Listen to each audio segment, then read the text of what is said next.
Good morning, everyone. On behalf of the ISO, we'd like to welcome you to today's Storage Design and Modeling Working Group on outage management, uplift, and default energy bids, and mixed fuel and distribution level resources. My name is Christina Guimera, representing ISO Stakeholder Affairs. I'm joined online by my colleague, Brenda Marquez, who will be facilitating today's meeting. Just a few friendly reminders before we get it started here today. Today's call is being recorded for informational and convenience purposes only. Any related transcription should not be reprinted without the ISO's permission. And this meeting is intended to stimulate open dialogue and engage different perspectives. So please keep your comments professional and respectful today. We welcome and look forward to your engagement and participation today. For raising your hand during the meeting, the raise hand icon is directly at the bottom of your WebEx screen. If you joined audio only, please press *3 on your device. For those in the room, if you'd like to raise your hand, it's helpful for us if you put your little placard up so we can see you have a question. There's also an Inteller transparency viewer at the bottom right to see other attendees on the call. Be sure to refresh it prior to viewing. And closed captioning is now also available on the bottom left by clicking the CC button on your screen. Please remember to state your name and affiliation first before making a comment. And you can also send your comments and questions via chat to all panelists. If you need technical assistance during the meeting, please send a chat to the event producer in Teller Events. For today's agenda, we'll begin with an update on nonlinearity by Sergio Dueñas-Melendez, followed by a stakeholder presentation from REV. Then Sergio will take us through a discussion on Uplift and DEB. Following this, we'll go through a review of comments and responses on day-ahead Uplift and initial state of charge. Then we'll take a break for lunch. After lunch, Sergio will take us through real-time Uplift and proposed approaches. After, we will take time for some stakeholder presentations from Vistra, PG&E, and Dartmouth. Afterwards, Lisha Matsunobu will lead us through an update on HSL Topic. Then we will hear from Dinesh Dasgupta on an update on outage reporting for distribution level resources. Then an update on DOT Topic. Then a mixed fuel ancillary services discussion. And lastly, we'll end with an open discussion and next steps before we wrap up for the day. So with that, I'll turn things over to Sergio Dueñas-Melendez to get us started. Okay, perfect. Well, thank you very much, Christina, for all that. And thank you all for coming today to the ISO. I'm glad to have the opportunity to do this in person and see some familiar faces and have this discussion today. So here we're showing the topics we'll touch upon today on the little green boxes. The goal that we're trying to accomplish for today's meeting, as Christina mentioned, is provide you with some updates on relevant topics we've been working on, particularly those where we're seeking to drive towards paper later this year. In the materials we posted ahead of this meeting last Friday, we've included this overview of the schedule ahead of the next couple of months.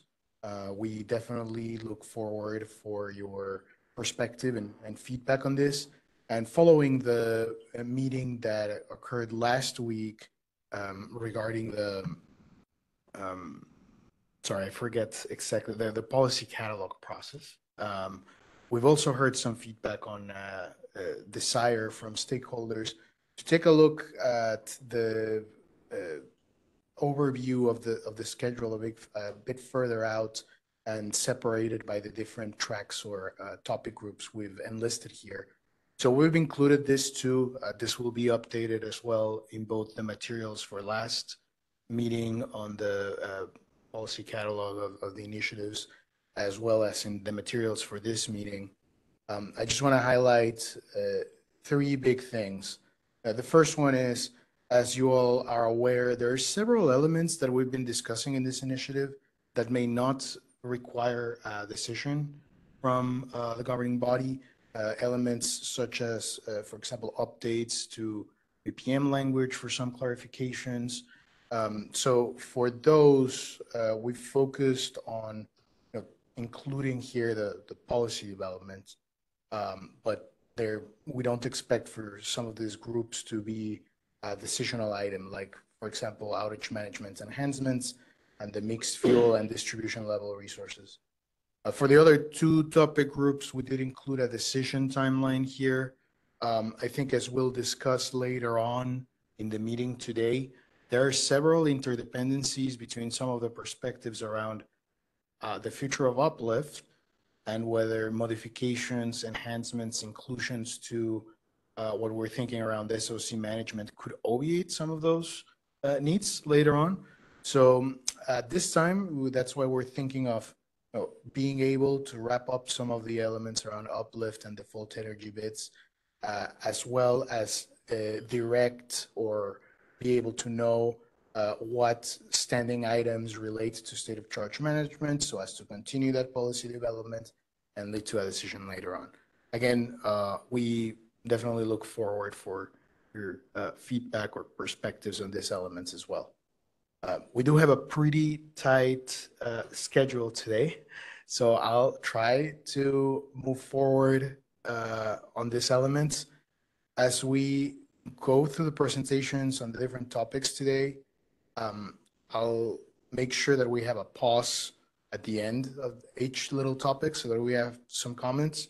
But here I see, Kathleen, you raise your placard. Do you want to make a comment now? Sure, great. Kathleen Colbert from Vistra.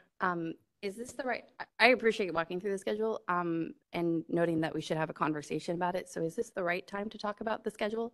Yeah, Can I please. get aligned? Okay. So I did want to provide some feedback and get reactions from the group. Happy to have it. But also I feel like it's helpful to be really transparent about kind of what our hopes and expectations are from a timeline perspective. I do think that is a function of the scope that we envision, which may not exactly align all the time.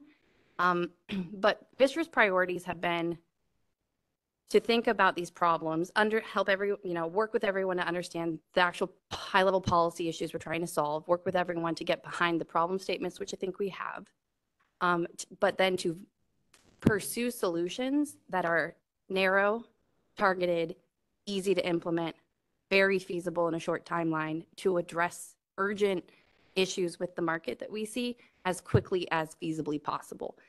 Perfect, let's not let perfect be the enemy of the good is probably like, we should make a bumper sticker and put it on the back of my car kind of thing. We just really need to get to the 90% solution, 80%, whatever we can get to address as much of our concerns as possible, as quickly as possible. The efforts in these conversations have been going on for 10 years now, and we're asking for solutions to issues that we've been talking about since ESDR 2 in 2015 and 16. And so with that in mind, scope needs to be narrow, targeted, feasible. So in my mind, the other thing is that what we put forward as a proposal combines group 2 and group 3 into one consolidated effort, right? So I don't see those as two different timelines. They are one timeline, and I think they can be aligned with outage management. With that said, there is a practical limitation that if we want to be able to deploy these solutions in the fall release of 2026 or an independent release, let's say, when I say fall release, I'm gonna also put that in quotes. Sometimes fall release slips to November, December, depending on what our constraints and resources are. We can also do independent releases that could come in on a winter release schedule. So don't take this too literally, Sergio, but what our priority is solutions that can be implemented by the end of 2026, going into 2027. In order to achieve that, generally speaking, we need decisions in Q1 of that year so that the IT team can work through all of the work that they need to do in order to be able to hit those timelines. So I would really like to see us move fast over the next couple months, get to an agreement on a solution that addresses most of our concerns, and have a decision by, I think there's a February board normally. That's probably what we should target for a decision. And then if it slips, that's okay, because we'll have most of the initial work for the release planning in play with a final proposal that would already have been decided on. And that timeline will get us to an end of 2026 for an independent release in early 2027. Okay, I'm not seeing any other hands in the room for now, so I'll just want to address some of these comments. Well, first of all, thank you for the feedback, Kathleen. We look forward to also, have that in your return comments as well. I think, just to clarify a couple of your points, when you mention a decision Q1 2026, you're thinking for Yes. topic groups 2 and 3. For 1, 2, and 3, I think we 1, can 2, have and a 3. bundled proposal because they're all interrelated to some extent. And if you take it together, I mean, I agree with you that a lot of what's in one doesn't need an approval, so that's not really Yes. being held up. But let's just say for those 3, some of the 2 and 3 definitely do need some Yes. board approvals. And that would be, generally it's needed in Q1. Sometimes IT can deploy in the same year or short if there's a early Q2 decision, but it's challenging. Yeah, well, I'd say some of the feedback we've also heard from other stakeholders is that perhaps in some of these elements, we are being a little bit overly ambitious too in our timeline. So I think that's something for us to try to balance. I know that there's definitely a sector of the stakeholders that are very aware of the issues, very plugged in. We want to make sure that, people are well informed and can follow through what we're doing. I agree with your comment of there are elements that we're discussing on their Uplift and Deb that have very direct relationship with the concepts around state of charge management, that maybe those discussions are more dependent or interrelated. But I also think there's other elements that, as we've discussed in the prior meeting, we think might be, we can reach an agreement prior, perhaps. And in terms of the implementation, I think it's quite complex at this time to be able to assess the full feasibility of an implementation in such a timeline, given that right now we're working on building the agreement around the solution, that once we have that, we'll have a better clarity on the potential for implementation. But yeah, I take the feedback, and I think that's something we can consider on how to, if some items or elements allow for a more expedited discussion, we can work on that. Yes, Dinesh? Excuse me, Dinesh Dasgupta here, California ISO. One more thing to add. So, Kathleen, thank you very much for your comments. We hear you.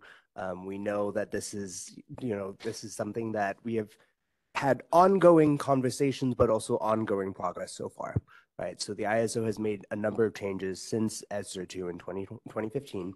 And, that progress has been due to work both at the ISO, but also with the stakeholder community, and, has been driven by stakeholders who have also participated and engaged like yourself. So thank you very much for that. One thing about implementation as well, the other tricky thing is if we are going to be moving on that quick of a timeline, we run into potential issues with other projects that are happening elsewhere in the ISO. So, even if we were to have a proposal done by Q1 and sort of taken to the board as a decision, we will still need to take that sort of feasibility and make sure that we can also align that with other priorities across the ISO. There are competing resources, competing interests, and that is also in of itself a sort of a complicated task and process. Thank you. Okay, Kathleen, I see you have a response. If you would mind, can Very we? brief. Thank you. I really appreciate it. I just want to make one other explanation for why the timeline we're proposing and what we're proposing, I do believe is feasible. And I will talk through that to do in this timeline, but we need to be thinking about things that can be implemented in the timeline we need it. One of the reasons that we do need this timeline is that this is very tied to EDAM.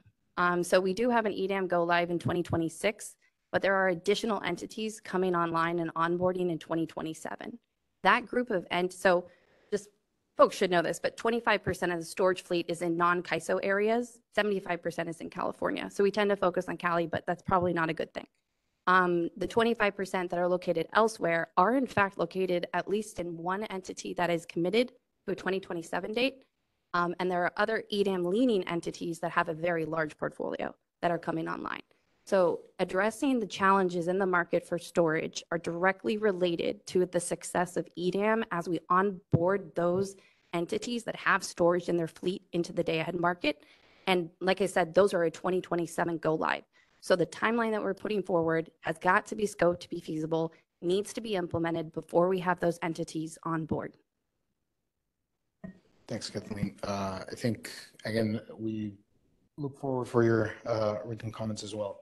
Don, if we can make it a little bit concise, thank you.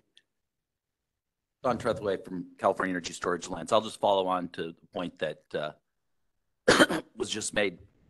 You know, currently, I do not believe that there are any EDAM entities that are currently utilizing the full capabilities of the storage model. And that's because they can, in essence, manage it outside of the market because they submit base schedules on an hourly basis. And so they're going to be facing these issues that we've been struggling with, that they didn't, I think they don't even think they have the issue or even aware of it because they don't participate with their storage resources in the market. And that's not an option under EDAM. Yeah, thank you for underscoring the importance of that for those sectors as well and the timing of it. Okay, I will be very brief in the next section to make sure we're respecting the time allotted for stakeholders. This next section is an update on the nonlinearity conversation we've been having in prior meetings. We presented this update as part of the Public Utilities Commission's RA workshop last week. I know several of y'all were in that meeting as well, but we wanted to make sure that this got to all of our stakeholders since it impacts both, part of the ask and feedback we heard from the PUC, but also obviously the representation and participation of storage within our markets. So a quick little background. I think we've discussed this at length in this group. Nonlinearity, also called foldback, refers to an observed phenomenon within lithium-ion batteries, the most common storage technology in the ISO, where when the assets near their charging and discharging capabilities, when the assets near their SOC limits, their charging and discharging capabilities are affected. In this graph, we offer an illustrative representation of foldback. On the x-axis, we have the percentage of state of charge. The y-axis, we have the percentage of Pmax or Pmean that the asset can reach. I really want to underscore that the way to think about this graph is really that as you get to the lower level of SOC, so 0 to around 10%, it is really the discharging, the Pmax that is affected. As you get to the higher level of SOC, almost full, it is the charging that is affected. And all of you may have recognized this happening with your phones. What we have found through these discussions around nonlinearity is that today there is variance among how resources include this range or not within the master file. Some resources include the range impacted by nonlinearity seemingly, other resources do not. This creates some inconsistencies when we think about the whole minimum, maximum continuous energy limits of these assets. So in our revised straw proposal that we posted earlier this year, August 2025, we were discussing how to represent nonlinearity currently and its impacts. And stakeholders really brought up part of this concern with an ask to have the ISO allow for the use of a RAIM exempt outage card to convey the impacts of nonlinearity. So when you enter that range, stakeholders wanted to be able to submit an outage card that would not have or cause RAIM exposure. In the revised straw proposal, we maintained our position to, yes, let's continue to use outages, but we reasoned in that paper that it would be reasonable to use an outage that is subject to RAIM, specifically the plant trouble outage. In that paper, we noted part of the argument as to why to use an outage subject to RAIM was that this is consistent with the performance expectation as related to the qualifying capacity of resources. And basically, we reasoned, as noted here in the sub-bullets, that a right-sized storage resource would be one that can discharge its QC value for 4 or more hours without fallback impeding that discharge. And if a right-sized resource complies with that and is shown correctly, then RAIM exposure would not be an issue. Following the publication of this paper, we received a lot of feedback. That noted some challenges with that approach. So the first kind of set of challenges that I think most of the people in the room may recall we discussed was, are outages adequate to reflect something as variable as nonlinearity, given the timeline related with outages, and also obviously the RAIM implications of outages. Stakeholders, both internal and external to the ISO footprint, noted this challenge of using outages and underscored really that they may be ill-suited for this purpose. We also heard, from the Public Utilities Commission that they didn't really weigh in on this nature of whether the outages used should be or not RAIM exempt, but they did weigh in that it would be valuable for them to have access to a data that would allow them to calculate the qualifying capacity value without fallback being considered in that range. And also in the context of RA, we heard from different parties that if we were to use outages to reflect fallback, we'd need to discuss or think about all of the different RA UCAP implications in the future as well. And finally, I do want to underscore, I skipped through it accidentally, but we heard from our operations team internally that a big challenge related to fallback and the variance and inconsistent representation across assets is that it impacts the risk of deviation at the extremes of SOC. And from their perspective, because of this variance, it is complex to be able to ascertain how an asset will behave at the extremes of state of charge, because some of them behave, they're able to reach Pmax, Pmin. Others are more likely to deviate because of these challenges associated with fallback. So in general, what we heard are outages are not very well suited for this. RAIM implications should be reassessed. The PUC would be, is looking also to have the data to be able to assess the QC without fallback, being considered. And from our operations team too, we heard this need of consistent representation would minimize the risk of deviation. So all of that, considering that we've heard the solutions from stakeholders of long-term, the optimization should incorporate these limitations, we thought we came up with a path based on operational information and feedback.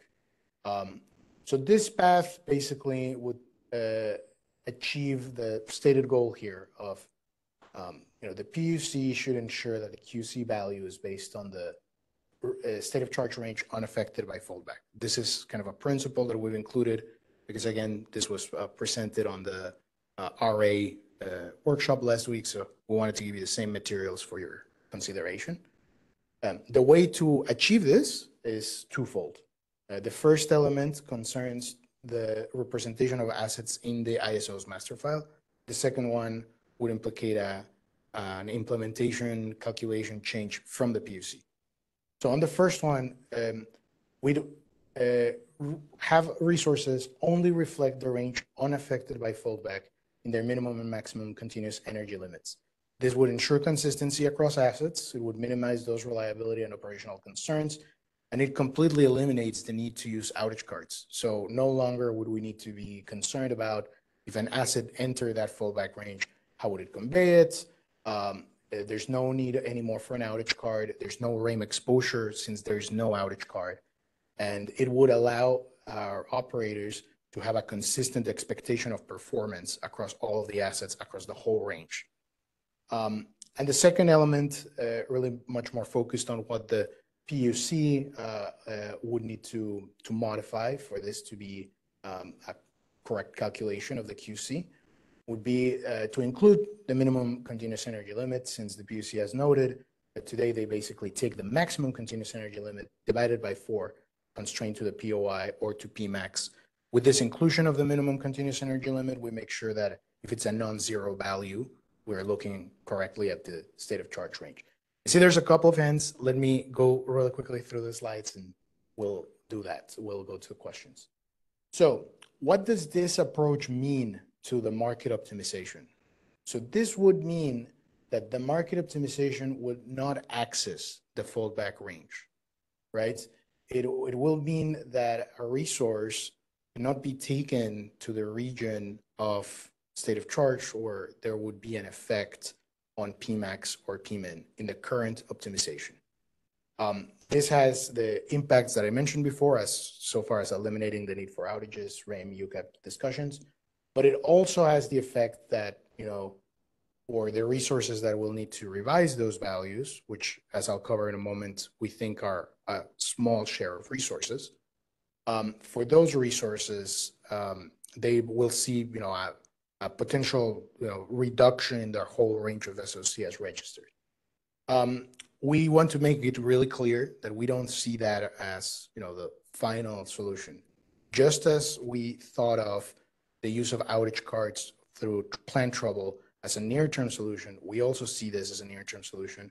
We'll continue to consider the inclusion of parameters that reflect the whole range inclusive of the fallback range.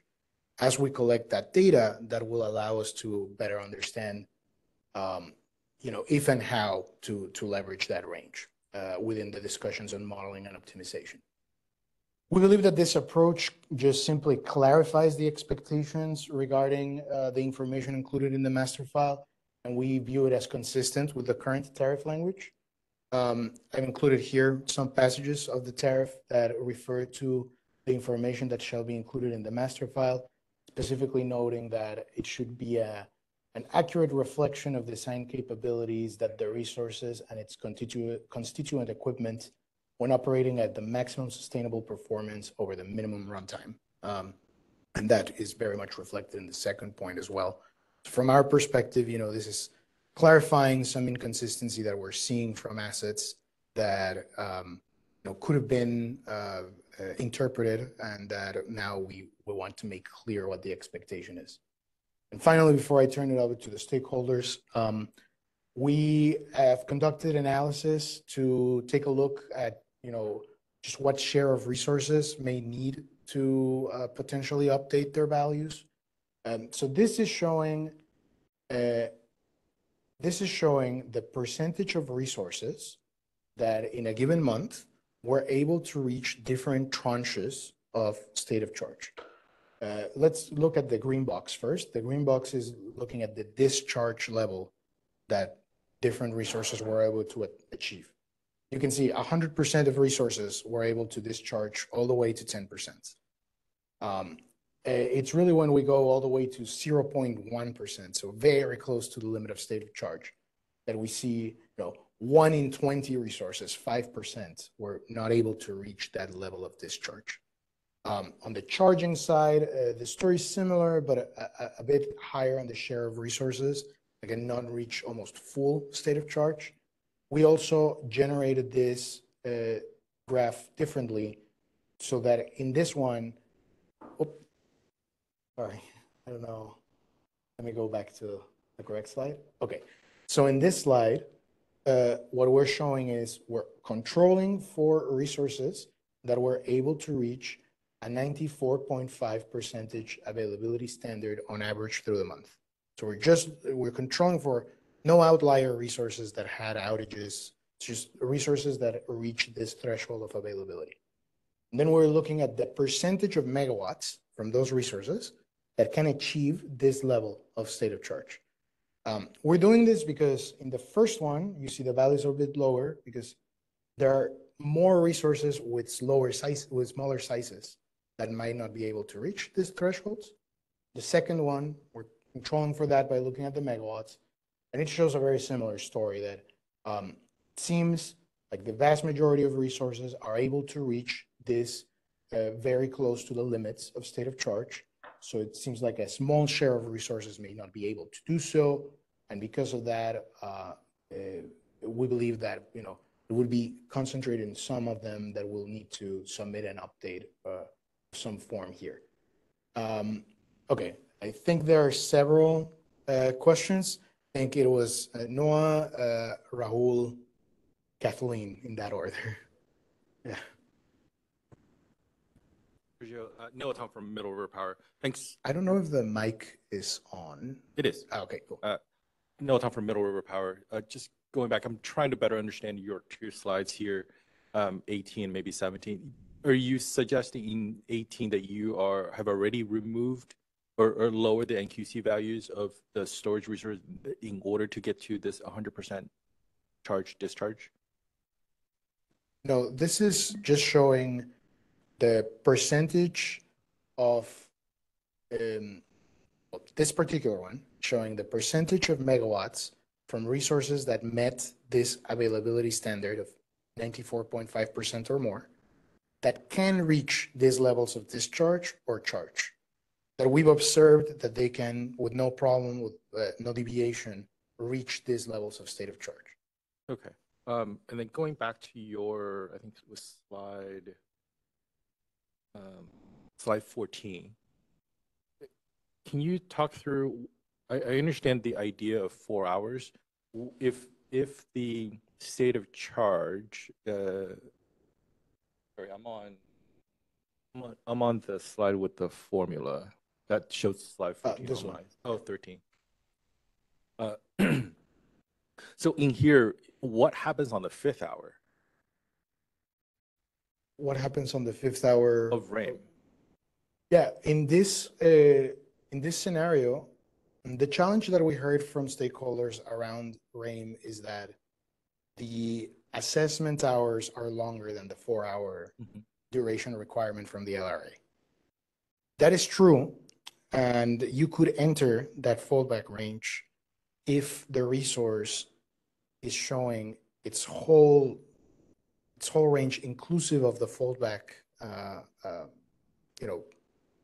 range, in the 5th hour, in the 6th hour, even if it's met, but with this modification, the resource cannot enter that fallback range because the minimum and maximum continuous energy limits would be focused only on, if we go to the illustrative example, we would only get this flat part. Wouldn't get this sloping parts. So even though the RAIM assessment might be more than 4 hours, you can't enter this range. You can only be optimized along this flat range. You're basically saying to the battery operator that the amount of area underneath the triangles on the sides are not usable for the ISO.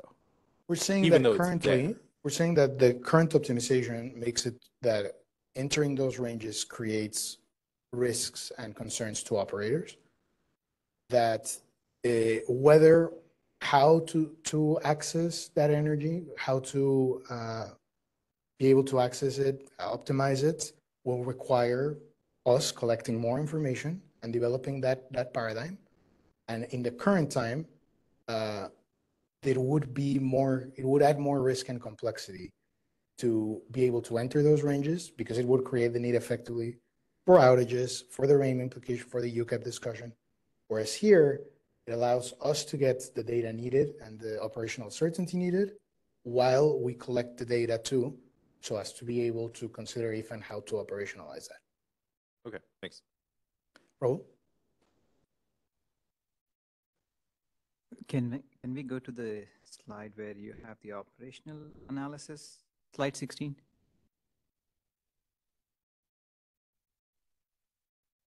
This? Yeah. Or the next one? So I think that's fine. I think it's slide 16 on my, so maybe I have the old version. Is this the level of total charge and discharge in the fallback range that you're showing? This is the level of state of charge at which the resources were able to reach. Okay. The we're basically this chart basically includes a couple of assumptions. The first one is if you cannot reach a given tranche of state of charge, it could be nonlinearity. It could also be voltage imbalance as well, because voltage imbalance actually worsens nonlinearity. But in effect, what we're interpreting to from this data is, well, if a small share of resources are not able to reach this level of state of charge, and it's due to either fallback or voltage imbalance in general, then the effect of modifying that to reflect the fallback range would be even smaller than that percentage in general. Yeah. I think there is a flaw in that thinking, right? If, let's say, if you look at a lot of resources are able to go all the way up to 0 or 100%. It does not mean that they don't have fallback range. It just means that they did go through, unless all of this data represents a continuous charge and discharge. Yeah, it does not mean necessarily that they don't experience the fallback range, but it gives us a notion that it's likelier these resources are already unimpeded by it, by virtue of how they were represented. But I take your comment as to perhaps further analysis would further drive the point of like, what's the scale of them? What's the magnitude of the challenge? Yeah, I think I'll really caution using that phrase over and over again, that these are the only resources that have fallback, because it does not imply that only a handful resources have fallback. It's possible that in your analysis, those resources who have fallback did charge and discharge, but they have a way of getting there. And I think you will see that from Rev's presentation, and there are other very sophisticated storage operators who can figure out when they want to go in and out of the fallback range. So we'll put that note in our comments, but I think yes, it's really important that that's not what the data is showing. That's the conclusion we are drawing. Let others chime in if, let me go back to the slide where you have the equation for min and max. This is slide 13 in mine, so maybe it's for this one. Is CAISO interpreting that max continuous energy limit is the resource Pmax, or max continuous energy and min continuous energy limit is not related to Pmin and Pmax? The max and min continuous energy limits are megawatt hour values that are effectively, what's the lower and upper bound of your state of charge. So this implies that I could have an NQC, a QC, basically this is a QC equation. Yes. I could have a QC and NQC, let's say for 100 megawatt, 4-hour resource, my QC value is say 380, right? 380 megawatt hours. Over 4 constrained over to 4 the hours. POI. But I could still have a Pmax of 100 represented in CAISO. Because my Pmax and max continuous energy limits are not necessarily exactly the same. Yes, you could still have a Pmax that differs from the QC. The point is that it's constrained to the POI or Pmax. So if the Pmax were lower, you couldn't have a QC that is higher than the Pmax, but you could have a QC that is lower than the Pmax. So even if I have QC, why would my max 4-hour limit be represented to 380? My max is still 400. There is nothing in this equation that's telling me that the max charge is limited to 400. I could represent how much I can discharge fully. So I'm trying to figure out what is the CAISO proposal. Is the CAISO proposal basically, the equation that you have is CPUC jurisdiction, how QC should be calculated. But what is the change in the CAISO master file you are proposing? This element, the top element. The bottom element is what the PUC would need to do now that we do the first element. But then that's not, and I'll let maybe others chime in too, that's not the physical capability of my asset. My physical capability of the asset is still 400. Yeah, but the QC calculation. What if my storage does not have RA? What if my storage is in EDAM? Are you going to limit EDAM resources? Yeah. No, I understand. I think where you're going is, why are we seemingly layering this on resources that may not be impacted by RA? That's your question.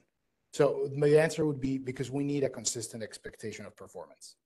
And today, the variance that we see creates challenges operationally, and we'd want to have that consistent expectation, and that will also allow us to gather the data needed to determine if and how to leverage the remainder of the range where fallback can occur.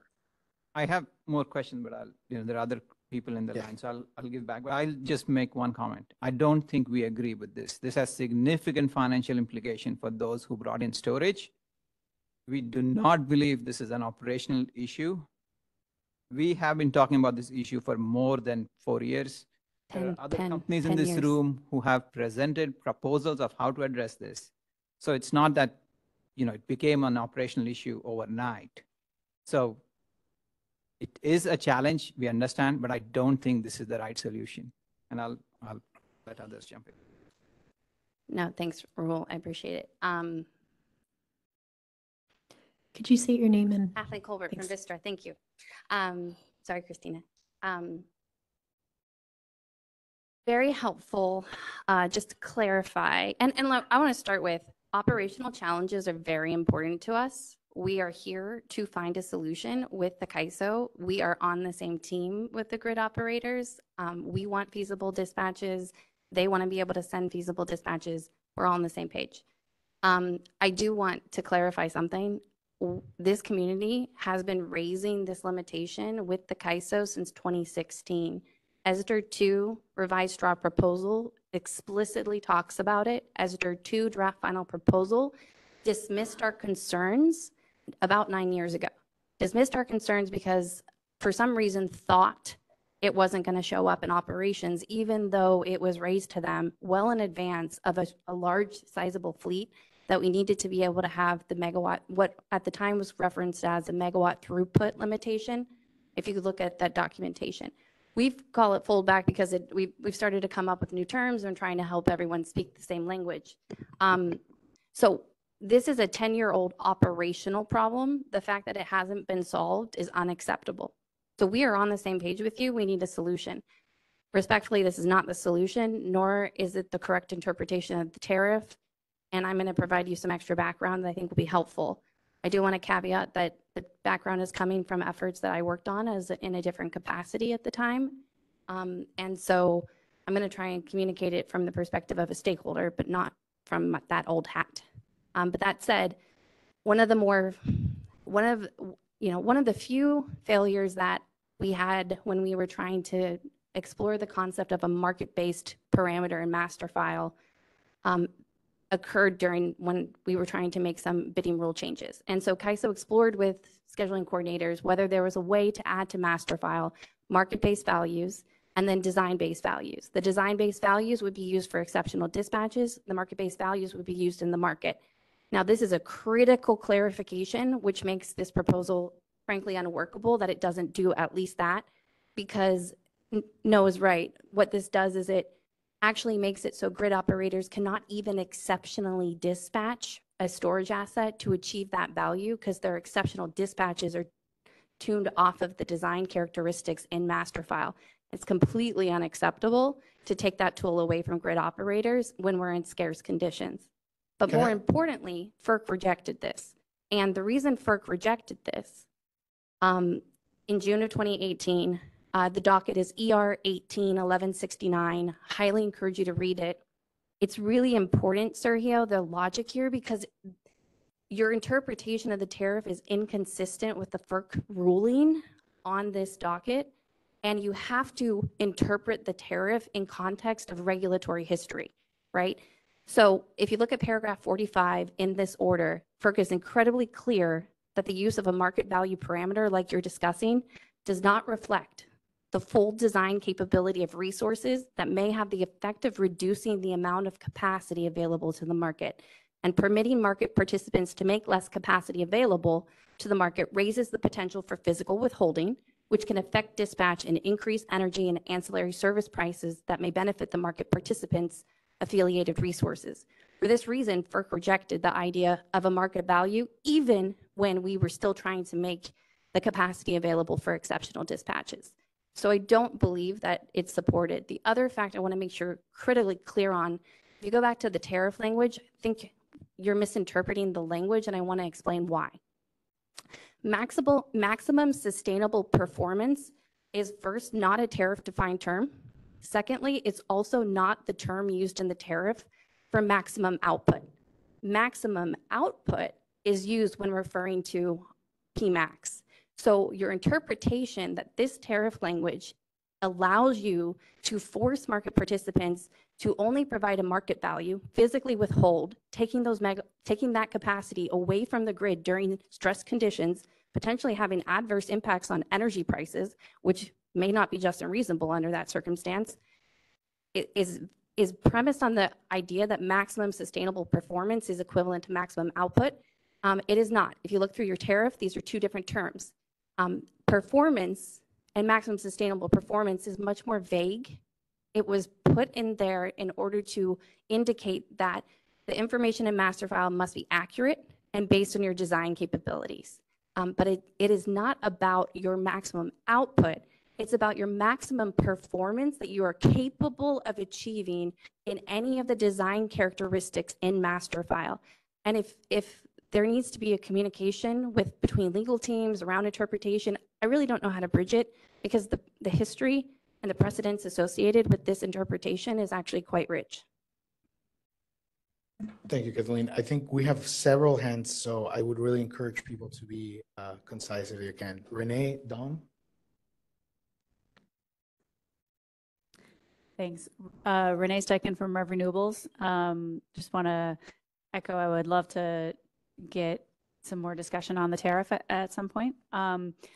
Just a few brief comments, because we're the next presenter, so I'll do more then, but just wanted a few reactions to a few things that you said. One, on the deviation. So assets that deviate already have to pay a deviation charge. So that's already accounted for in the market, and there's that incentive or disincentive to do the deviation.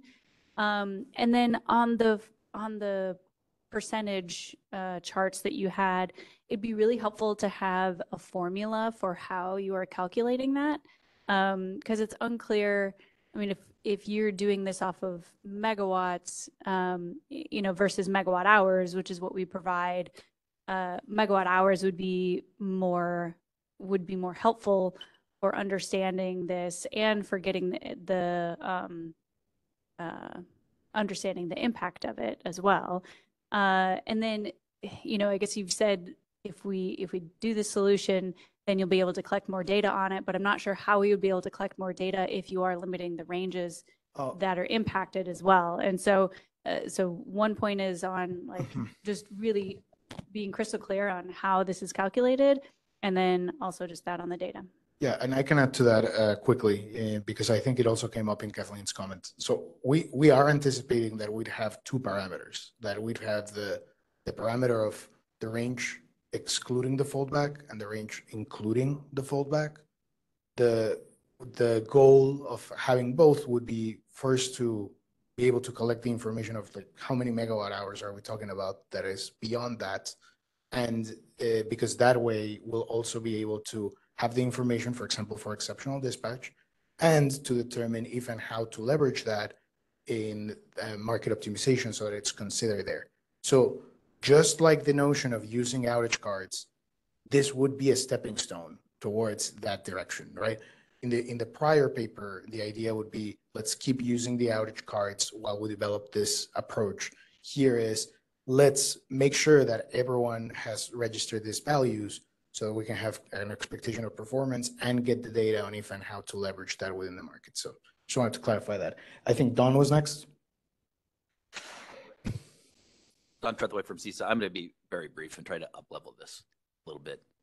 The problem we're seeing here is why it's completely inappropriate to intermingle resource adequacy and the market. The market, you want to design based upon the operational characteristics of the resource so that from a reliability standpoint, operators can access the full capability of the fleet. RA is to ensure that we've got significant capacity bidding into the market. You know, solar has an RA value of 10% of nameplate. We don't tell them to bid in at 10% of their nameplate. Tell them to bid in at their operational capability based on their forecast. And so the key here is we need to get the value out of the capacity that you've procured. You make the full resource available to the market. Thank you, Don. I think Alva was next. Let's see. Am I now on? Yes. I'll just make a couple of comments that kind of go in a perhaps different direction, but I do want to just inject into the discussion.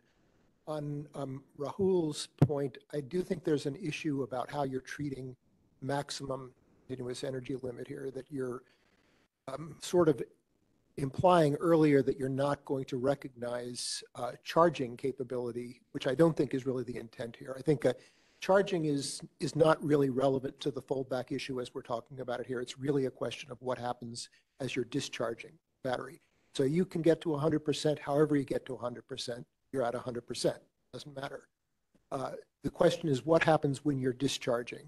It's clear from the tariff that you have to be able to discharge for 4 hours at some level in order to be able for that to count for RA. And I think the CAISO is trying to address that clear requirement. And I'm looking forward to Rev's discussion, so I'm not trying to forestall what they may have to suggest, but I think those are the points that are being addressed here. And I will say that we haven't operated a battery for a year because of an unfortunate event, but when we did, the lower operating range, that range that's being talked about here, the real fallback range, not the range to do with voltage imbalances, is really not a range in which you can safely dispatch the battery. So I think there's a little bit of a mixing of 2 points here. One, for some battery operators, potentially they're allowing batteries to go out of balance, and so they have a lower availability at what they're calling a fallback range, but it's not the same thing as the point at which, and we observed this in our testing, where you essentially lose control of the battery. You cannot dispatch it reliably. So I think that I'd like to see more empirical data that would support that point, so that I'm not just making a claim. And I understand that from people may just say this is just words, but I do believe there's data to support that. And if that's the case, that lower operating limit should be considered a hard limit, even for exceptional dispatch. It's not something that should normally be entered into. What's happening when batteries go out of balance is a different question. It's a question that is really up to the battery operator to decide how they want to deal with that issue in the market. And I understand it may create difficulties, and there may be deviations. And if people aren't careful, they may lose RA. They may be dinged for UCAP or whatever. But it's really something that's up to the battery operator. So thanks. Thank you, Alva. Next, before we go back to Rahul and Noah, I believe we have a few questions online and in the chat. So I'll turn it over to Brenda to take those online questions. Thank you, Christina. We do have a few questions starting off with Jonathan.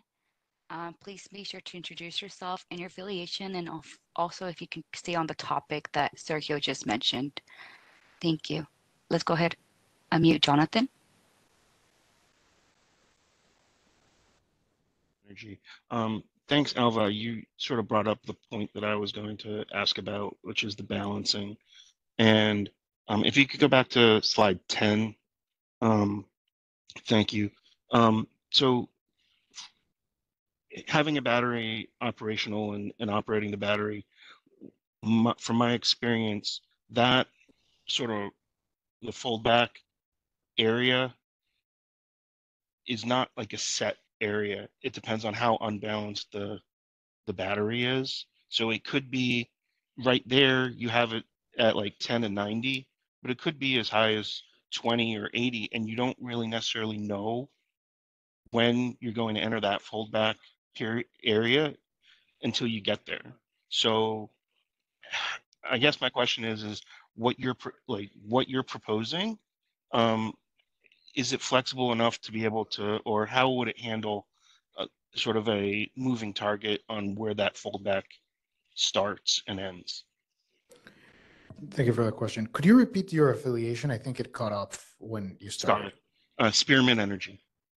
Thank you. So, two things. I'd say we've heard this concern that voltage imbalance may impact foldback, perhaps, make it so that a broader range is affected by it.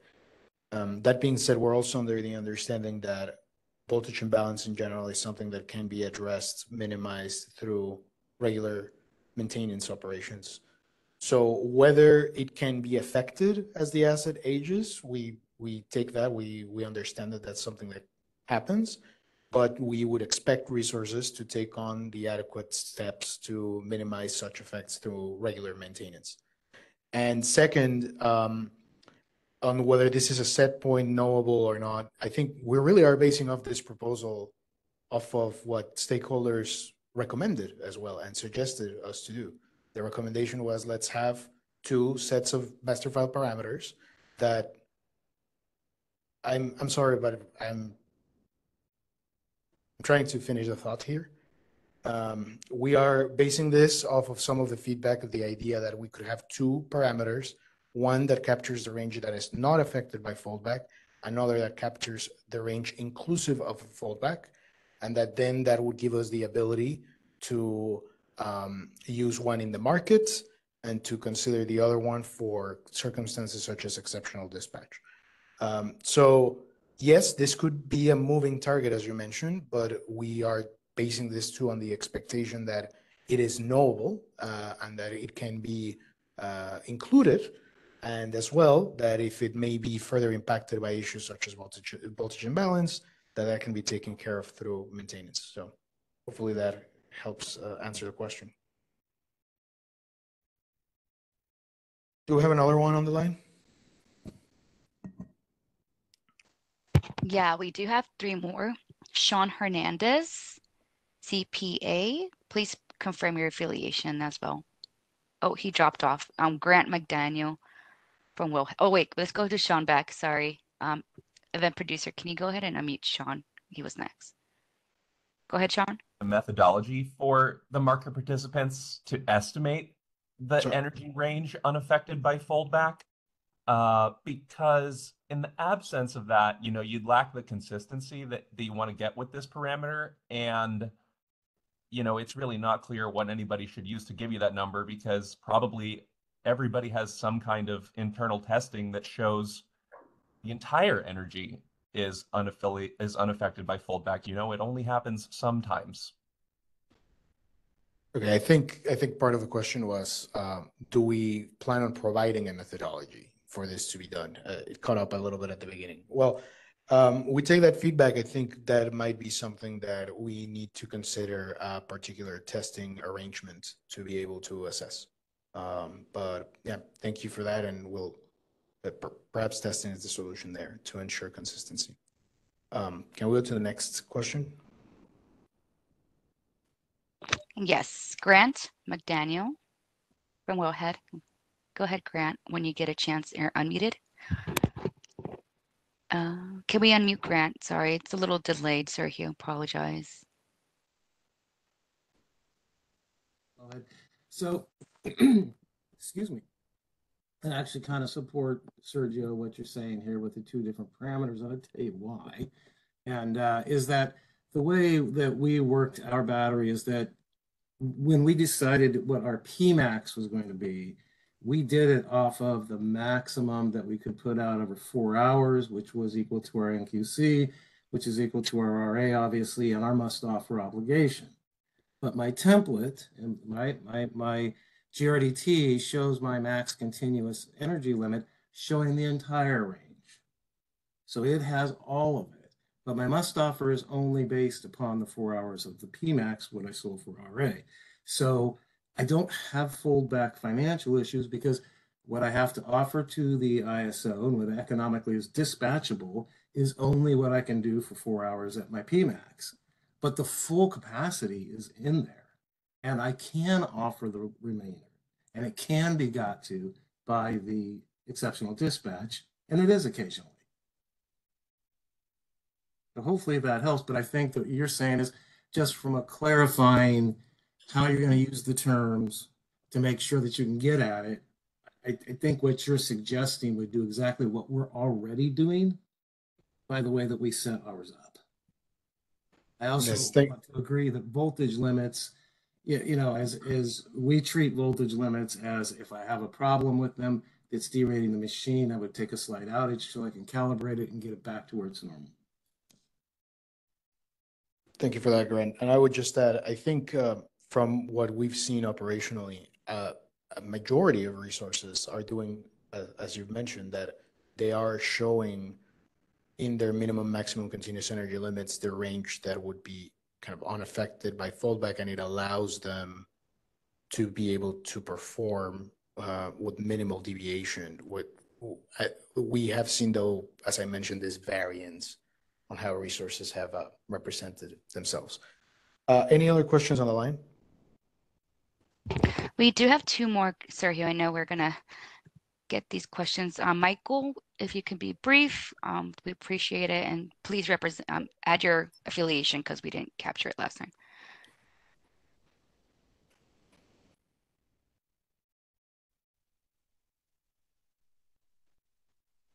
Michael, let's go ahead and unmute him. Don't click on the unmute button. We'll unmute you. Now you can speak. Go ahead. Hi, can you guys hear me? Yes. Hi, Mike Kramer from Boston Energy. I just wanted to clarify slide 13 using Rahul's example of a 100 megawatt, 400 megawatt hour system with no overbuild. So the design capabilities of the site is 400 megawatt hours. I think what you're proposing in the sub bullet is that if my battery stops responding when my SOC gets to 5 megawatt hours and also up to 395 megawatt hours, that would be the fee. You would want to see a minimum SOC or minimum continuous number of 5 and maximum continuous number of 395. Is that correct? Yes. Okay. Thank you much. And also add that to one of the previous commenters, that value varies. Like, I don't know, like I don't know if our customers have a strict formula.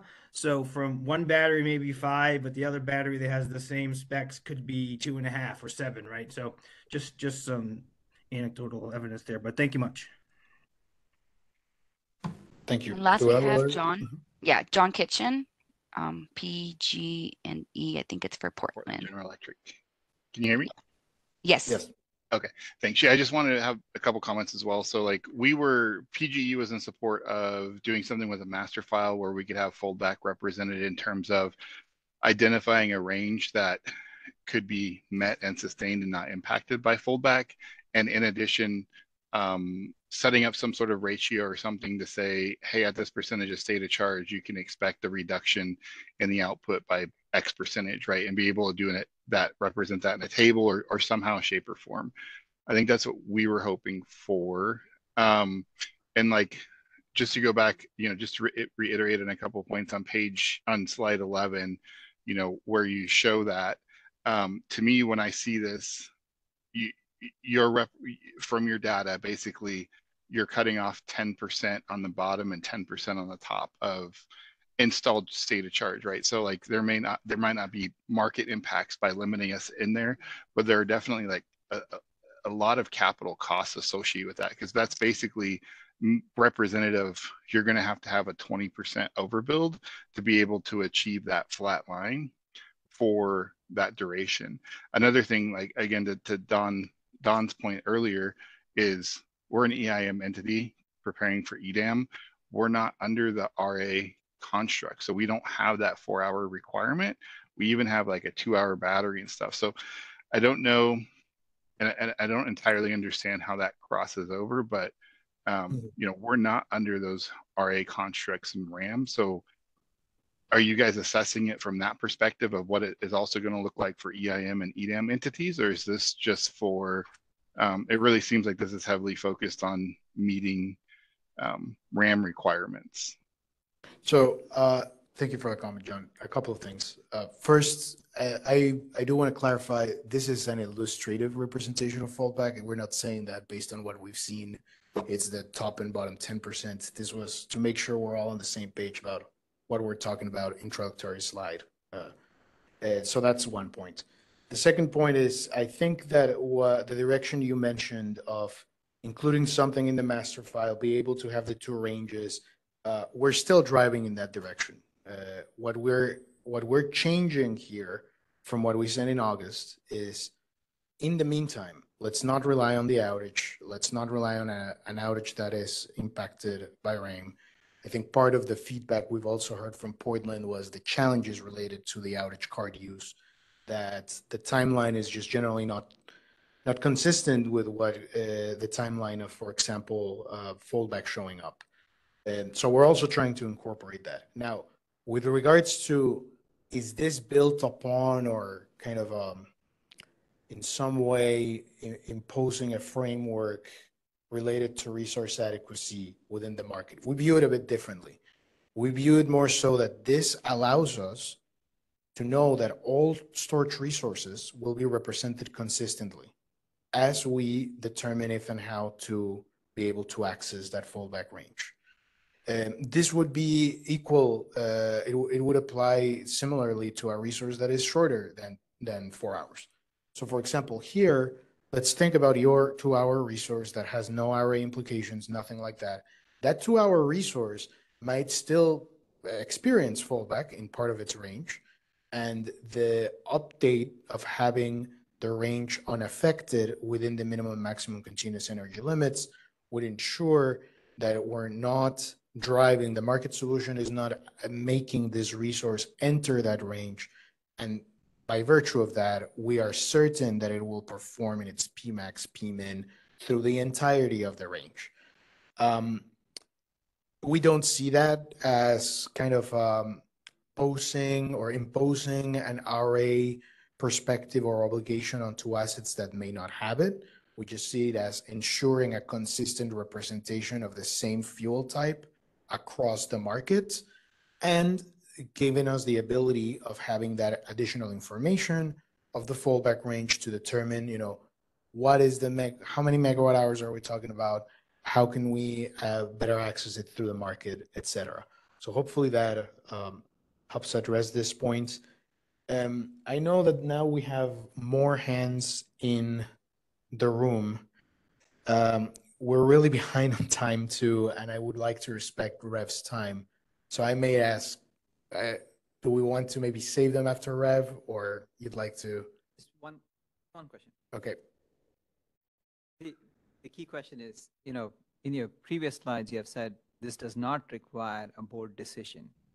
We want to make sure this does not get into BPM discussion January.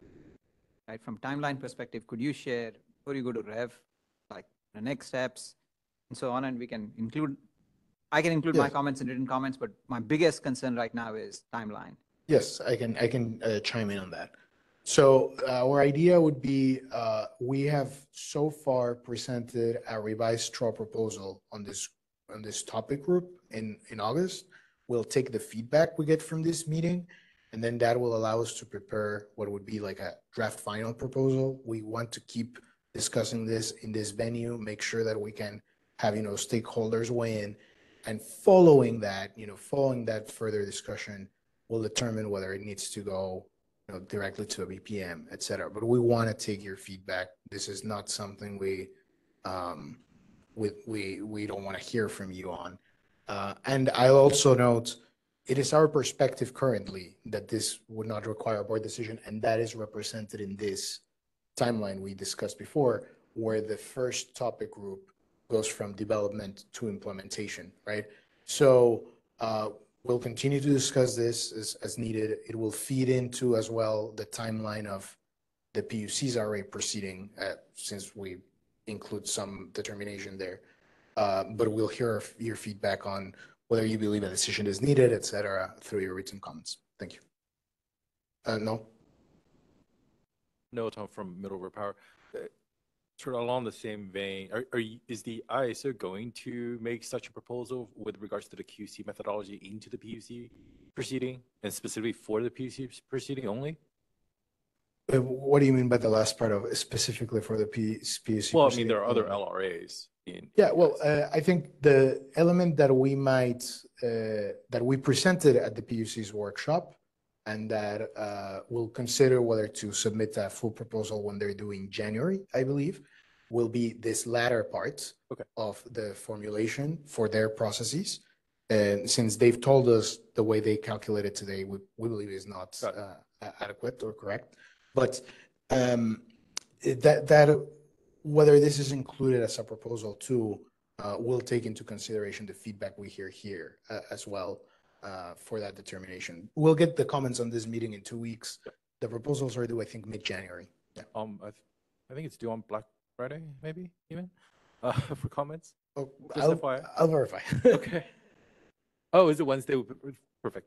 The follow-up question. What on the data that you're suggesting that the ISO would have with regards to the foldback range, to which would not be represented, I guess, within exactly the master file, if such a change were to go into place, how do you then go in? How do you access that range? What actual information are you going to gain out of that, essentially, from operations if you can't actually go into the range? Well, I think as it was mentioned previously, if we had that information, we could potentially consider. Don't you have that information now effectively? Well, no, because there's variance as to how resources are representing themselves. Some resources may not be including their fallback range in what is represented in the master file. Some may. So the idea would be we have like two groups of columns, one telling us the whole range inclusive of fallback, the other one telling us the range without fallback. We'd be able to assess what the difference is first, and also leverage, could we need it, or would it be even wise to leverage it in terms of ED or to incorporate it in the market optimization? Given the timing of the CPUC proceeding and so forth, wouldn't it behoove the ISO to ask all the operators to provide that information now to the ISO, sort of as an aside, like a one-time information, to give that to you guys, so that you have it by the end of the year, effectively, without going through the CPUC process, which would take until mid 2026. To be clear, the element relative to the CPUC process is the advocacy for this calculation to be how it's implemented within their processes. The collection of information, it's more so on our end. Right. And whether we, move forward on doing and how to incorporate it in the master file, we realize this is a topic where there's a diversity of opinion. So first, we'd like to hear your feedback, internalize it a bit, and then we'll be able to have some of those next steps as well. Okay, and then when do you think your data collection will cross a threshold for you to make such, next step policy decisions? The next for the longer term solution. Yeah, sorry, I'm trying to go back. Within this timeline of the policy development, et cetera, we'll be able to have that assessment. So is that 3 or 2 or 3? Track. But what element are you discussing? The future solution of leveraging in the optimization? Yeah, okay. Yeah, 3. Okay, thanks. Yes. Okay, anyone else in the room? Yes, Chris. Please remember to state your affiliation. Yeah. Thanks, Chris Devon with Calpine. So I'll try to keep this brief, but I guess, when you were describing the approach of having the two different master file parameters and then, potentially allowing the operators to exceptionally dispatch it, it seems like this is kind of like an interim solution that you're getting at, right? So why wouldn't we just let the CPUC decision address, the QC stuff, have the, master file parameters still allow the market to, access all of that energy, right? Because folks have made investments and contracted for resources in different ways, and maybe they are representing them differently, as you've noted, right, Sergio? But to just all of a sudden say none of that extra megawatt hours will be accessible by the market and only during exceptional dispatch seems like it has some financial implications for folks potentially that have, planned to operate their resources in those foldback ranges already, right? And there was no real discussion about how you should contract for, how you should configure these resources in the past to try to get people on the same page. So to just now all of a sudden make this decision to apply it this way, I mean, similarly to the concerns that the EDAM entities or EIM entities have raised, I mean, they're probably not expecting that would, have to be applied that way. And so I think it could affect the internal resources similarly when they haven't made those decisions. And I think, let the CPUC address that if they want to change the CPUC rules for how the QC is calculated, and then that could address it, and then still let the market use those megawatt hours, albeit maybe at a lower range.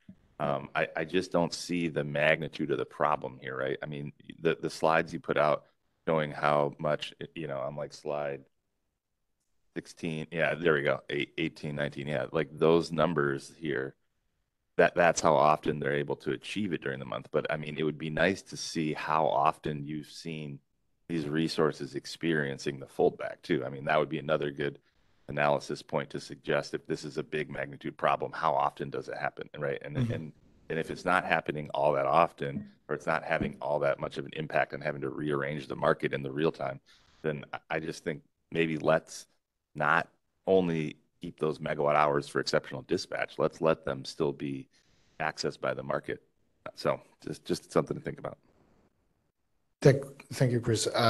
Quick response before we turn it to Rev for their presentation. I really would like us to note and really underscore that this is not about imposing the RA thinking or framework to all resources.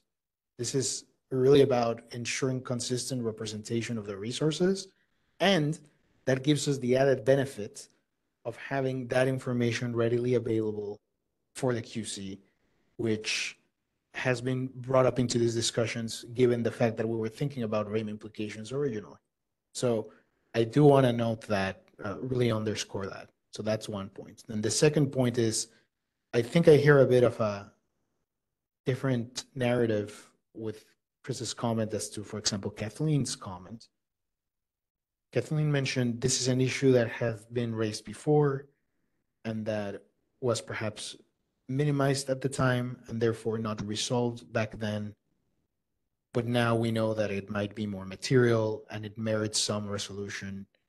Of course, we see the resolution from different sides, but I think that's part of the concern of now we know of this issue, we must address it. And I think from what I hear from you, Chris, is, well, perhaps the magnitude of the issue is not enough for us to warrant a pivot in how resources are represented. And I think from talking in this group and also internally with our operating team as well, it seems like we do see that issue, but it is closely correlated with other challenges such as voltage imbalance, so much so that it's perhaps difficult to tease out the specific instances where it's just fallback that you're seeing and not fallback and something else or fallback aggravated by something else. But that does not mean that we would not want the certainty as the ISO to know that these resources are represented consistently and that they will have the performance expectation, that they can meet the performance expectation we have. So I think this really is the angle in which we're thinking of it. We've presented this at the PUC's RA workshop because it has a direct relationship with the comments that the PUC made around the QC, but it's really not about expanding or imposing that QC logic across resources, even if they are not affected by it. It's about enabling that consistent representation. We're very behind, so we'll need to reassess the schedule. But for now, I think I'll turn it over to Renee from Rev to give her presentation. If you feel comfortable doing so, yes.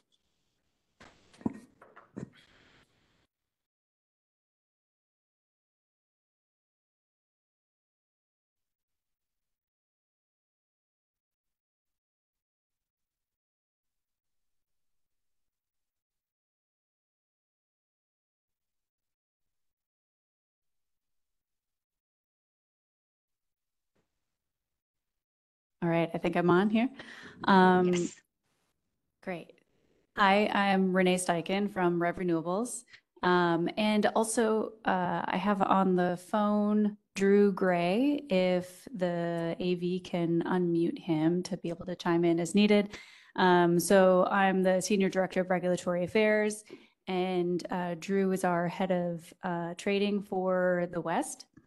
So he has a lot of the hands-on experience with this. So hold on, maybe I can move over here. So just following up on that conversation on the RA, we understand that that is the RA accounting rules for the CPUC RA assets, and don't disagree with the RA rules necessarily, but we do think that having anything that limits your total megawatt hours available to the market is a really bad outcome for everybody involved. We think it's bad for CAISO reliability, as has been shared, for ratepayers by not having access to that extra energy, and for the storage owners as they're not able to now access a certain part of their storage resource that they were planning on. Additionally, as has been discussed during some of the comments, these ranges are very dynamic and they can change daily, whether it's due to voltage imbalance or other things. And over the life of the plant, it can also change. And the battery chemistry and the manufacturer. So, it isn't as simple as saying, at 5%, you're going to start getting this impact. It just really depends on the asset. So I just have up here the language for the CPUC RA decision that it must, the resource is capable of discharging for 4 or more uninterrupted hours. And they have this PMAX RA term in the PUC that's not necessarily in the master file, or it's not, I should say. But we agree that this could be interpreted as needing this 4 hours unaffected by foldback. But we don't think that this needs to, what we're kind of seeing as a RA QC validation, as I said, shouldn't impact the operational limits. So we're proposing, essentially, let's just separate these two things. If this is an operational problem, let's deal with it on the operational side. And if on the PUC side, we can have this validation as adding 2 extra parameters in the master file. They wouldn't do anything. They wouldn't impact the market model or at all.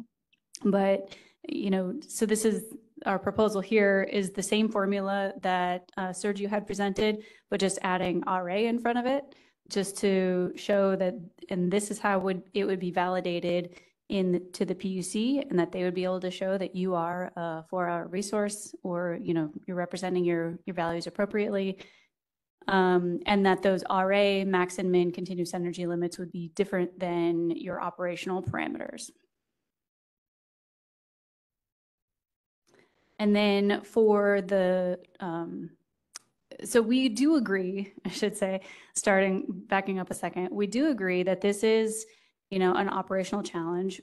Rev has been raising this with the CAISO. We had our first storage online in 2018, and our second large one in 2020.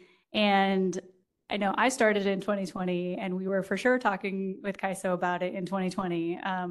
By the end of the year. And so this has been something that we have brought up in several presentations over the years and in meetings. So on the plus side, we're very glad to be having this conversation and to be talking about solutions. We are very concerned that the proposed solution, if this is resolved through the track 3, SOC, if it's through, for example, an SOC model where you can do a biddable megawatt hours, or whatever the solution ends up being on that. If the decision is not until mid 2027, that means implementation wouldn't be for maybe 2028. And having this kind of limited range for the next several years is a big concern. And that is not an insignificant impact on that. So we have, Drew has developed a proposed model that we think is a very simple way to represent it. You know, while nonlinearity is, you know, by definition, nonlinear, but it can be represented through a linear model extremely close and close enough that it shouldn't cause any operational issues. And so we propose to have some new master file fields to be able to represent this. In particular, we have, and so these names can change, but you know, we just tried to keep it simple for now, saying like have a field where discharge foldback start in megawatt hours, and then a charge foldback start in megawatt hours. So you would be able to input those ranges in there. And these fields could be updated in the real time every hour, you know, as you update your master file fields as appropriate to reflect the operating parameters. And that would be able to reflect kind of the real-time conditions in which your asset is experiencing, or you anticipate that it will experience foldback. And then there's a formula to be able to account for this foldback with what we're calling like degradation factors to model the impact at these high or low SOC ranges. And that would interplay with this discharge or charge foldback start megawatt hours. And we do think it's should be a relatively straightforward implementation that shouldn't take that long. I understand EDAM is a high priority and there's a lot going on in the CAISO right now with that. But we would like to be able to have this conversation with the market team and operations to talk about this and really understand if this is feasible and in what time frame. So this is Drew unmuted? I think I'll turn it over to him to walk through this. Yes. Then I can. He's yes, he's unmuted. Can you hear me? Yes. Sure. Thanks for having me. So we don't have to stay on this long because the next slide will show the effect in the top right more clearly. In this case, we have a 100 megawatt, 400 megawatt hour QC rated asset, and the operational state that we're gonna start in is in the table at the bottom, where we say our min operational values 0, max can go to 440, and then we have the two new values to state at what level does the foldback begin on the discharge side, and what value does it start on the charge side. Again, these are just arbitrary values that I've chosen, and you'll see that 40 and the 415 in the chart in the top right, you see that their effect on the Pmax or the Pmin is simply a cut on the feasible space to what is allowable on the max, the Pmax or the Pmin, given the whatever the SOC is at the beginning of the interval. And so that kind of gives you a visual representation of that effect, while showing that these would still be this type of unit would still have 4 hours of discharge capability for this period. And just for completeness sake, this is the LMP chart that I used for each interval, assuming 5 minute duration, and it solved as one solution via MIO. If you go to the next chart here, you can see when you set, if you under this model, you can still any asset that doesn't have any impact to foldback can simply set this value to 0, and you'll get a result that mimics the status quo today. Here we see that we're very low on SOC. Again, remember this was a 440 megawatt hour total energy unit, and so we're down here at the very bottom 10% of the asset, and you can see the optimization is going to clear you at full power all the way until you get to 0. It's going to do that, and so this would still give those that can do that option. And then if you go to the next page where we reset the fold back up to the level in that file, you can see the effect on the maximum capable discharge and the way that the effect it has on the multi-interval solution. You see, we can't even get down to 0 at this point, just because we know that we're not going to be able to. It's going to take us some time to get that energy out. And so, go to the next slide. We have a charging example. Everything else exactly the same. Only difference here is the initial SOC. Previously, it was 10 megawatt hours. Now it's 420 megawatt hours. And so, if we go to the next slide. Again, if you show that you set your charge fold back to your max operational value, you will get a solution that's equivalent to today.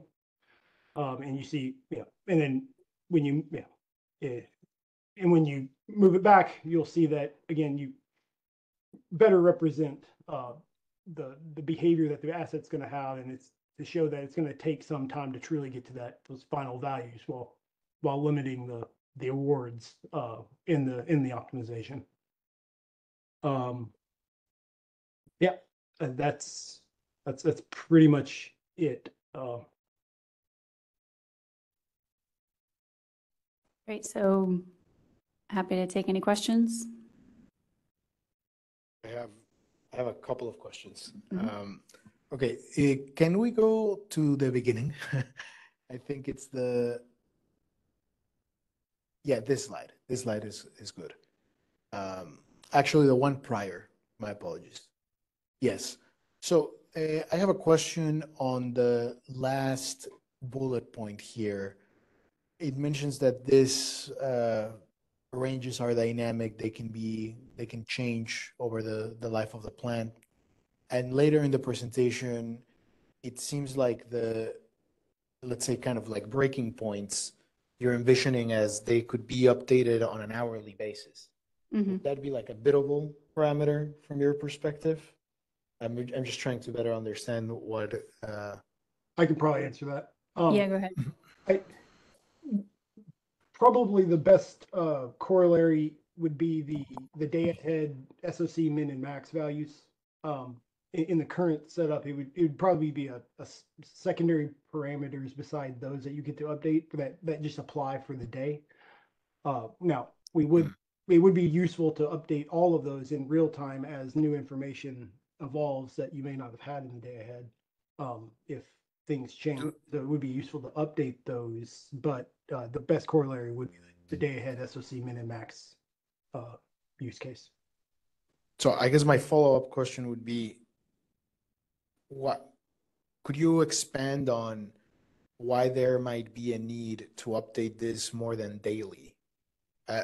Part of the drivers I see here, the life of the plant, the risks of imbalances too. It seems to me, yeah, go ahead. If I come into real time and my assumption that I made in day ahead is showing incorrect, I'd like to fix it. No, I understand that, but could you expand on the drivers as to how from one day to the next you'd have a material difference in nonlinearity? You're not points such that, yeah.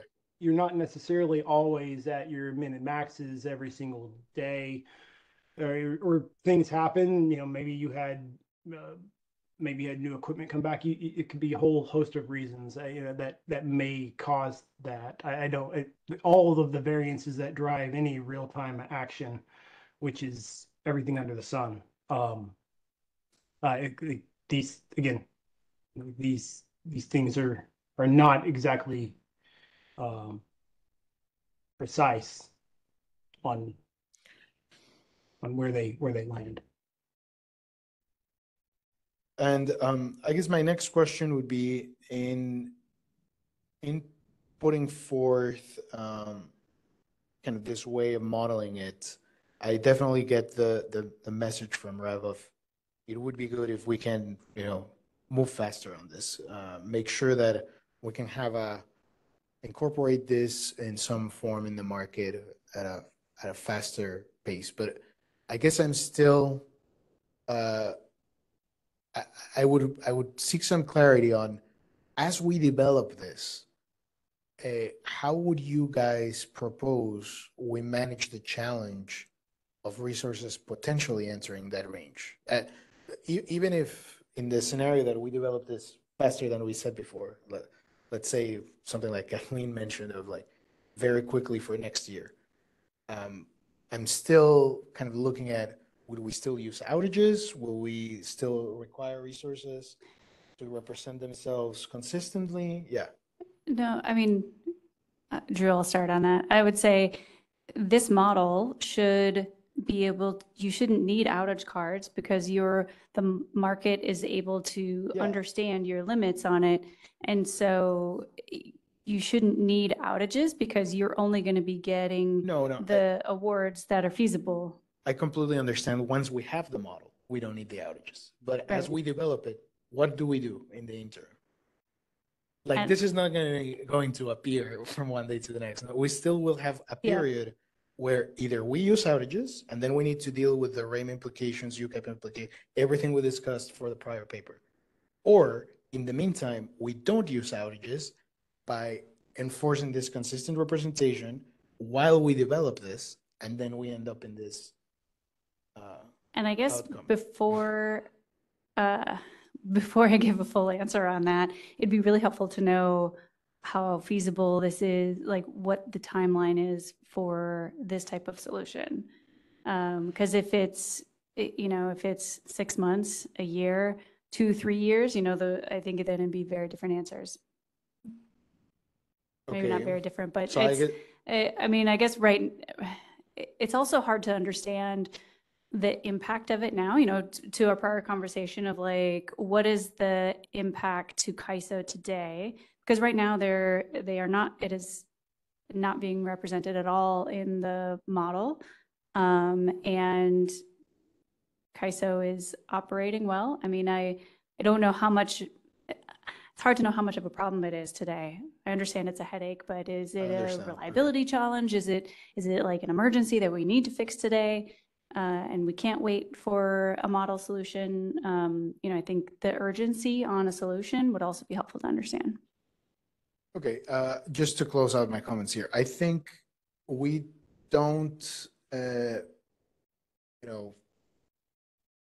initially, we don't disagree with the idea of potentially developing this way of having it in the market, et cetera. I think part of the discussion and kind of feedback we want to from stakeholders is, yes, but how do we address the near term, right? From how the near term solution we put forth in our last paper, a lot of the feedback was outages are not the correct way of doing this. We're going to have to deal with several other implications. This new pivot we presented today, I believe, addresses some of that while putting us on track to discuss this in the longer term. So I think it would be valuable to get that perspective from Rev of, it seems from your response that it might be dependent on the lift or efforts. I think from the ISO perspective, this would be a significant effort. So that being said, it's important for us to think about how we manage the time in between. Yeah, I see there's other questions in the room, so I'll stop here. Thank you. I wasn't keeping track of who raised when. I don't know if you guys know. This is Don. I think, Sergio, this is Don from CISA. I think what I'm concerned about here is that we're focused on what we're going to do between now and when we get to what we think is the end state, but we should understand what the end state is, when we can get there, and then we figure out what we do in the interim. And ideally, I think we would have something that we thought we could implement in the fall release of 2026. That there's some cyber rules where you can update on an hourly basis where when you enter various foldback regions. If it's too difficult to implement where you follow a linear ramp, maybe there's just a predefined, here's the output level you're going to be at as a function of the Pmax of the resource. I think, you can have those sort of questions on how you can how you can reach that sort of implementation standpoint, date, timing. And then if it's going to be fall of next year, I would do outages that are RAIN exempt. And we've solved the whole thing because we focused on the end. We figured out how we're going to get to the end. And then we don't need to come up with all these other ways to try to solve something in the middle when none of us want to be in the middle.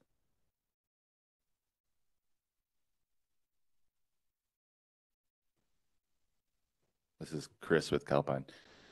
I just wanted to chime in on this interim issue, right, as well, because I think at least Sergio was pointing out that there's probably only kind of two bookend sides to this, but I mean, there was a discussion about using the dynamic limit tool that's for hybrid resources for this purpose. And so I think, you know, the outage card thing was problematic because of the time frames it takes to get into the market and then how it actually gets reflected. And so, you know, there was some agreement from some stakeholders that that might be a problem, and that, you know, the dynamic limit tool could be used easier, and it's something that's already built. So, you know, just allowing the other NGRs to use it when they get into these situations could be a solution potentially that we might want to, you know, reinvigorate for part of the interim solution. But I tend to agree with Don as well about we should really be focusing on what can we actually get in there so the market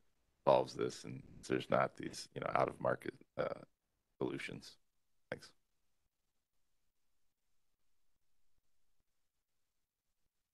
Sergio, if you want to respond to that, I can wait. I'll be really quick. Thank you. Yeah, I think in the paper we posted in August, we also talk about the option of using the dynamic limit, and it has very similar challenges to thinking about outages too, because today the dynamic limit is only available for hybrid resources.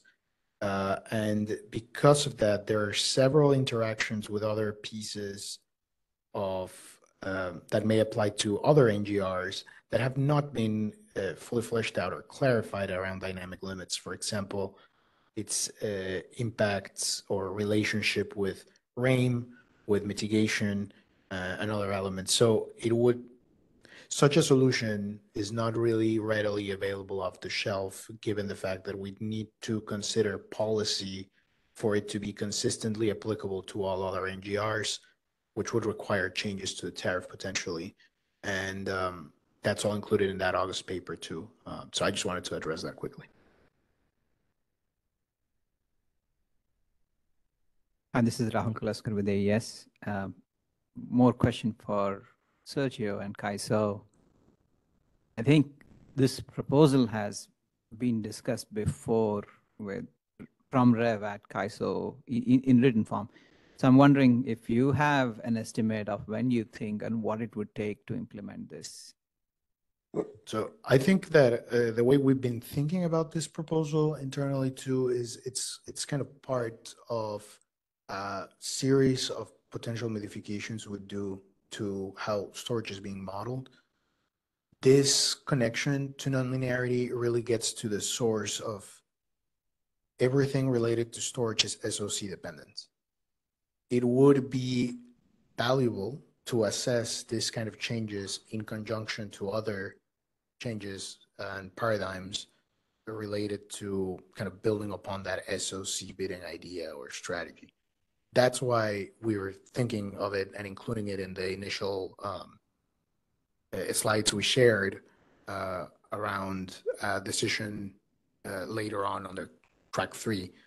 Not to say that consensus could be, you know, achieved on this element prior, but given that this really is an undertaking on modeling and optimization of the resource of the fuel type class, right?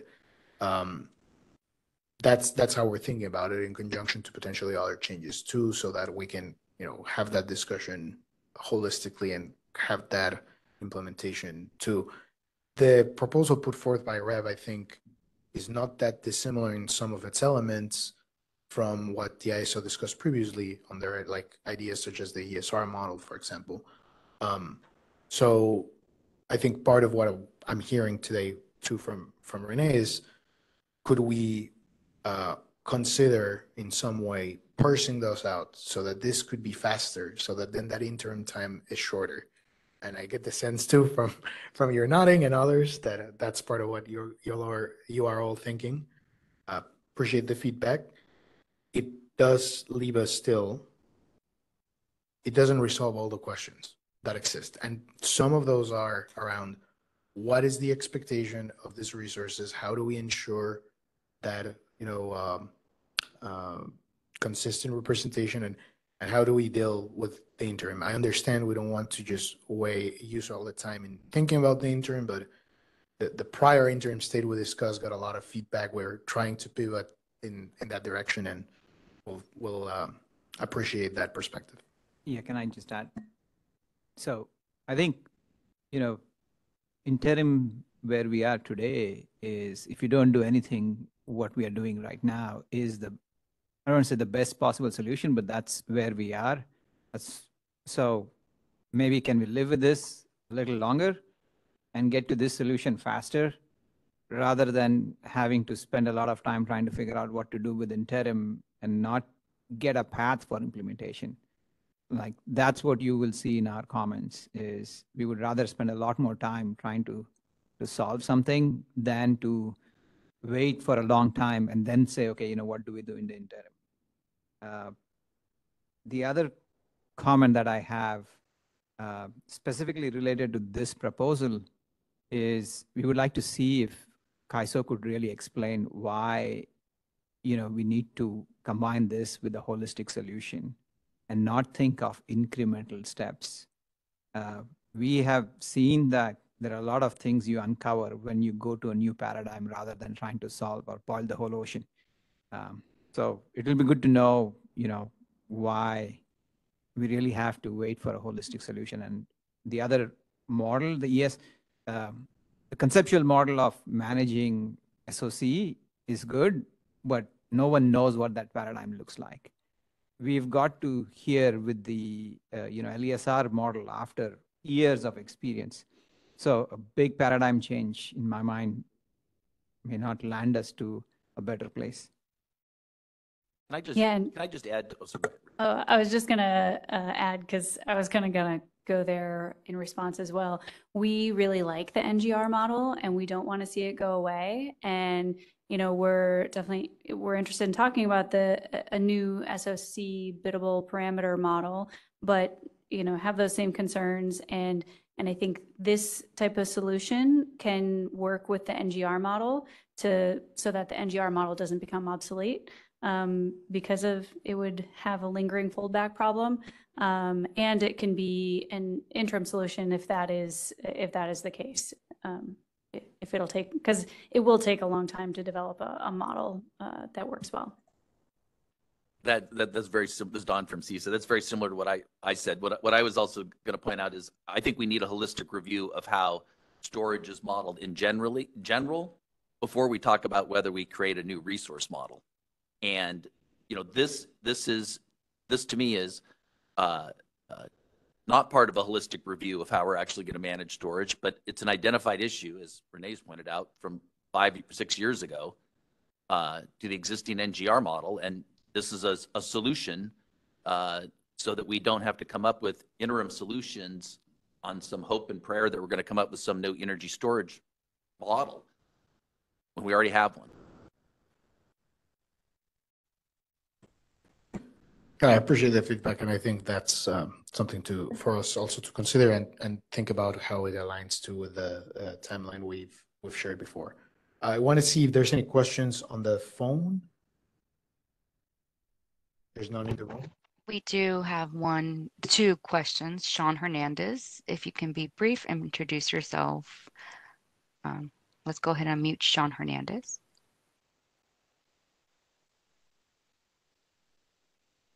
Sean Hernandez, Clean Power Alliance. Really good comments from everybody today. I wanted to thank all the other stakeholders. And, I'm just thinking, like, this discussion of a so-called interim solution really needs to stop. The straw proposal came out in March, and it's been 8 months with CAISO advocating basically the status quo. This is a really good presentation by Rev about what an actual solution could look like. And I agree with Don that we need to be talking about this instead of fighting over codifying the status quo, whether it's RAIM exempt or not. And my question is just if the presenters from REV could please explain for me one more time how the effective Pmax is determined from their proposed model. Thank you so much. Sure. We go back one slide. Oh, one more. Right here. So let's just focus on the discharge. So you have, you see we have a discharge foldback is going to start at 40 megawatt hours. And if you go up back one slide to the formulas. So what you'll see is on the discharge side, you're going to have your normal Pmax just the same as you would any other time. And then at the beginning of your megawatt hour start, and it could be a percentage of online value or anything, right? Like just however you get to that starting point. From that point, you just assume a straight linear cut down to 0 megawatts when you reach your min SOC. And so this is merely a cutting off an edge of the feasible space on the power equation. And so it doesn't really add more complexity to the simplex solution. It's just simply traversing the outside. It shouldn't have material impacts to solve time, but it's because it's just cutting off what the feasible power expectation linearly from that starting point to your min SOC, or vice versa on the charge side from to your max SOC. Okay, thank you. That does sound very elegant. Now, to clarify, in our example of 400 megawatt hours, 100 megawatt battery, supposing that foldback begins to occur at the 10% SOC range, that would be 360 megawatt hours used and only 40 remaining. Well, no. So in this case, you see, I have it starting at 10%, but the max operational value is 440 due to the because it is correct. Because you have overbuilt. Right, but because we're saying that this is built as a QC asset to where you can produce 100 megawatts for 4 hours discretely, like at that level, and then you have the extra on the outside. And so we're saying this is just getting away from where it's more operational values, and then the RA values would be the max take off the discharge foldback start value, and then you have how many megawatt hours are available at full power.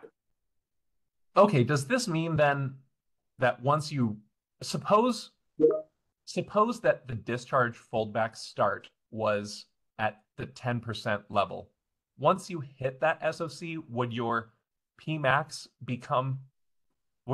Pmax become 10% of Pmax or 90% of Pmax?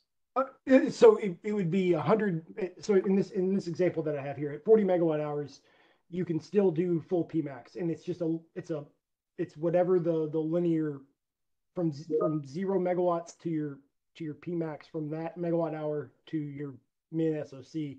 It's a linear drop in your power capability. It's just a linear. It's just in assuming a linear cut on. Okay. Power. Thank you.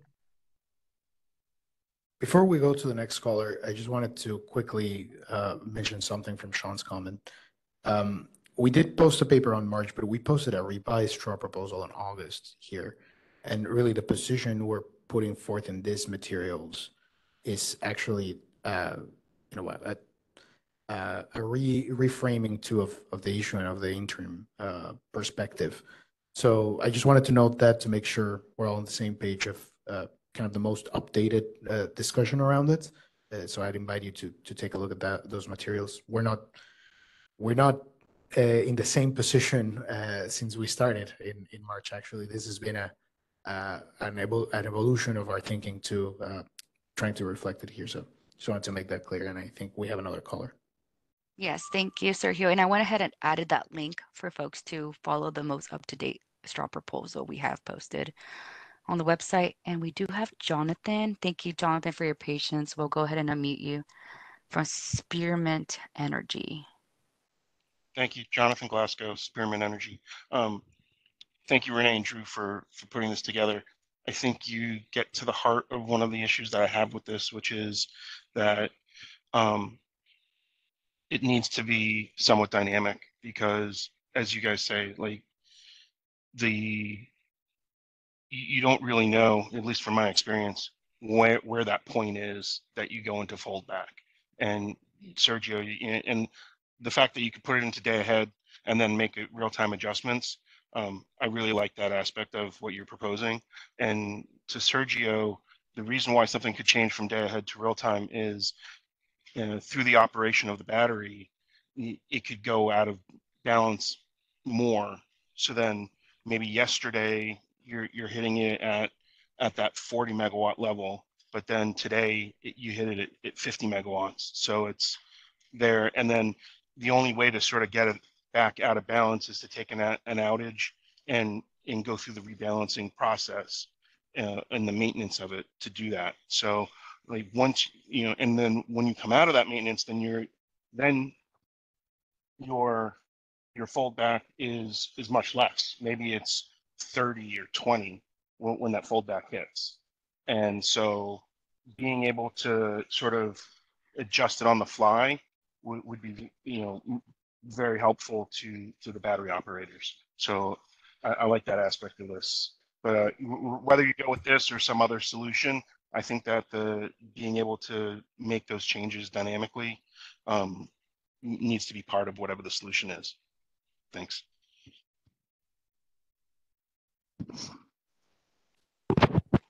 No more questions in queue. Thank you, Sergio. Okay, I don't think we have any other questions here in the room. So, oh, sorry, I didn't see. No worries. Kathleen Colbert from Vistra. Thanks so much, Renee and Drew. Really appreciate it. Maybe a couple technical questions, if that's okay. Go back to the formulas because they're fun. Or yeah, either. So first, supportive of this direction. So these questions are not meant to be, poking holes. It's more just trying to understand kind of how I think about it, consistent with how you guys are framing it. So just want to make sure we're talking the same language and then see kind of if you have a reaction to, I guess, my explanation of kind of what our dream state would be. And so I'm wondering if this is like a step in that direction or if there's improvements. But so let me chunk them if that's okay. So my first question would be, so really appreciate that you're framing this from both the charge and the discharge degradation. So we're breaking out the two because that is what Vistra at least proposed in December of 2024 and then in January 2025 were two new master file fields for a charge current rate curve and a discharge current rate curve. And I think when you're saying degradation, we're talking about the current rate that changes after you hit a certain breakpoint in SOC. So those are the same terms, right? We're just framing differently, right? I am just talking about the operational effect of the net system and the way that it behaves and follows set point. Yeah. What's actually driving it, I don't really care much about. It's meant to mimic the behavioral aspect of the asset. No, I appreciate that, Drew. I did ask my physical engineers what was driving it, and so that's how I got the name for it back in the day when I asked them what was the physical side. But to me, it's not the words. I just wanted the CAISO to be really clear that what we have proposed, those words are intending to be these words. Cool. So my second question, when we have said like the ideal state would be a rate curve, the reason for that is because and when I say this functions like a ramp rate, it gets at what I think Jonathan is saying. Just like ramp rates, they're highly variable.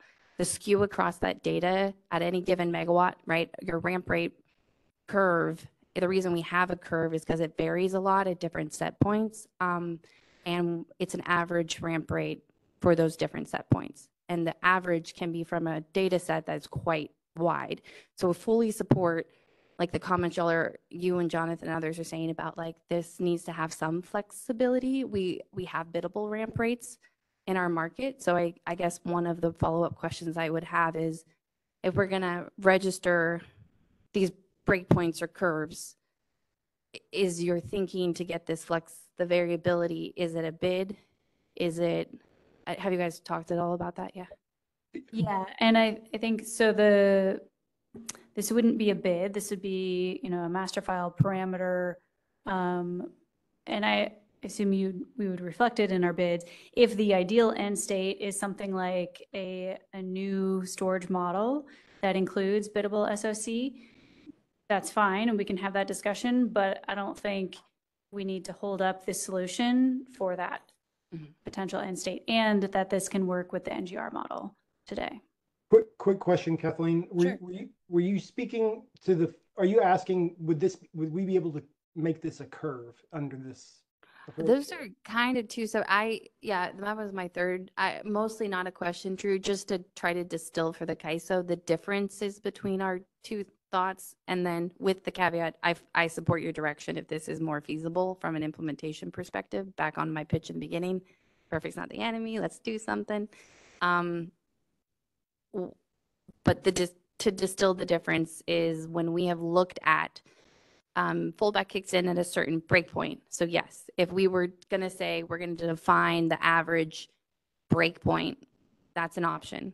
And define what that average degradation would be, kind of so it could be interpolated from that breakpoint to the full SOC or the bottom of the SOC. I think this is an implementation choice. The reason we had pushed for a curve is because the rate of change to the megawatts as a function of the SOC, once you hit from that breakpoint to, let's say, we're moving from our PMIN being our full charging capacity down to 0. Once the breakpoint hits that difference, it's not the same rate of change across that whole area. And so that's why we had said curve, but I was curious. I was just going to add in that this can be made a curve if the rate of decline only increases. So it's basically monotonically increasing in the rate of decline. Basically, if your cut keeps getting steeper as you go lower into the range, then it would be feasible to stack these cuts without really any effect.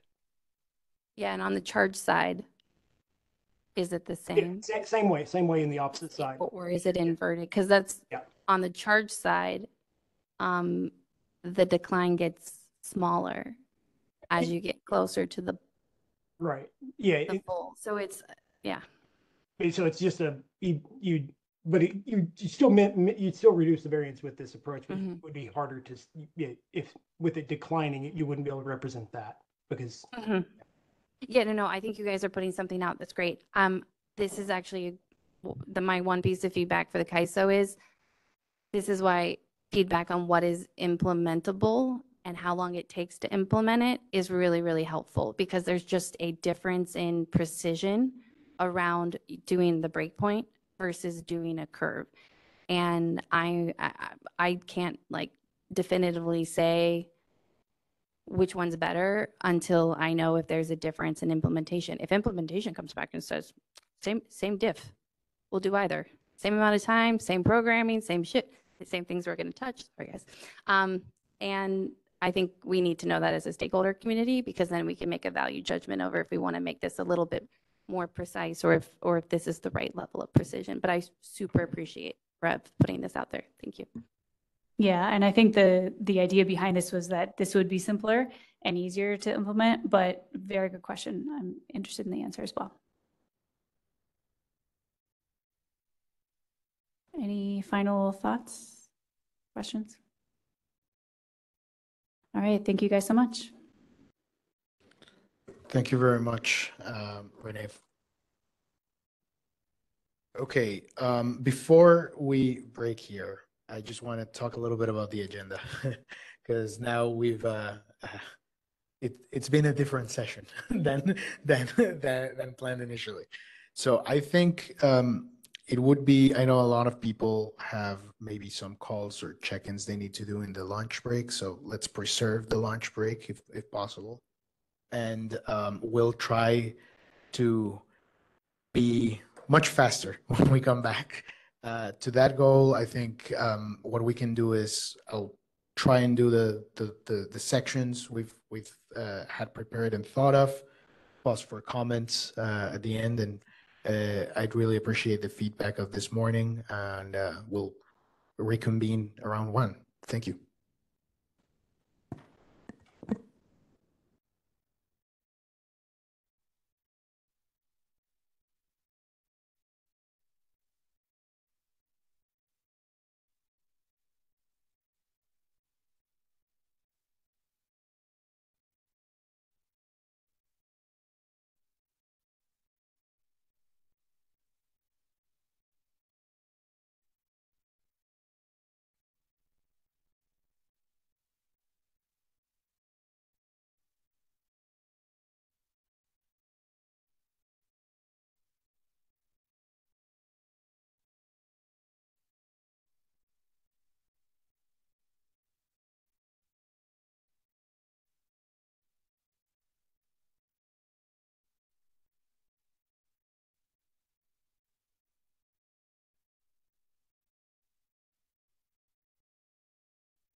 Hi, everyone. Welcome back. We hope you had a great lunch break. We're going to be getting started here again. And so I'll turn it over to Sergio to take us.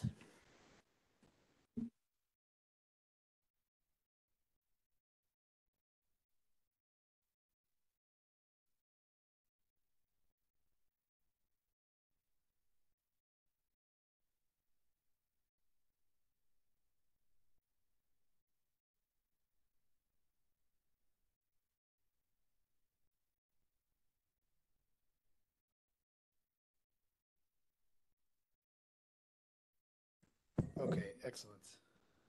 Hope you all had a good lunch break. We're a bit behind the schedule. There are 3 items that I would like to cover in the next hour. I think in the interest of time, the best way to do so will be I'll go through the different sections and then pause at the end to get some conversation. And we'll target starting our stakeholder presentations with PG&E, Vistra, and Dartmouth at 2. So try to go as fast as I can here, and please hold your questions to the end of this respective sections, and we can get going. So this first section, we really, as we discussed at the beginning of the call, we're driving towards an issue paper straw proposal on this Uplift and Dev topic group in the coming weeks. So we want to use this time to ensure that we are all aligned and on the same page on different elements of this topic group. Starting off with the guiding principles. So just to make sure that everyone in the call, we all have the same background and understanding of bid cost recovery. Bid cost recovery is a mechanism that we've originally developed with conventional assets in mind. The goal of bid cost recovery is to ensure that resources receive sufficient revenue to cover for the sum of all their accepted bids. Particularly, this is focused on the recovery of startup, minimum load, transition, and energy bid costs if total market revenues over the course of the day do not cover the sum of those accepted bids. The paradigm of bid cost recovery seeks to incent efficient bidding and ensure that assets will follow dispatch instructions because they have that guarantee that they'll be able to, let's say, be made whole in case that revenues are not covering that total sum of accepted bids. When storage resources, battery storage resources started being integrated into the ISO footprint, we largely applied the same BCR framework to these resources. And to note, as we'll discuss later, these payments are calculated for batteries separately in day ahead and real time. This is the case for other resources too, but there's also a ROC calculation for others, and that is not relevant in the case of batteries. So as we've discussed in the efforts around bid cost recovery and storage since last year, for battery storage resources, the existing bid cost recovery paradigm may incentivize inefficient bidding. This is really due to 3, let's say, characteristics or consequences of the BCR framework. First, storage resources are insulated from losses incurred due to inadequate or state of charge, let's say premature filling or depletion of the state of charge. It also disincentivizes the use of bids in real time to manage the state of charge, given that insulation. And as we've discussed in our prior effort, since this paradigm would use the battery bids as the proxy for the battery costs, it might be open for some form of strategic bidding. Therefore, as you know, we well documented in our prior effort that we undertook last year, applying the same paradigm of bid cost recovery has the effect of treating batteries actually differently, right? That creates 2 concerns. This language will be familiar to all of you that have been following this effort since last year. The concerns being first, that batteries, in contrast to other resources, are not exposed to real-time prices if they do not deliver the day-ahead schedules, which is really the primary concern we're seeking to think about and address with this effort.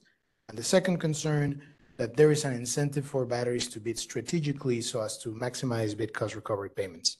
This is something that our efforts last year addressed in real time, And we believe that maybe some additional modifications will allow us to address this too in the day-ahead timeframe.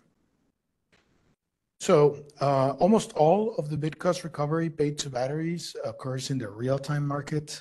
This is something that we've documented to prior, and we've shown before statistics regarding this. As you can see here, here we are compiling a PCR monthly bid cost recovery payments by market for the whole footprint, covering from January 2022 to July of this year. On the little box on the top right, you can see the average monthly BCR payment by the different years, which basically tells a story of, these payments monthly on average have remained consistent despite the growth of battery energy storage. But the trend of a significant share of them coming from real time persists. I would like to note that you may see here in the beginning, the end of 2022, beginning of 2023, some spikes related to day ahead bid cost recovery. We've, the ISO has investigated on those spikes, and some of those payments relate to instances where, as we'll discuss later, bidding parameters resulted in those greater payments to those resources. So yeah, the majority of bid cost recovery payments to batteries are coming in the real time. In day ahead, these are extremely low because of a couple of reasons. First, the 24-hour optimization time frame makes it so that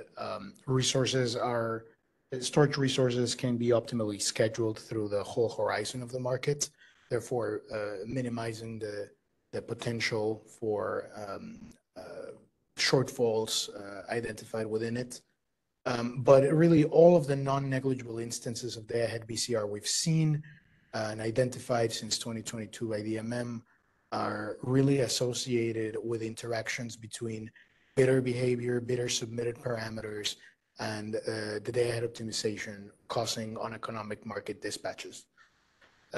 This is very important, the fact that these are largely, really as we state here, exclusively associated with interactions of parameters submitted by scheduling coordinators. In real time, the main driver of bid cost recovery payments really stems from a constrained state of charge that basically limits the ability of the resource to charge or discharge, forcing the resource to effectively buy or sell back their day-ahead market award. So this is all background on the problem, how we've been discussing and thinking about it since the effort we've worked on late 2024.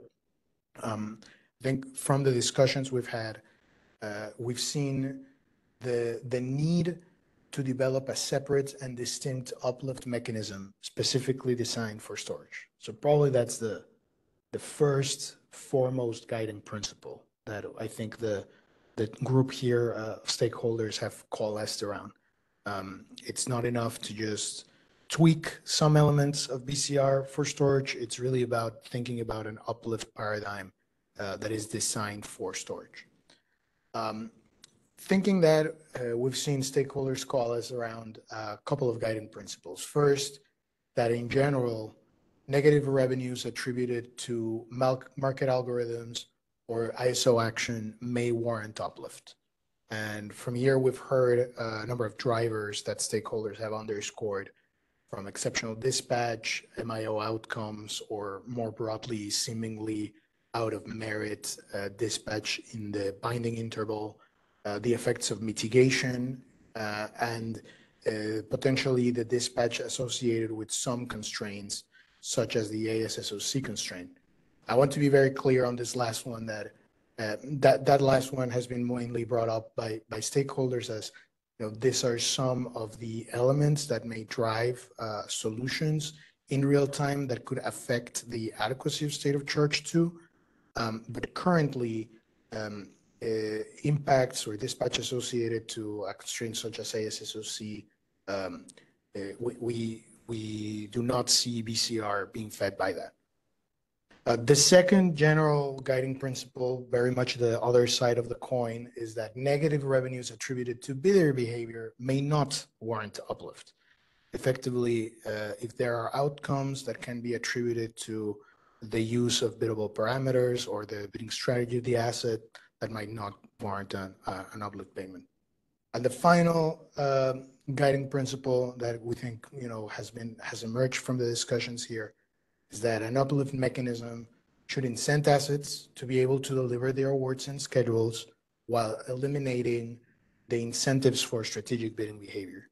Effectively, that we should have a uplift or make whole mechanism for storage resources that ensures that we're addressing concern one, the fact that resources should be well incentivized to be able to operate consistently with those awards and schedules in mind. So I'll pause here to see if there's any questions, reactions on these notions of the guiding principles that I think the group has been discussing and coalescing around Uplift. And then later I'll move on to the ones regarding the default energy bid. I'm not seeing any hands raised in the room or online at the moment. Okay, perfect. Then I'll keep going forward then. So the next element has to do with the default energy bids. These are closely related from the beginning of the discussion around bid cost recovery, because the concern around mitigation and its effects, and particularly the risk of excessive mitigation, was something that some stakeholders raised and wanted us to consider. Before we get started on some of the guiding principles on devs, I want to make sure that we all have a common understanding of the storage dev as it stands today and what default energy bids seek to do. So default energy bids, or DEBs, they seek to approximate the generator's variable cost so as to be used in situations where market participants might have the ability to exercise market power. We have different DEB options, DEB alternatives that are available for resources, and resources are able to select the option that they'd like to utilize, rank them, or even negotiate a DEB as well. Here, the discussion will center around the storage DEB and some of the feedback and challenges we've heard and the guiding principles derived from that. The storage DEB today includes three main components: the energy cost of the resource, the variable storage operation cost, and the price-based opportunity cost. The storage DEB is calculated as the formula included here shows. Basically, what we can see is that the storage DEB is really looking at the maximum of two different values. The first one being the energy cost given the charging duration and the round-trip efficiency of the asset, or zero, plus that impact of the variable storage operation cost, or the price-based opportunity cost. All of this is then multiplied by what we're calling here a DEB multiplier, which is set at 110%, so as to ensure that there's some buffer to consider the variance of between the DEB and the costs perceived by the asset. And we'll go into further detail of the components in a bit to make sure we all have a robust understanding of it. So first, the energy cost component, it seeks to estimate the average cost of energy that is used by the asset to charge. There are several assumptions that go into this energy cost. First, that the energy is purchased through the CAISO markets, that the asset is going to charge to be able to perform one cycle of charging and discharging per day, and that the asset will charge during the least expensive continuous block of time during the day, given its duration.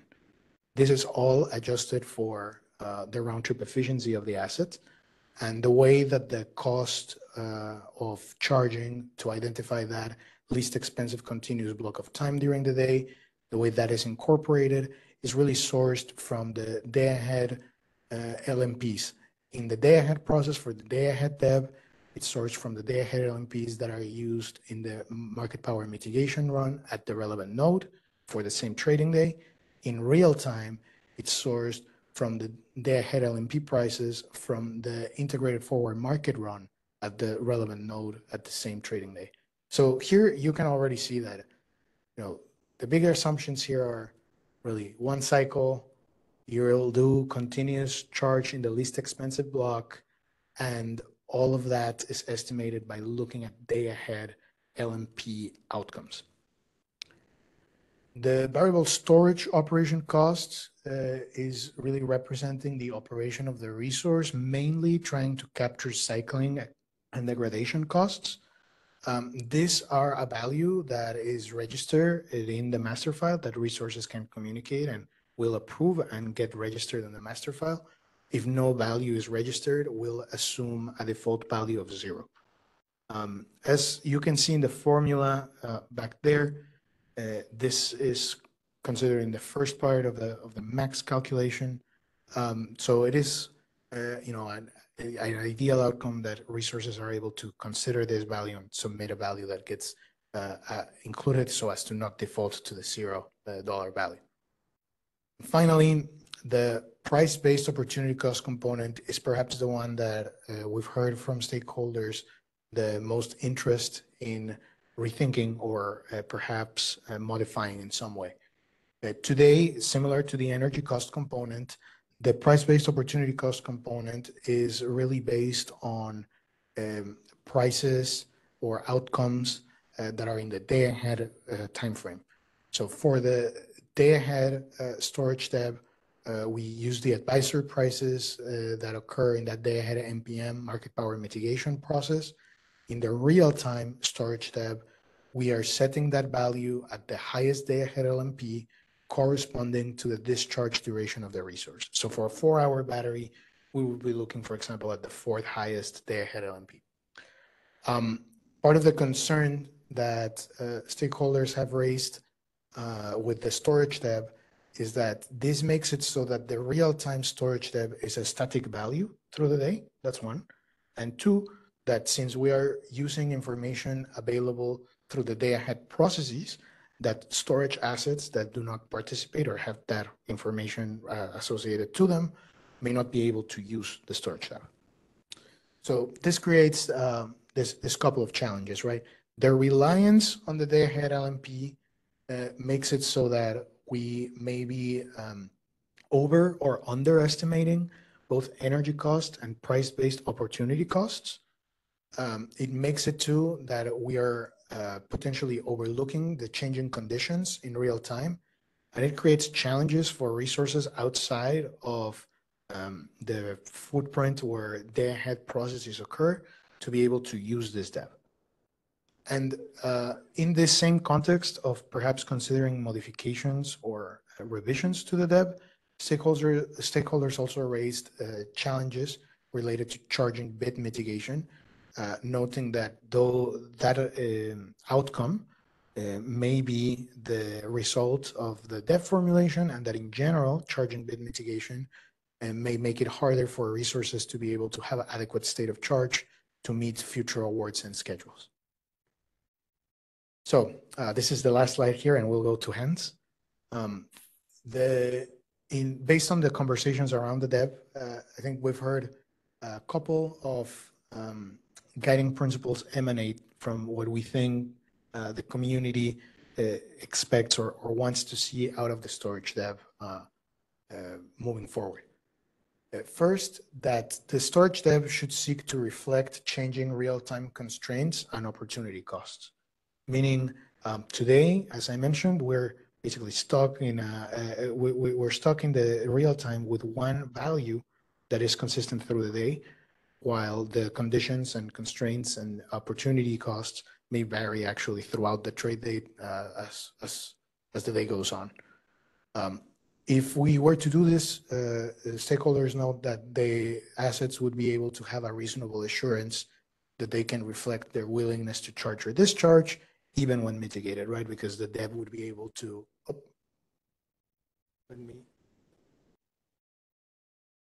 we'll go back to the deck. Perfect, thank you. So with this, they'll have this assurance and it will basically allow resources to be better positioned, to be able to use their bidding opportunity, their bidding ability to manage state of charge. And the second really guiding principle we've heard from a community is that all storage resources, regardless of their location, should be able to use the storage tab. Today, this dependence or use of day-ahead LMPs may limit its applicability. So we've heard a concern around that, and make sure that resources can be resources that are similar in their field type and similarly situated should be able to access this storage tab. So I think we have a couple of hands. The first hand was on the phone. We'll go to Robert first.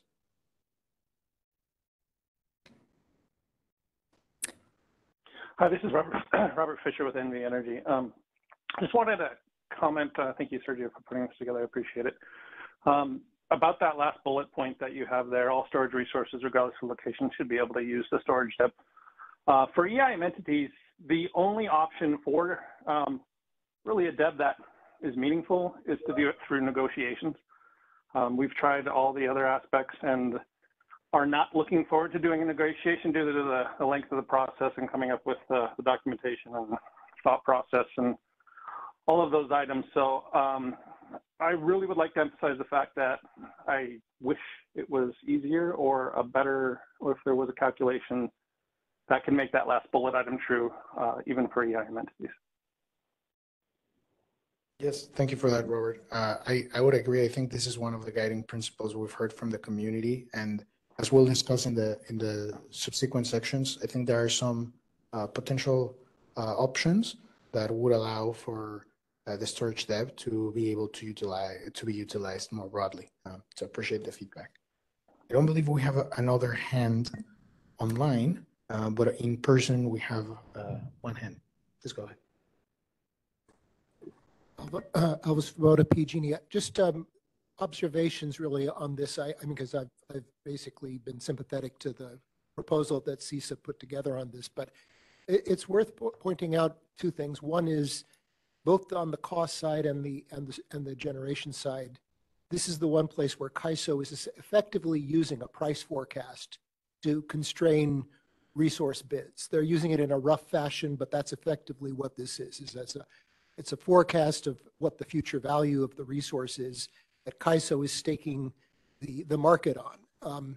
So there's something to be questioned in that. And I think when CAISO gets it wrong, not only are resources unable to represent their real opportunity costs, but the actual market solution can be quite inefficient. So I think the principle of trying to get efficiency in the solution, in my mind, really kind of overrides some of these concerns about getting something that constrains storage bidders enough.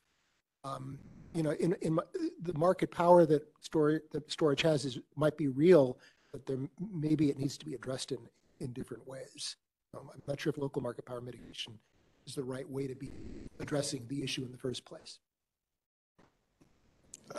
I'd like to maybe ask if I'm taking the last piece of your comment, Alba, to suggest that maybe consideration of whether storage, of how storage fits in the market power mitigation framework should be reassessed, perhaps even to take priority even over this discussion around the depth. Is that accurate? Yeah, maybe. But I should stress, by the way, this is coming just out of thoughts. I'm not speaking for PG&E in bringing this concern up. I just was realizing as you were going through it that this really is different. Batteries are treated differently from other resources in the market. Thank you for that. Yeah, thank you for that perspective. I am not seeing other hands in the room at this point, and we're doing great on time. We're recovering a lot of the time. So let's keep going. And again, after the next set of materials, I'll pause again to see if there's any questions or feedback. So in our meeting in September 29th, we put forth this idea around day-ahead bid cost recovery a lot, or Uplift design, and around the notion of having a requirement for the submission of the initial day-ahead state of charge value. We received a lot of feedback from that presentation, and we'd like to go over some of those comments and respond to them here to make sure that we're kind of on the same page as we drive towards the paper for later in this year. So in the working group, we presented what we called a draft straw proposal on the elimination of day-ahead BCR for storage resources. What we presented, or the rationale behind this notion, was that, as we've talked before, the vast majority of day-ahead BCR, actually all non-negligible instances, that's a better way of putting it, all non-negligible instances of day-ahead BCR for storage resources arise from uneconomic schedules that are due to interactions between the parameters or bidder behavior submitted by scheduling coordinators and the way that the day-ahead market is solving. Those parameters are enlisted here, the ones that usually are, let's say, the usual suspects. What we see is really driving the creation of non-negligible day-ahead BCR payments. In particular, I'd like to underscore outages and self-schedules. That is something that is definitely within the bidder's control, and we've identified instances where used in combination, it could exacerbate some of the concerns we have. So because of this, we're certain, based on the information we've seen, that the drivers behind day-ahead battery bid cost recovery can be subject to strategic bidding and can be used to unduly inflate BCR payments. And that is why we, when we were talking about concern 2 a couple of slides ago, we noted that we think the risks or challenges around strategic bidding might be addressed in real time, given the modifications that we approved last year and have implemented this year. But in day-ahead, this is a concern that is still present. So because of the 24-hour optimization, the lack of battery commitment constraints, and the risks associated with these challenges, and the fact that they're all really subject to or related to bidder behavior, we posited that day-ahead BCR for batteries is unnecessary. So we got we got a good amount of feedback from stakeholders. Several stakeholders supported the notion of eliminating day-ahead BCR, noting, with the exception of cases where exceptional dispatch may occur. In the day-ahead context, that might be quite of an outlier situation, but wanted to note that is part of the perspective from the majority of stakeholders. These stakeholders that supported the notion of eliminating the BCR noted that this would be consistent with the guiding principles we've been working on as a community, since the majority of these payments are really driven by bid parameter configurations or scheduling coordinator behavior. We did get a couple of comments that offered that had some doubt around this perspective. First, some stakeholders argued that if we were to remove the day-ahead BCR for a specific resource type or fuel type, but not from others, that we might be creating undue differences. Other stakeholders noted that they would not support the elimination of day-ahead BCR as an independent change or like a standalone modification. So to that, we want to provide some responses to the comments we heard. Well, first of all, we continue to believe, after reviewing the comments, that the elimination of day-ahead BCR is consistent with the guiding principles we've outlined before. The drivers of day-ahead BCR are exclusively related to bidder behavior and are susceptible to strategic bidding behavior. Because of that, we are in agreement with the stakeholders that noted that such an elimination would just be, part of the consequence of following or applying our guiding principles. We also think that, to the commenters that said that this elimination may create undue differences with other resources, we believe that elimination would actually be consistent with the need to develop a distinct uplift mechanism specifically designed for storage. It is because of the nature of storage too that these resources do not need the day-ahead VCR as opposed to other assets or fuel types that may need it. And in the record of prior comments, we saw from several commenters the notion that there is agreement that there is no need for a day-ahead uplift paradigm, and that really our focus should be on a redesign, a robust redesign of the real-time paradigm. And finally, to the stakeholders that did not support the elimination of day-ahead VCR as a standalone modification, we want to very clearly state that we do not view it as a standalone change, but as part of a broader rethinking of storage uplift. That really means we should focus on the real-time time frame and the drivers and potential need for a make-whole payment in that time frame, as opposed to in the day-ahead market. The elimination of day-ahead VCR, from our perspective, would be one element to redesign the uplift specifically for storage in a manner that is consistent with the guiding principles. I'll pause here to see if there's any questions or comments. I believe that there is one in the room. We can get started there. This is Don Trethewey from CISA. So my question is, when would you bring the elimination of day-ahead VCR to the board for approval? This would be part of the package on the uplift and depth that is in... Including the redesign of a make-whole payment associated with real-time? Yeah, it would all be bundled together effectively. But I think that at this point, given the guiding principles that we've laid out, we probably can, have agreement on this piece and then start focusing on the real-time piece. But I mean, that would be my. I actually don't even know why we're continuing to talk about day-ahead VCR from a prioritization standpoint. I'd be focusing all my time on real-time and then come back and revisit. Do we really need something in day-ahead?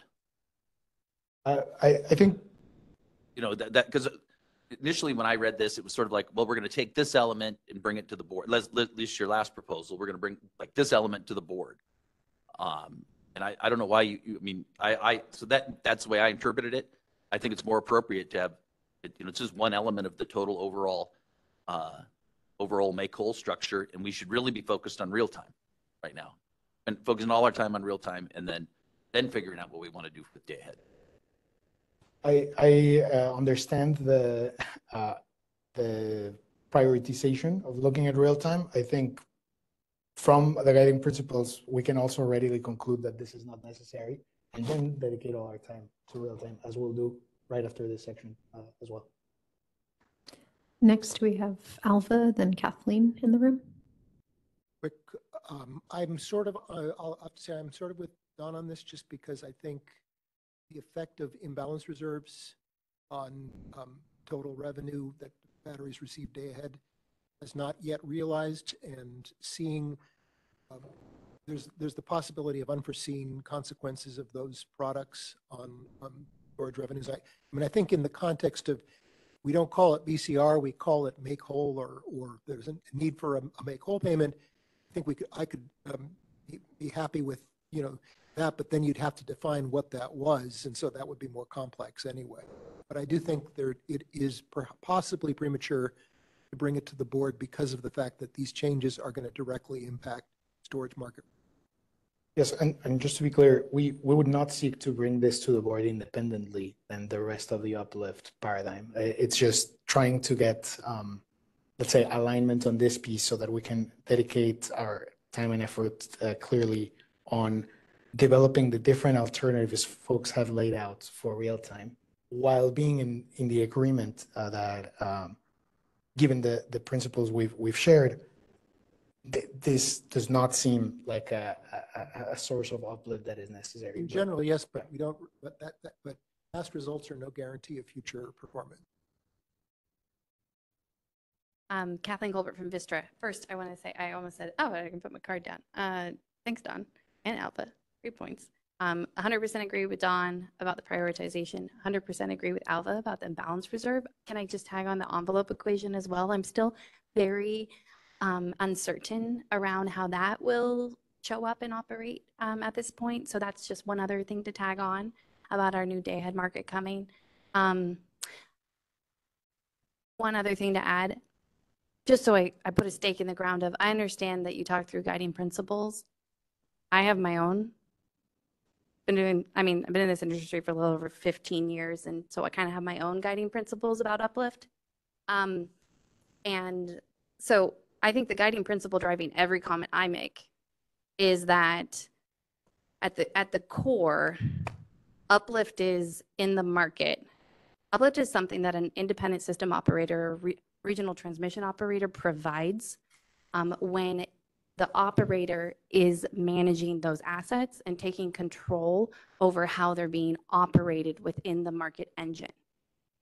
If a scheduling coordinator instead is driving the outcome of the market, whether that's through a self-schedule, end of hour, bid parameters count towards, driving the outcomes, a schedule coordinator taking action to drive the result of the market, that is an SC decision, and therefore they're ineligible for Uplift. If the ISO is administering constraints, and those constraints, when they bind, result in an uneconomic result across the entire operating day, Uplift is there to make resources whole in exchange for the fact that the market operators is operating them. They're not making their own decisions. So that's the foundation of Uplift. And so my principle is when the CAISO is taking over management and control of an asset, then we should be eligible for Uplift. I also think it's really hard to unwind certain intervals when we're talking about the full day. So just kind of from where we are right now, to be honest, I can't get aligned with this because I'm not yet understanding the package of who's in control. How is the SOC management changing? How are other constraints being modeled changing? So I just wanted to explain why I'd like to put it in the parking lot for right now and then focus on the real-time market so that we can talk about SOC management, who's going to be in control, who's not going to be in control. And I think if we go down that path, I hope we can get to alignment. This is premature to me until we talk about how the market itself will or will not look, because, we're going to bring forward proposals that would change how it looks from today. So I can't get aligned on a concept with the market looks different. Kathleen, if I may, could you expand a little bit upon your view on instances in which the market operator is taking control of the asset? I think you mentioned some of the constraints. I think part of when we think of the market operators taking control, I think it's very clear that, for example, out-of-market actions fall there. But I believe that you have a more expansive view. Could you elaborate on that? I plan to talk about it during my presentation. Okay. It's kind of the That's crux okay. of my presentation. But just very briefly, the ISO operates what is a security-constrained economic dispatch. That security-constrained economic dispatch means that there are constraints that are being monitored and enforced in the market and respected at certain prices that can be relaxed. The market results that are a function of the bids and the constraints, which largely are physical limits, but can include our requirements, our physical limits. Those are all constraints. There are other more complex constraints. The result from that is anything that is monitored within the market that drives a market outcome. That is an ISO outcome. That's an ISO driven commitment. We call that an ISO commitment in our tariff when we think about a unit commitment. And then we have SE commitments. That's when a scheduling coordinator submits a self-schedule in most instances, right? That's a scheduling coordinator doing something to tell the market operator that we are going to be price insensitive and we are going to drive the result. It is not going to be a function of the economics or the optimization problem. So a self-schedule is a price-taking bid, right? An end-of-hour target, that's also a price-taking bid that drives an outcome and says, don't dispatch me based on the market software engine. Dispatch me consistent with an incredibly high penalty price to respect that I am telling you how to drive your market outcome. And that is the foundational difference between an SC-driven result and an ISO-driven result. Thank you. I think we have another hand. Next, we have a hand on the line. Can we unmute Callie Wells, please? I will be very brief because I think Dawn, Alva, and Kathleen both hit on my reaction. I think it's extremely premature for us to just say we don't need day-ahead BCR. Obviously, we have a significant amount of changes that are coming, and we have no idea the extent that the new imbalance reserves is going to impact storage resources. Obviously, the market sim results right now show it. Storage resources are heavily involved in providing the imbalance reserve products.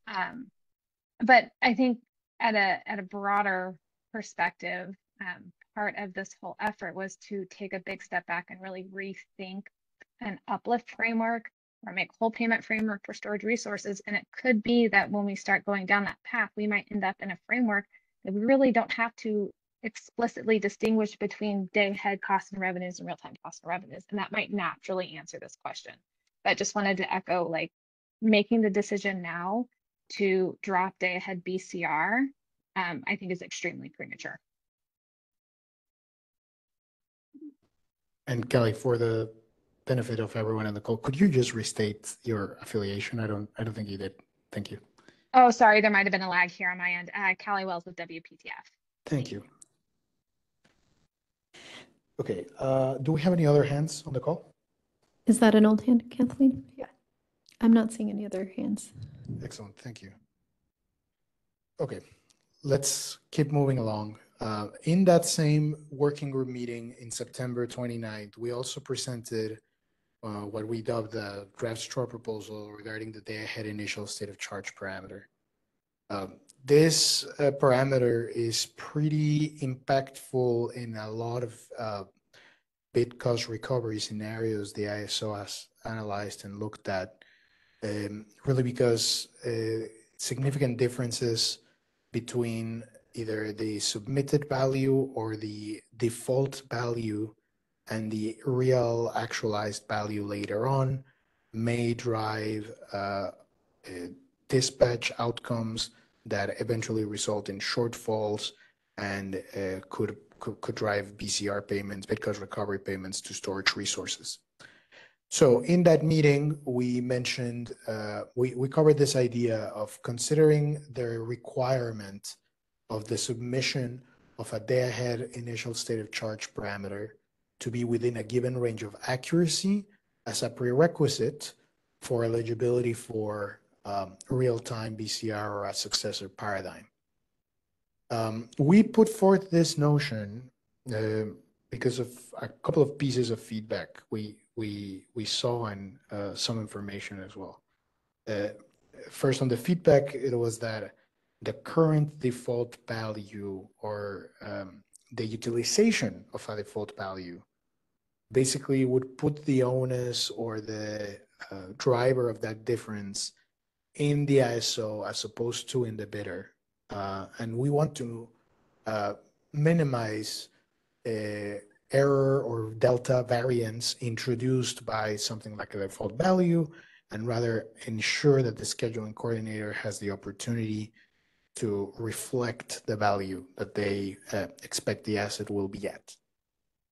The second piece of information that drove us towards this draft straw proposal idea has really to do with making sure that we create a linkage between the behavior that we see from the assets and what we expect later on for the asset to be at, that they had initial state of charge value, and that they can utilize all of their tools available to them to basically link their operations to be within that range, so that we can ensure, more consistency in how these assets are participating and showing up.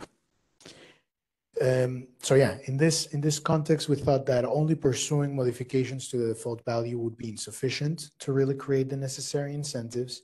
It wouldn't make it so that resources really have an incentive to submit a feasible value and to reach it, since we would just be using a new default value and not really calling for action of them. And it will continue to have the potential to introduce variance beyond the scheduling coordinator's control, which we've heard from stakeholders is not an ideal solution. So the idea would be that a submitted day-ahead initial state of charge value would be necessary for day-ahead bid submission. That would incent realistic value and incent the use of available bidding tools to reach that range.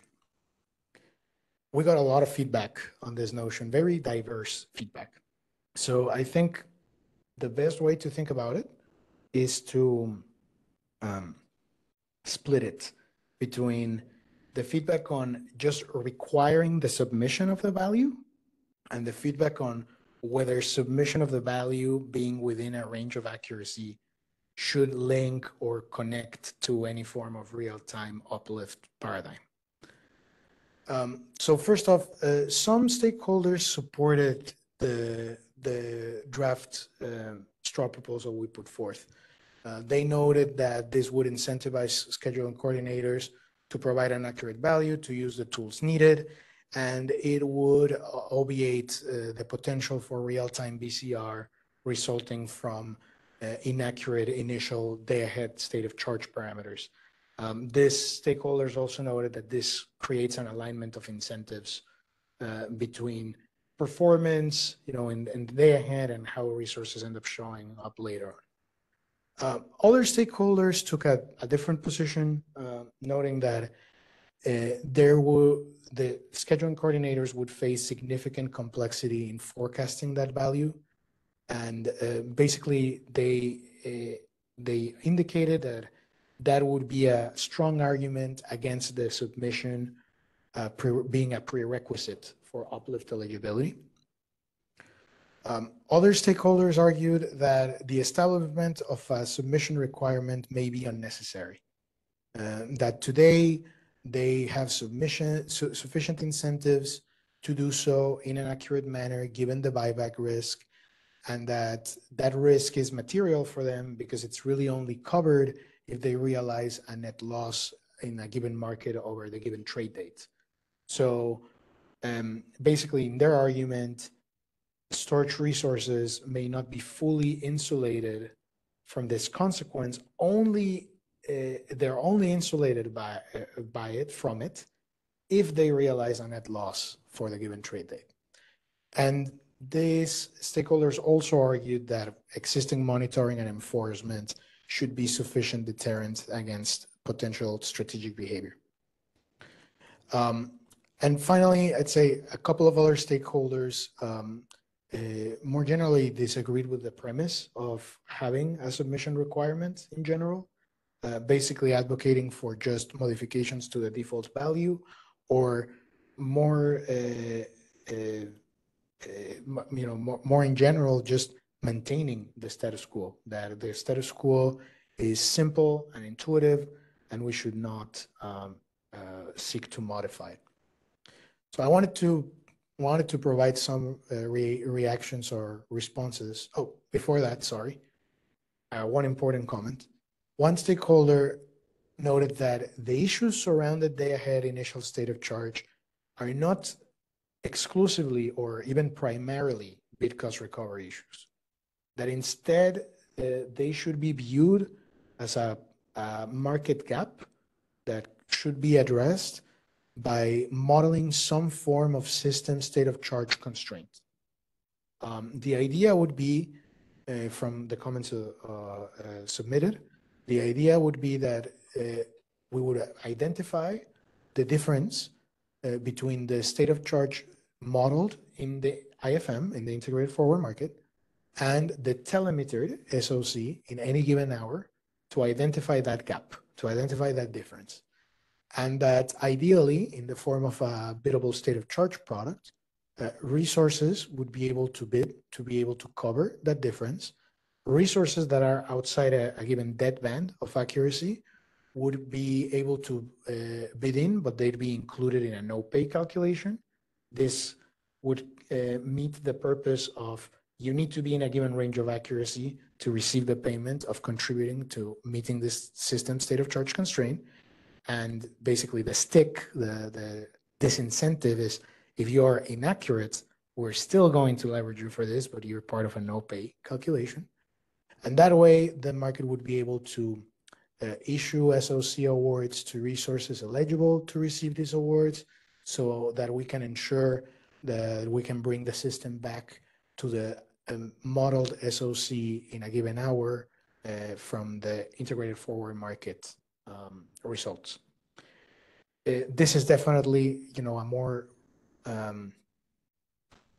let's say, it's a more involved solution than exclusively having a requirement and making that requirement impact eligibility, right? This is really more so about creating a new type of system constraint and the ability to, through some form of bidding product or another mechanism, be able to reconcile those differences between IFM outcomes and telemetered SOC hour by hour. Okay, so some responses or reactions to the comments we saw. In general, I'd say that we view the establishment of the submission requirement as consistent with the guiding principles, but we understand that that can be thought of and separately or independently from making that submission requirement a prerequisite for some other form of uplift or make whole. So let's think just about establishing the submission requirement for initial day ahead state of charge. We view that as consistent with the principles. It establishes this connection that incents bidding behavior consistent with awards and schedules. It also allows us to be able to shift control of that value from the ISO via default value to the scheduling coordinator being a submitted parameter. We also think that making sure that that value is submitted is warranted, given some observed strategic behavior that we've seen in some instances of BCR payments. And we find that just the establishment of the submission requirement is consistent with other concepts that have been offered by stakeholders, such as, for example, CISA's conceptual framework around that dev-based real-time make-whole paradigm, or Vistra's, I called it here, state of charge difference constraint concept, which is this notion of having a system state of charge constraint and people can contribute to it. If they're outside a given deadband of accuracy, they would get a no pay. If they're within it, they'd be able to contribute to it through some form of either biddable paradigm or others. So I think what we're really trying to convey here is we hear the feedback from a group of stakeholders that it might be premature to establish this requirement as to be in a given range of accuracy as a prerequisite for real-time make whole or uplift. But we think that just the establishment of the requirement itself could still be consistent with all of these different options and paradigms or frameworks that stakeholders have offered. So as far as the consequences for inaccurate submission, I think that we think that would really depend on the pursuit framework. No, so I try to represent those different alternatives that stakeholders have offered in this table. So the first row tells us if there's a requirement to submit the day ahead initial state of charge. Here we've assumed that the requirement exists throughout all the cases, right? In our draft straw proposal, which we presented in September, the consequence for inaccurate submission would be you're ineligible for real-time uplift. In CISA's conceptual framework, the consequence would be, this is taken from the comments, but always very open to correction or clarification, that for each 1 hour's worth of difference in that state of charge, the hour with the highest shortfall would be excluded from the real-time make whole calculation.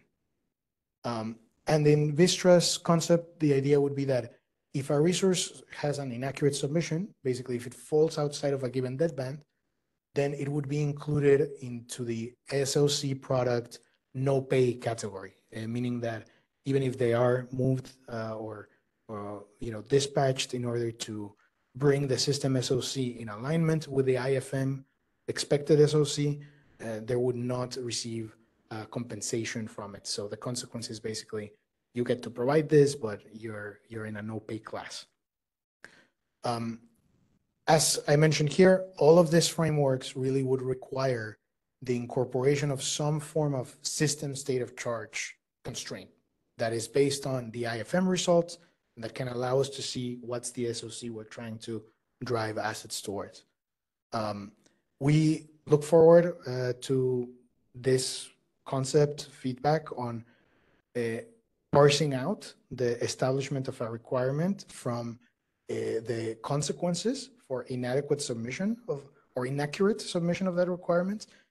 Because as we see in the comments, I think there's different alternatives that can utilize this in a manner that ensures that consistency and drives outcomes to be aligned with expected awards and schedules. I'll pause here. I think we have one hand in the room and maybe someone in the phone.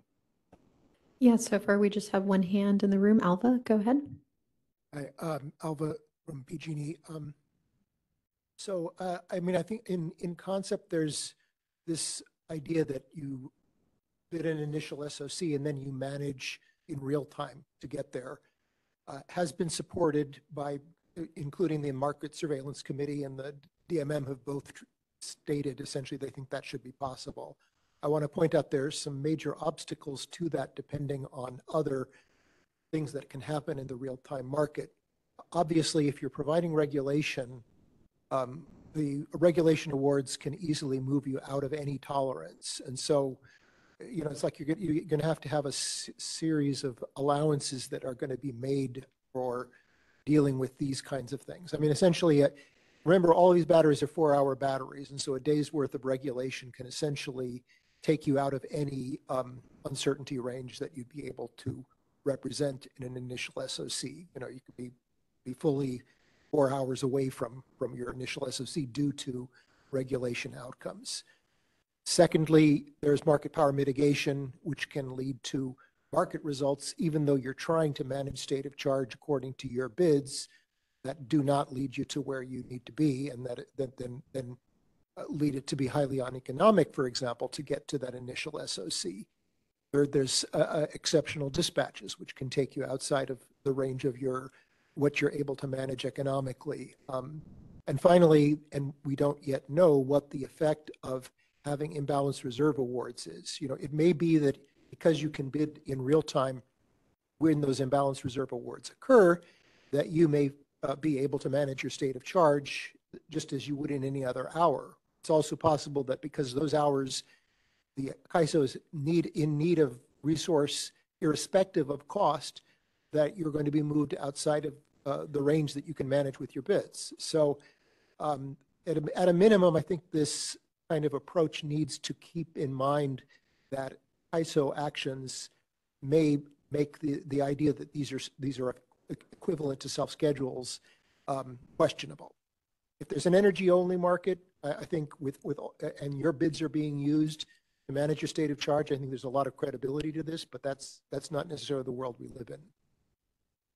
And just to clarify, I think what I'm hearing you say is you may not have directly an objection with the submission requirement, but your concern is having it be within a given range of accuracy might be too overly complex for just the bidder behavior to ensure. Right. And then you'd have to consider, well, why do people not provide an initial SOC right now? Presumably it's because they think CAISO is you know, essentially the determinant of that. I guess you can say, well, if they're correct in that and they put in any value, there's not going to be any penalty other than whatever comes out of the market. And so they would be justified in putting in whatever initial SOC is going to give them their maximum revenues, and CAISO is not going to have anything to say about it. If that's the case, then no harm, no foul. You know, you put in your initial SOC and you're not going to be harmed for doing it. On the other hand, if it doesn't work out that way, people put in a value and they're held to something that they don't feel they should be held to, then you're going to have the consequences. I mean, we've always put in our initial SOC, but apparently there are people who don't and rely on the default values. I agree, it's a pain for the CAISO to have to deal with that, but maybe you need to come up with a default calculation that you would use if there was no value submitted. That would make more sense. Yeah, I think that's consistent with some other feedback too. So I appreciate that. I think we had Dawn first, I believe. Yeah, Don Trethway, CISA. I agree with Alva. Can we go to the previous slide? Can you articulate what you're talking about in terms of the system SOC concept? Is this, CISA recommended that this be sort of public information that's provided. Is that what you're referring to? Yeah, I think, well, a couple of things. In CISA's framework, in CISA's conceptual framework, the only notion of some form of a system SOC information has really to do with, as you mentioned, something that could be publicly available so as to better inform bidding. I think in Vistra's concept, it's much more like we actually do need a constraint that is looking at that difference between IFM outcomes and the telemetered SOC. So the only thing we're stating here is all of these frameworks either require or could incorporate some form of that constraint. In CISA, it could be as elemental as communicating the SOC we have at what was modeled in IFM.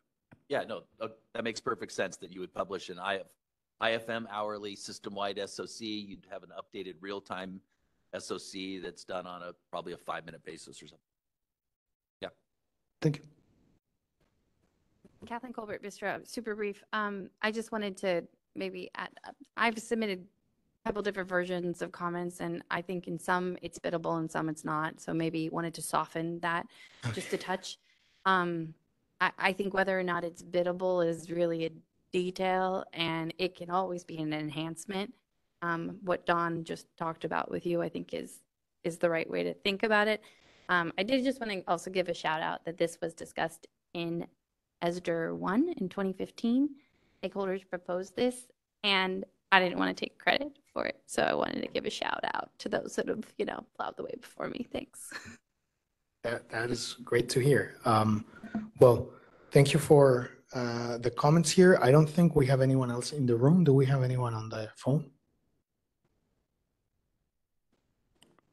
Sergio, I don't see anyone in the audio phone line at this time. Thank you.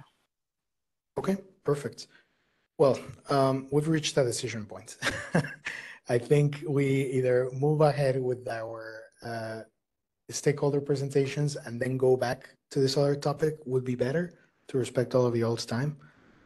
So I think at this point I'll pause and I'll hand it over to Alva to do his presentation. Let me bring up those materials.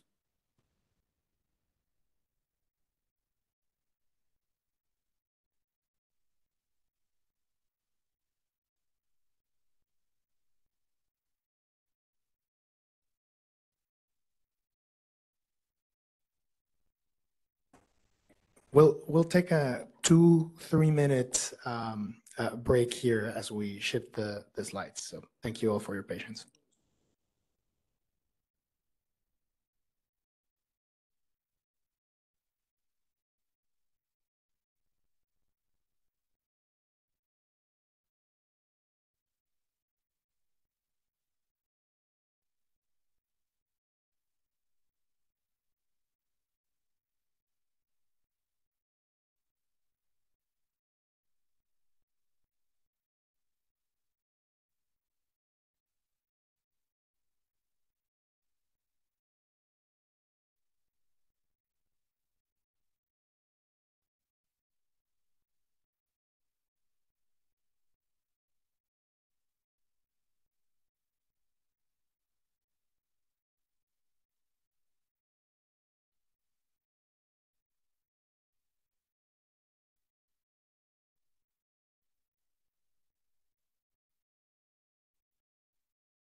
We still have a couple people coming back. It'll be just a minute.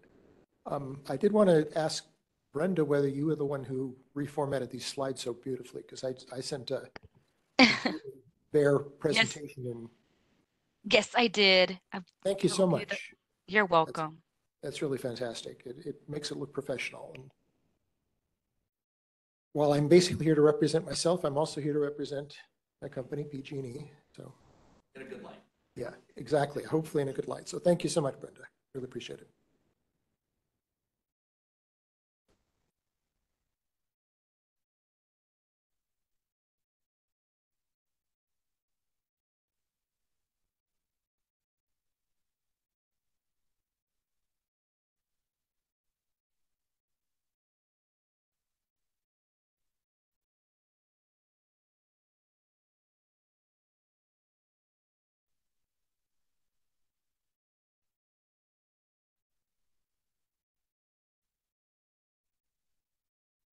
Okay, Chris is in the building, so we can start. I'm, for those online who don't know me, I'm a principal analyst in short-term electric supply at Pacific Gas and Electric Company. And I've worked on, to some extent, on both the supply side and the demand side at PG&E, because on the supply side was involved in the efforts to figure out how we would put our Elkhorn battery into the market, and so had some experience there. And on the demand side, I've represented PG&E in past years on the least cost dispatch proceeding, and so have that deeply ingrained in my memory as to what our objectives as a load serving entity are. So this presentation will take things in a slightly different direction, but I think it is relevant to what we've talked about in terms of bit cost recovery, and will certainly be relevant to Kathleen's successor presentation. We've had some discussions about real-time ancillary service reoptimization as an initiative that might be pursued in the next few years. And basically, this is an attempt to put that option out as one of the potential options for dealing with some of the storage issues that have been raised in this workshop and in previous storage enhancement workshops.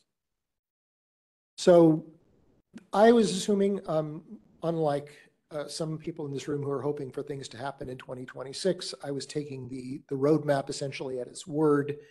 I'm working on EDAM, and I'll tell you that there's a lot going on there that could still slow down efforts at implementation of anything other than EDAM.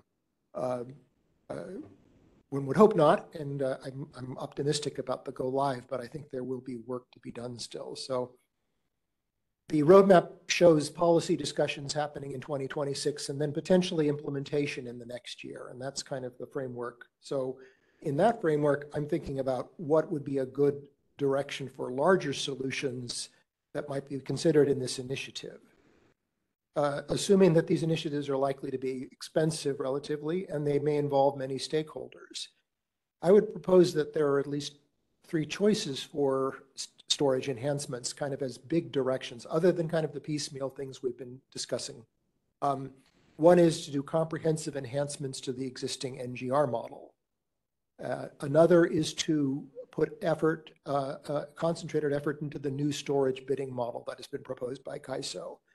And the third is ancillary service reoptimization. There may be a fourth that somebody will bring up in responses here, but to me, these are all major efforts if you think about all of the different things that are involved in them. Development, training, just getting your head around new market constructs. This discussion will make the case for AS reoptimization as a good use of policy and implementation resources.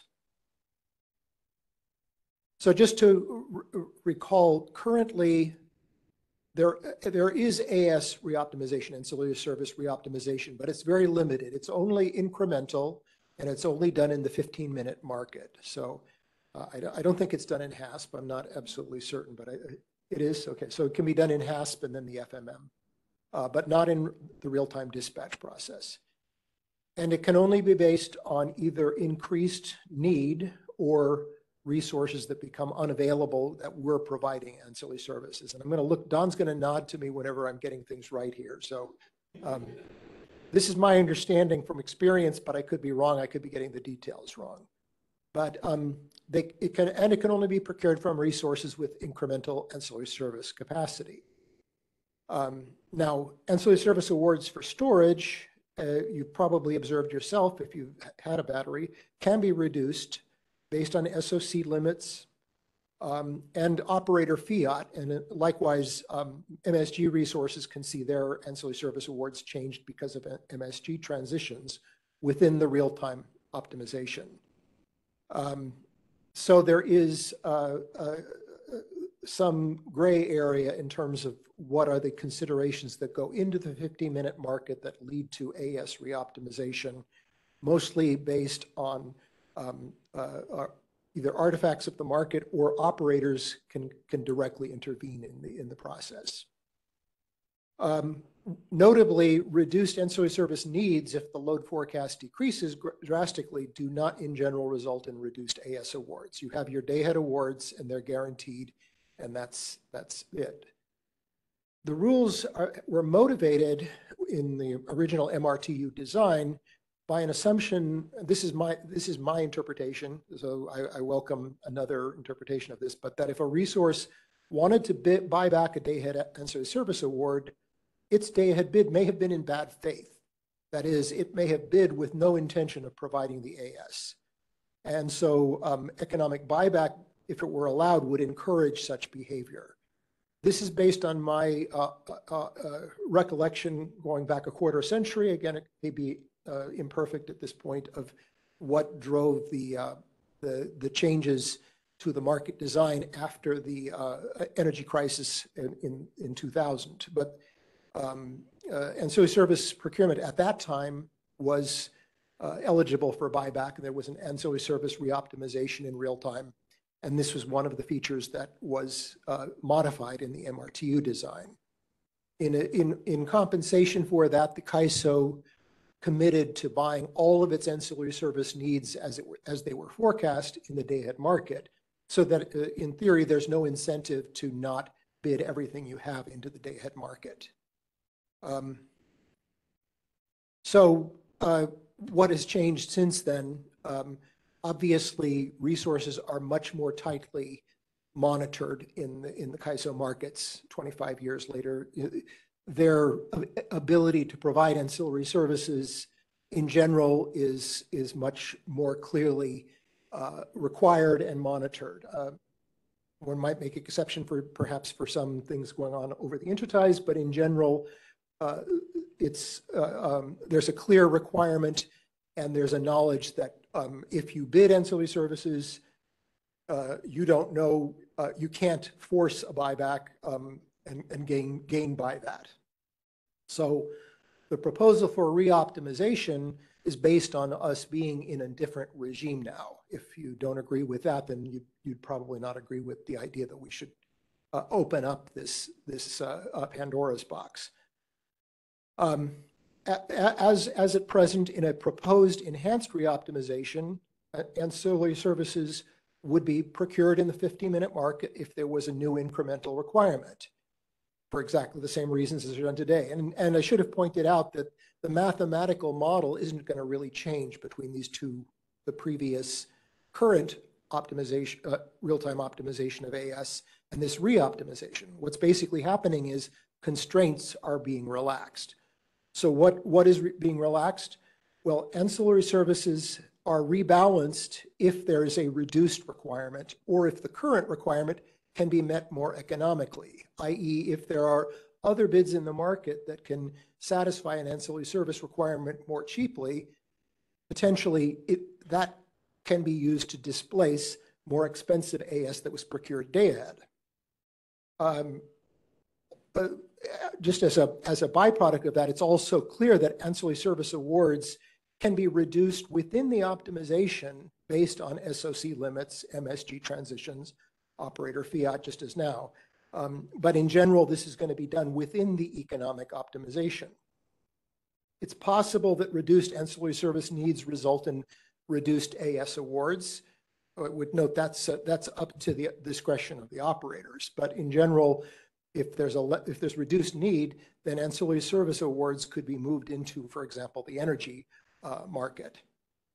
So again, these rules would be based on the assumption that sufficient controls exist on resource ancillary service capability, and that if a resource wants to buy back a day-ahead ancillary service award, it can legitimately indicate that willingness with a decremental bid. So at this point, I'd like to stop and see if there's any comments or questions before going on to why this is particularly relevant to storage. Anybody in the room? Anybody on the phone, Brenda? No question. No questions in the room. I'm sorry, in the phone line. Okay, Oh thanks. wait, wait 1 second. I do see Kong. Maybe I have a question. 1 second.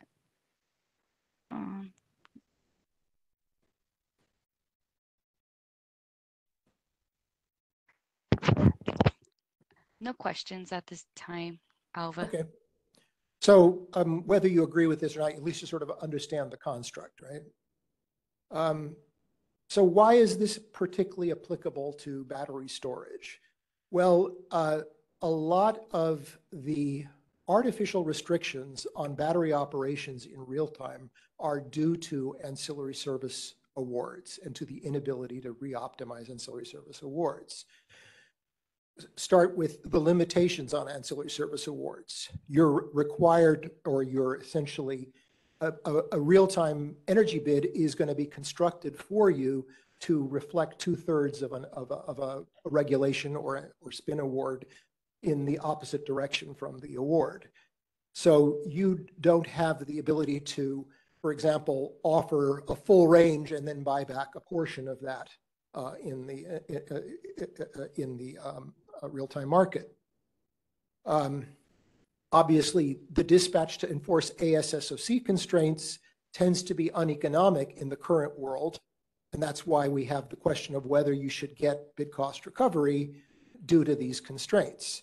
That question may have been answered, at least temporarily, but I would propose that this is a better solution to that, to have an economic dispatch, because in that case, the ASSOC constraint is going to be evaluated relative to other options in the market. And then all of the attenuation and envelope factors that are currently in the market model, they're all there to as heuristics. They're uneconomic tools used by ISO markets to preserve what they've procured in the market. They're not accurate. They're not necessarily even close to what actually happens in the market, but they have to be there because the operators need certain aggregate forms of buffer when they're procuring these services.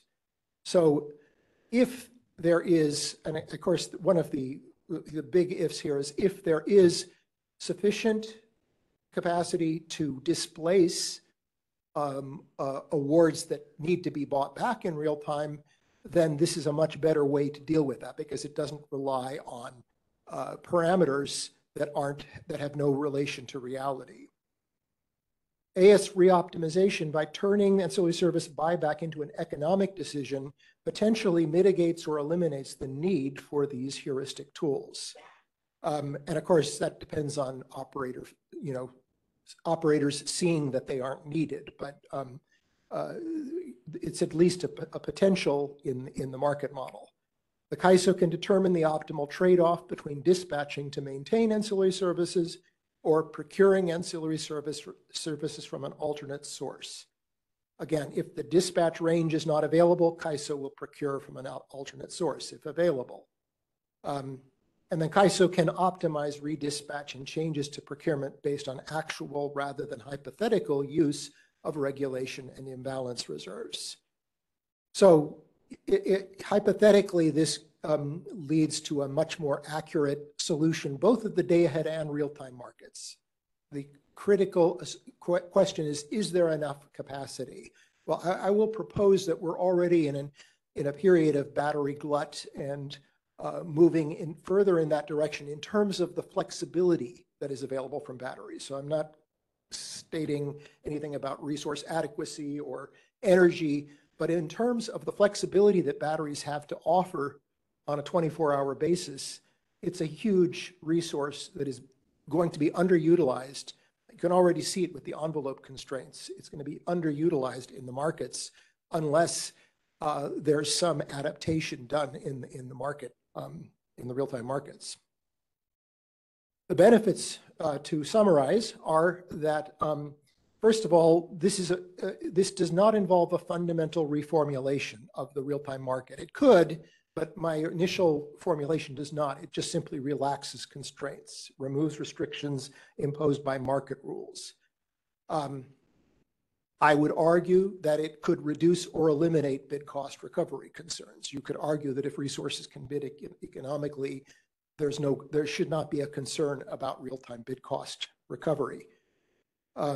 Obviously, there's improvements in real-time market efficiency.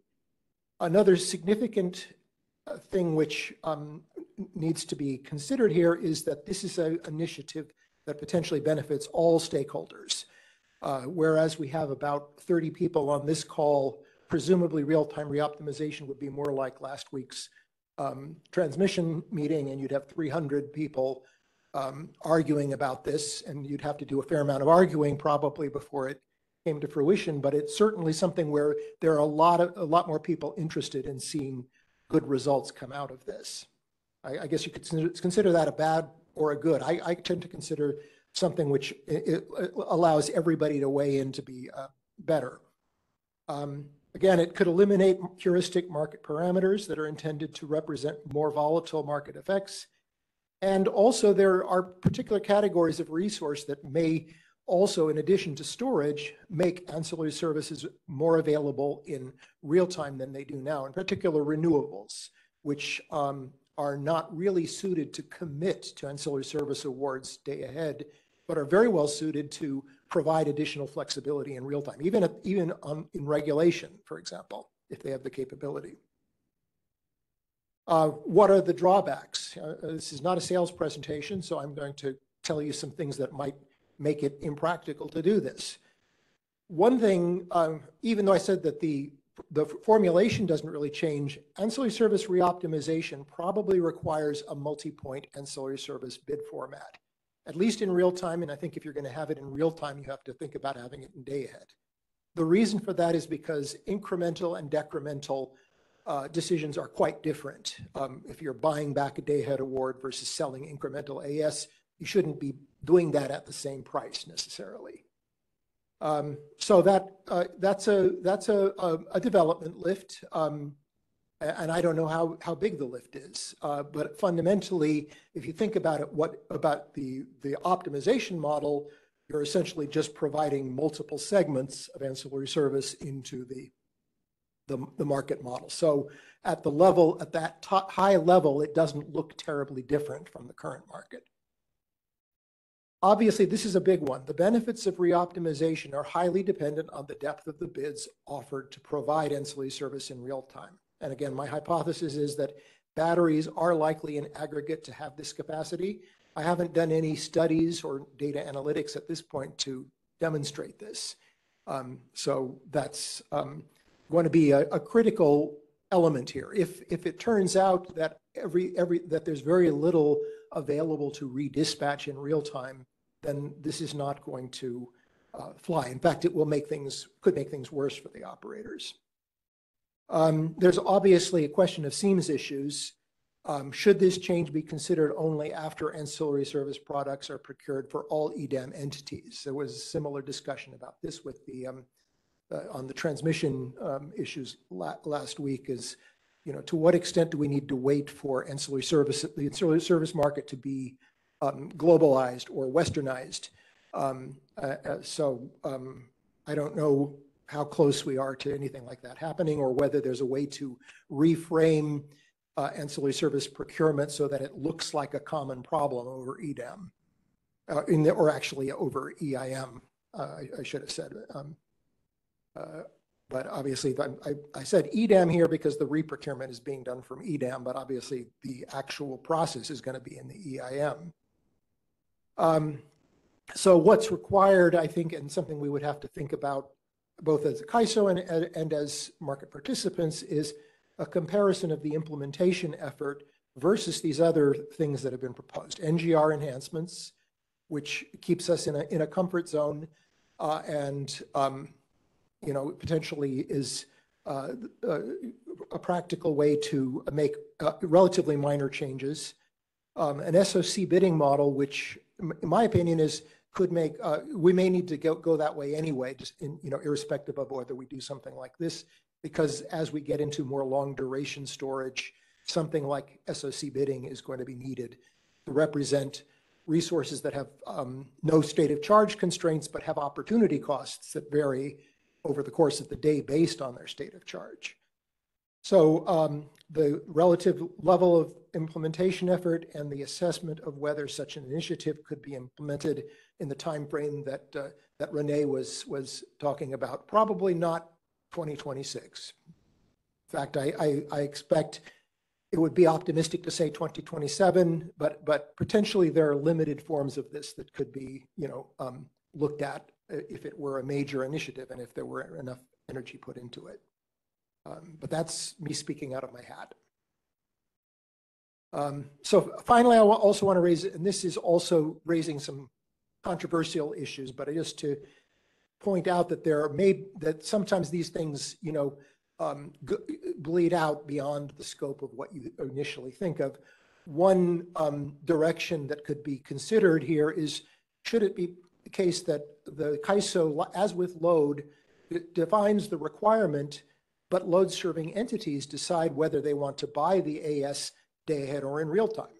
And the CAISO uses a RUC process to determine, to make sure that there is enough AS available in real time to satisfy the requirements, but doesn't necessarily procure it in real time.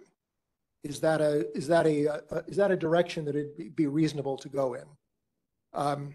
Another is there some reason to think, and this applies particularly to batteries, I think, and possibly hydro, is should there be some process for reprocuring imbalance reserves? For example, if a battery receives an imbalance reserve award, and then it's clear that it's reached its state of charge constraint before the hour of that award, is there a reason to be reprocuring that imbalance reserve? Or do you just sort of assume that you did your best and will do the best you can with flexible ramping? Okay, just a question, and I don't know that there's, these are just thoughts at the end of the evening for me. And finally, you could also consider some other changes that have been thought about, and in terms of making the market design more efficient. The aggregation of spin and non-spin has been proposed and is probably a good direction to go. It's also possible that you could think about aggregating upward and downward regulation and requiring symmetric procurement. So whenever you buy upward, you also buy downward and just buy one symmetric regulation service. These are big things, so I'm not proposing these as part of this, but it's just some ideas that would come up naturally as you're thinking about ancillary service reoptimization. Finally, I would suggest from my own experience that mileage products are something that should be eliminated or aggregated with regulation capacity, and they've been a waste of time and money, I think. So that's all I have at this point. I'd be interested in comments, or if not, just think about it and maybe comments and comments. Don has his sign up, so. So I'll start. Don Trethewey from CISA, but a lot of these are really my personal opinions. I think that AS reoptimization is actually the future. That when we think about how these markets are changing, given that we're moving to high penetrations of renewables, high penetrations of storage, that really you need to reoptimize every product that you have in the real time. And so it has a lot of the great features that you want that will actually better improve the bidding of all of the other products as well. Because, when you got to this, you'd actually make the determination for a storage resource. Should I charge or should I just sell back my AS? That is a huge amount of flexibility that you've now given to the operators in terms of the ability to get to an actual market solution.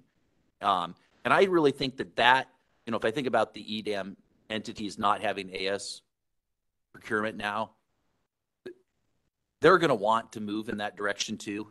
And I think the reason why they don't is the same fear that the CAISO operators have had, which is, I can't guarantee that it's going to be deliverable. But I think people have always overstated what that actually means. It's not that it's deliverable when the contingency event occurs. It's that I just didn't knowingly award it in day ahead or in real time. And based on I already know it's not deliverable because, in the day ahead time frame, that's what the CAISO operators are doing. At least is my recollection, is that they look at the awards. They're like, oh, those ones aren't going to be able to. I know I can't call on them because they're behind this major constraint. Disqualify. And so you have to give them the faith that those are actually there. But it doesn't mean we have different deployment scenarios for spin and different deployment scenarios for reg and different deployment scenarios for FRP. It's just, you just need one that you make sure that all of them are actually simultaneously feasible within the transmission system at the time you run the market. Don't try to forecast the future or anything like that. It is what it is. But this is the way that this to me is the future. You're going to need to optimize all of these products in real time. It's the only way that you can respond to as much uncertainty and changes that you're going to see, on a 5-minute to 5-minute basis. Here. Renee. Yeah, Renee Steichen with Renewables. I'm just going to keep it very brief and appreciate you bringing this forward, and we definitely fully support the reoptimization in the real time. So would love to see this move forward. Thanks. What can I actually add? I actually think it actually improves like the non-generator resource model. It improves a lot of the existing models that we already have. For the reason that you stated is that you don't have to put these other band-aids on that cause other problems and then have to play whack-a-mole on it. Please. So I wanted to ask if we could go back to your, let's say, pro slide of that one. Yeah, exactly. I wanted to speak a little bit about the second sub-bullet here that says reduced or eliminated bid cost recovery concerns. I just wanted to add a little bit of color to this piece because while during the conversations we've had through these working group meetings, we've heard from different stakeholders that some of the constraints included today for storage may drive outcomes that are uneconomic. Today, the current paradigm, though, does not result, at least for example, from the ASSOC constraint, in a shortfall that is calculated within the BCR, right? So what I'm trying to convey with this is, I think maybe a different way of phrasing that benefit would be minimizes some of the sources of perceived out of merit dispatch today, but it doesn't eliminate or address some of the sources of BCR payments today because of how the current ASSOC and BCR interplay happens. So maybe that's just to add a little bit color, not to say that that's not a benefit, because it definitely addresses some of the concerns that stakeholders have indicated. And I guess my other question would be, if we go to the next slide, that is around the, yeah. When we think about the need to think about the seams issues, I wanted to clarify something you noted. All of this would impact not just the entities in EDAM, but obviously everyone in EIM, as you mentioned, but the EIM entities would still be under, if you're an EIM only entity, they're still basically effectively just self-procuring their AS. I was wondering if you had a little bit more of thoughts on that. It seems to me that the way this is written out maybe puts us even further on the goalpost of, do we need to get to a point where EDAM is fully doing all of AS? Or? Well, Yeah. this is just an issue that I thought of. I think it's, also, I think the discussion that was happening last week and that will continue this Friday about what goes on across the ties in EDAM. I mean, once you get an understanding of all of that, it may be that that actually that framework handles this anyway, and that people can, different entities can be doing things differently. Just as, I mean, one of the basic premises of that work that was presented and the questions that will come up this week is that you have to be able to deal with entities that are completely outside of EDAM or EIM. You have to be able to deal with entities that are in EIM, and you have to be able to deal with EDAM entities. Those issues don't go away, but I don't think it necessarily is a spanner in the works, but because you could essentially they've essentially established a way to allocate usage and benefits potentially. So I think at least there's the potential for just an extension rather than having to rethink anything as basic as that. And then, but I don't know, that's why I brought it up as a drawback. On bid cost recovery, actually my thought was just that if the CAISO is performing a more economic real-time market optimization, it's going to tend to reduce the need for bid cost recovery. That's more or less what I was thinking. Is it just, yeah, it's a more general, more efficient solutions will lead to less need for bid cost recovery. Was there anyone on the phone, Brenda? I don't see anyone on the phone. Alva, thank you. Thank you. Thank you very much. Oh. Sorry, Dinesh, if that's okay. Oh. Or you have your placard up. Let's go with you Are you first. sure? I'll go after. Kathleen from Vistra. No, because anytime I do questions too, and I actually really, that means I want to talk about it. So can we go to the next slide? I wanted to bite on your question around EDAM as well. I haven't thought a lot about it, but as I was sitting listening, I think my gut reaction is that granted, there's probably some friction on day one, but I think we already have that friction because we are going to co-optimize in day ahead regardless. And so for EDAM go live, we're going to have AS and energy co-optimized in the CAISO. Is there maybe a little bit of weird friction of reg is now like maybe we are supporting some flows that we hadn't thought about, which is worth looking into, I think, just from a QA/QC. But I don't think then moving in. So we already have that friction in EDAM. So if we're moving now, your question is, okay, can we have real-time reoptimization? I think my gut is sure, because we already have that same inherent friction in day ahead for the initial procurement.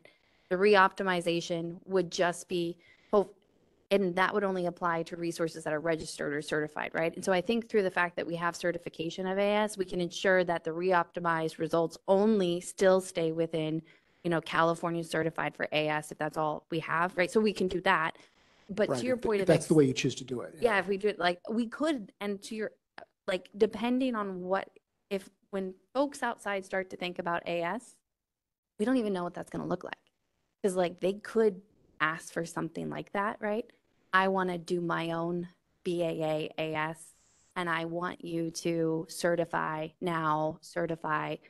PAC or certify, there is a vision. I can see that world in which we now have not really a single AS, but we have multiple AS. And I'm not recommending that. I just see the desires of those entities, and I can see that proposal.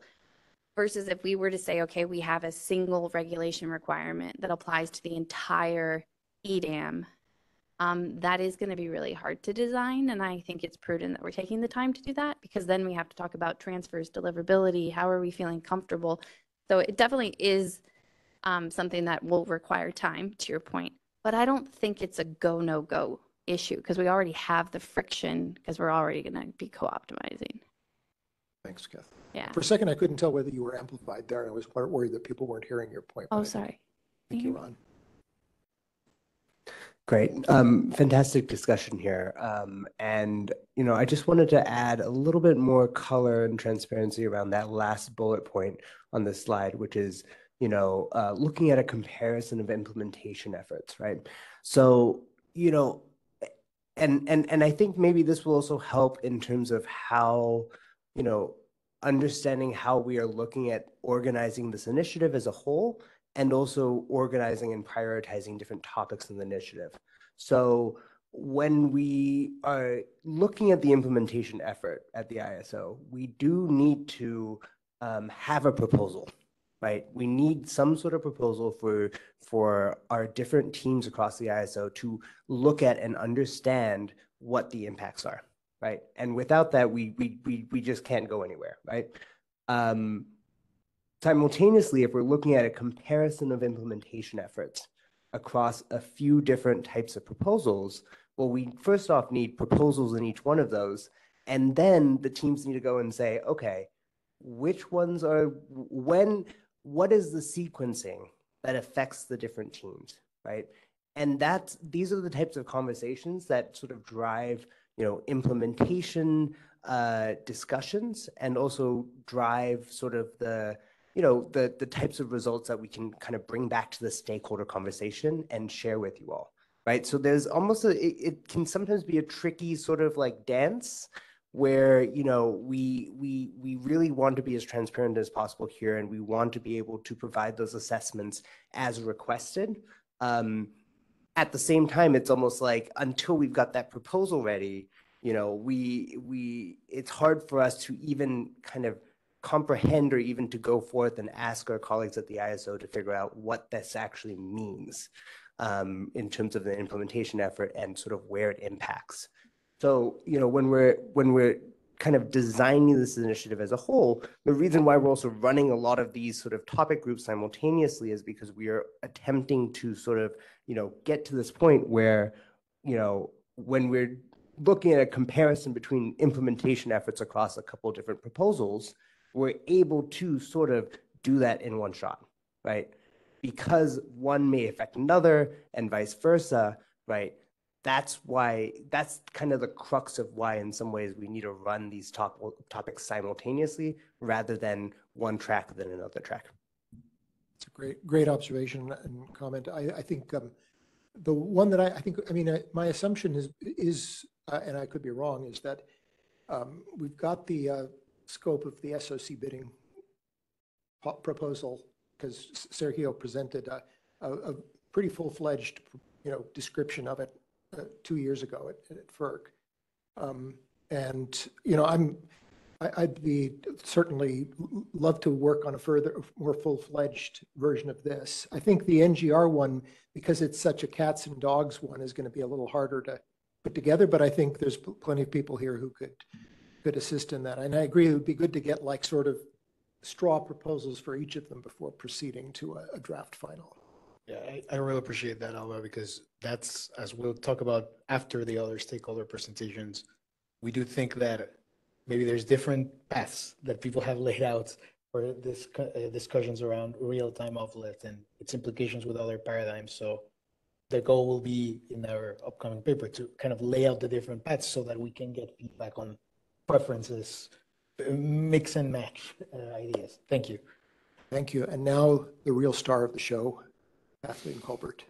So right now we're at 2:45. I think it would be ideal if we can have questions and everything on Kathleen's, let's say 3:10.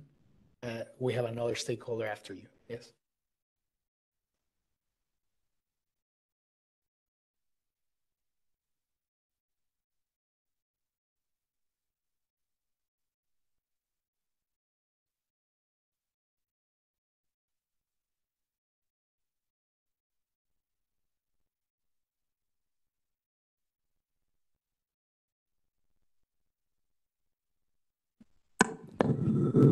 Okay.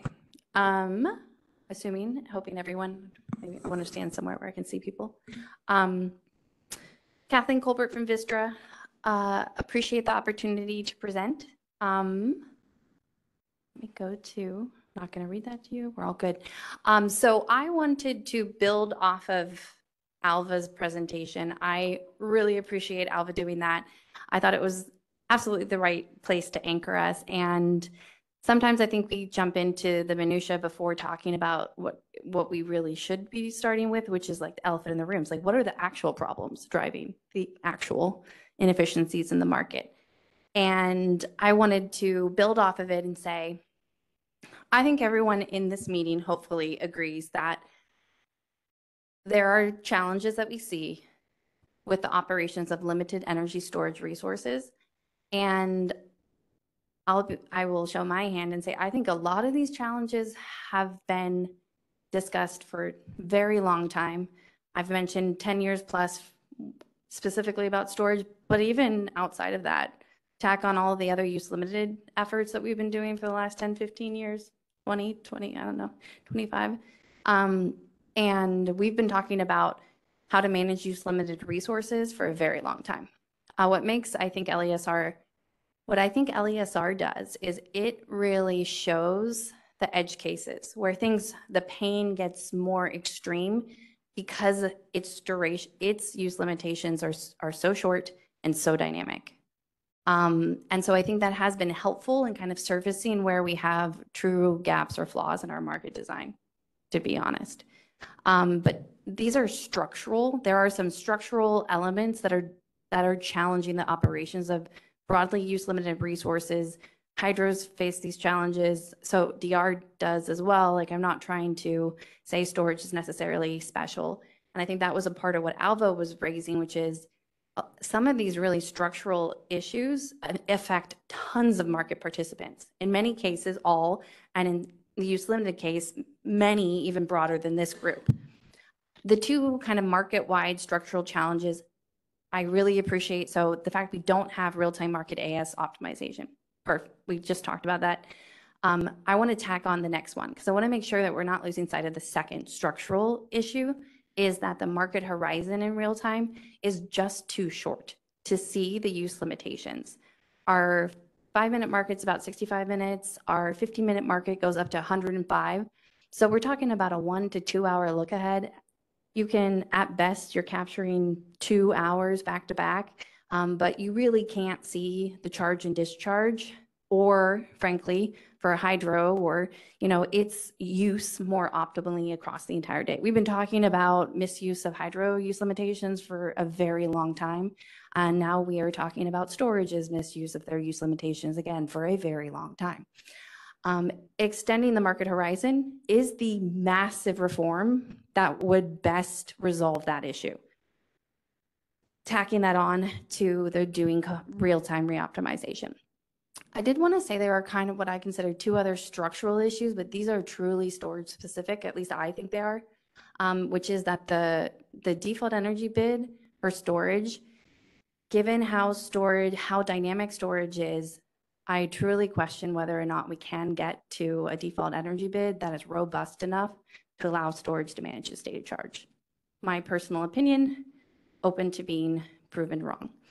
The next structural challenge that storage has is that storage unavailability for any of these ancillary service products or FRP, they're excluded from non-performance rules and instead subject to SOC management constraints, which is fundamentally different than every other resource. So I'm going to go into this in more detail. Initial SOC, I also tack on to this. When the initial SOC that was bid in is not available, as we discussed before, that gets picked up by the market today. So the market, who's bearing the cost of that, shows up through our additional market procurements as well as through bid cost recovery. I added this slide, although I'm not going to read it. This was basically to put a tag on, summarizing most of what we've already discussed. The only thing I wanted to add from this is that real-time market reoptimization, I absolutely believe is the ideal future. I think our team is just very skeptical that the CAISO is going to pursue and implement a real-time market full co-optimization. The indications that we've seen so far just make us very pessimistic about that as a future outcome. So what we have been providing into this process is very similar in the context and the driver that we just discussed, but it looks at it from the incremental real-time co-optimization lens. How can we adjust what we're already doing, our formulations in real time, which only identify an incremental need, so that unavailability from storage due to a SOC constraint or a limited SOC, that results in flagging it is in fact unavailable. The incremental real-time requirement would be increased to reflect that, so that the incremental real-time requirement can lead to the co-optimization in real time to make that judgment that Dawn was talking about. It's not a full implementation or solution, but it gets us an incremental, just make that joke, an incremental step in the right direction. The second one I'll spend a little bit more time on is CAISO's 15-minute market is up to 105 minutes long. The 5-minute, 65, as I mentioned. So kind of using the default round trip efficiency that we see thrown around a lot as 80%. Just use that to come up with a really simple example to contextualize for everyone. That covers about 20% of a storage cycle. That is a very small, the market can only see a very small amount of the cycling of that asset, and that is a fundamental challenge. To be able to effectively manage this so that our real-time market results are optimal and reflect in recognition of how short and dynamic these use limitations are, I got to be honest, we got to do one of two things, potentially both.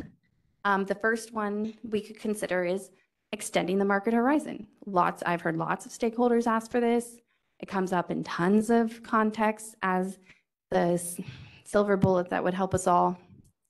We would roughly need 9 hours, because when you take into consideration the round trip efficiency, a 4-hour storage needs more than 8 hours to see the full cycle. So if your goal is to have that silver bullet and see the full cycle, transparently, we're talking about an 8 to 9 hour at least. Peak would get you much closer to capturing the full morning net peak and evening net peak. This is going to be incredibly hard to do.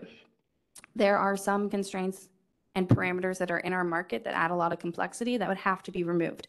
And that hard conversation is not one that I have seen an appetite to have or to facilitate by the CAISO. So I don't think that's happening. So in lieu of extending the real-time market horizon, storage has to be able to have energy bids that are high or low enough to result in a similar dispatch result to having that extended horizon. And this is my last slide of this section before I move on.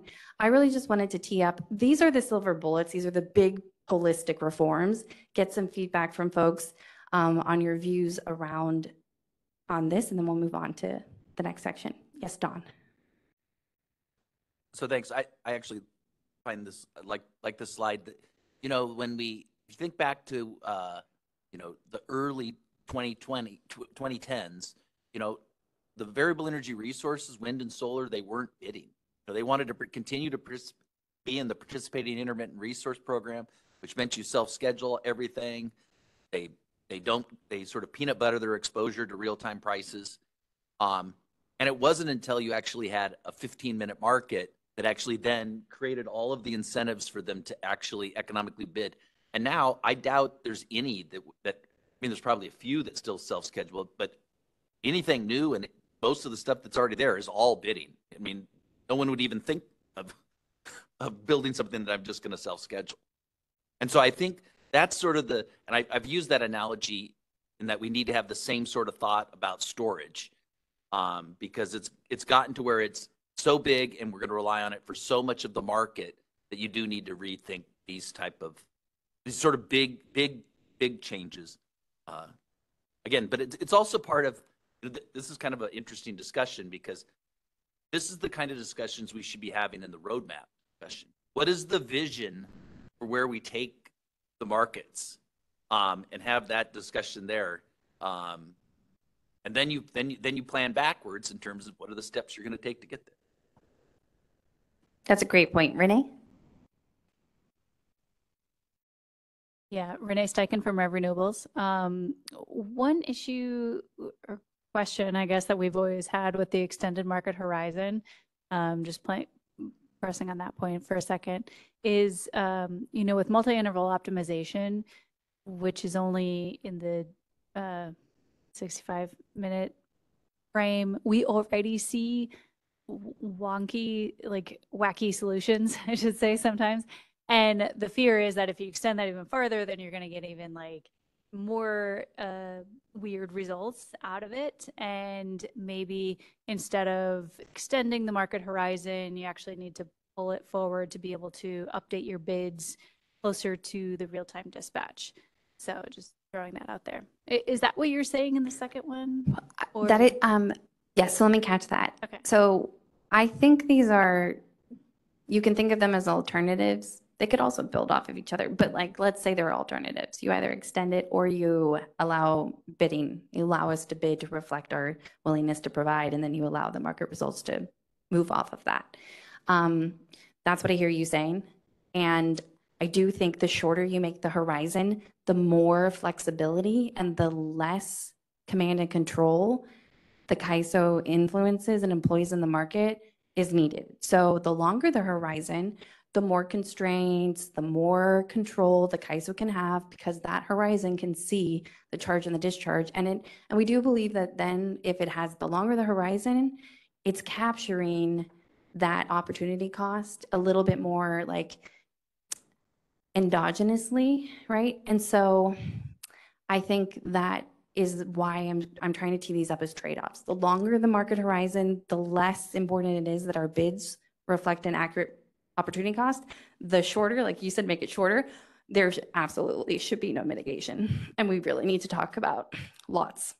Because as it currently stands, I don't think we should be mitigated. I'm going to talk about that in a second, because we have to be able to reflect the opportunity cost, and an inaccurate opportunity cost is truly harmful. And I think Alva said that about like mismanaging storage can lead to some pretty negative outcomes. And I really liked the way you said that. So I wanted to catch it. I do think your point about multi-interval optimization is very well received. To kind of add to why I don't see extending being like a viable option. Rahul. Hi, this is Rahul with AES. With the conflicting challenge of 310 was the last time, but also responding to what you're saying. Just theoretically, my experience has been, if you have a longer horizon, it still works if you settle all the intervals. If you do a longer horizon and only settle the first interval, it beats the purpose. But I don't know any market that does 20 or 50 settlements, right? Like we already have challenge understanding multi settlements from day ahead, 15-minute 5. I don't know if there is an appetite to go more complex. So just one point to add, I think maybe you already know that. Just to make a point for others is, if you did settle all intervals, it'll be fine. It's challenging when you do the first or only select, like the 15-minute market is the second one, which. Yes. Thank you. Excellent points. Thank you for adding them. This is a discussion-oriented presentation, so I appreciate it. Anyone on the phone who wants to chime in?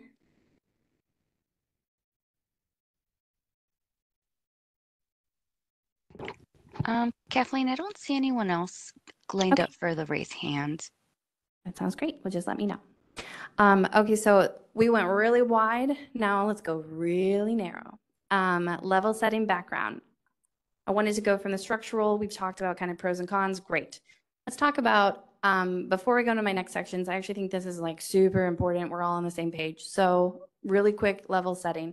The CAISO's market has 3 categories of constraints. This is, I should say, caveat Kathleen, how I see the world. 3 categories of constraints. We've got physical limits, we've got feasibility constraints, and we've got some SOC management constraints.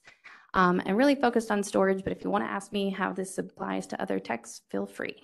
From a physical limits perspective, what do we got for storage? We got a PMIN, a PMAX, a max, continuous energy limit, a min continuous energy limit, round trip efficiencies, and distribution charging limits for those that apply.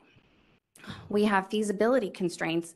these generally do feed in those first physical limits and respect them. So we're respecting our PMAX, respecting PMIN.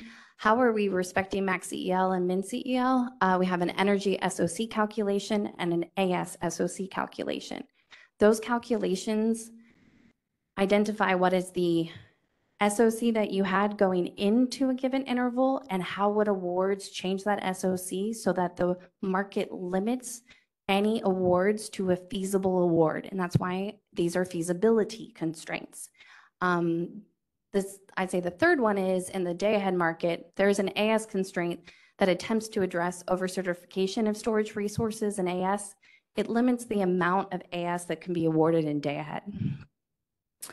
The third category, maybe I'll put this one more time. These limit awards. The third category is an SOC management constraints. So what do I think fits in here? Definitely the AS SOC constraint. That's a constraint where the CAISO takes over the management of storage as SOC, and that constraint results in energy awards in order to ensure that you have and you can meet the SOC requirements. I put a maybe question here. Maybe envelope equations. I haven't fully decided if they're feasibility or SOC management, so that's a TBD. The other one is an end of horizon state of charge constraint. This is triggered via self-scheduling. So this ensures that at the end of the real-time market horizon, there is sufficient SOC to meet a self-schedule in a future market run. I also wanted to give a little bit of background that we have some SOC management tools. And these, like I was explaining earlier when Sergio and I were having the discussion about what's ISO, like what's a market-driven result versus an SC. Well, end of hour bid parameter, that's going to be a price taker. That is a constraint that is going to be reflected at some kind of penalty price in the optimization to meet an end of hour target. So that's an SC driven result. Energy self-schedules or AS self-provision. And then I do want to also note that the CAISO's tariff allows self-management by scheduling coordinators. This was required under FERC Order 841 and more to follow on that. But I'm a little skeptical on if it's actually a feasible option or if it's just on paper. So before I moved on, I did want to see if there are any questions, mostly about the categories of constraints, because I think that's the main part of the remaining of the presentation. Make sure we're all on the same page and see if there's anything anyone wants to add. Any questions from the room?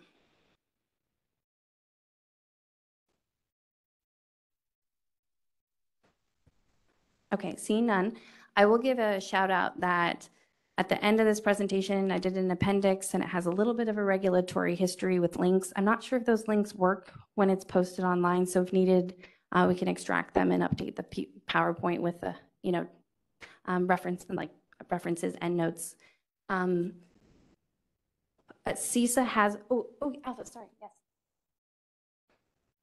Actually, Kathleen, I wanted to get a clarification from you on what you thought the self-management option actually meant. Yeah. Since it sounds like you're saying people would just unilaterally deviate. Is that what you think is allowed? Or? No, but I have it. That's the next section. If it's okay, I'll put it in the parking lot and then explain. Okay. I did want to give a shout out to CISA and Dawn. They've been asking the CAISO to write up all of these constraints. I did not try, this is not attempting to do that work. This is attempting to just nudge you in the direction that this background's important. Because I needed this level setting before my own. I don't know if anyone wants to say anything, but I will echo Dawn's ask to please provide that.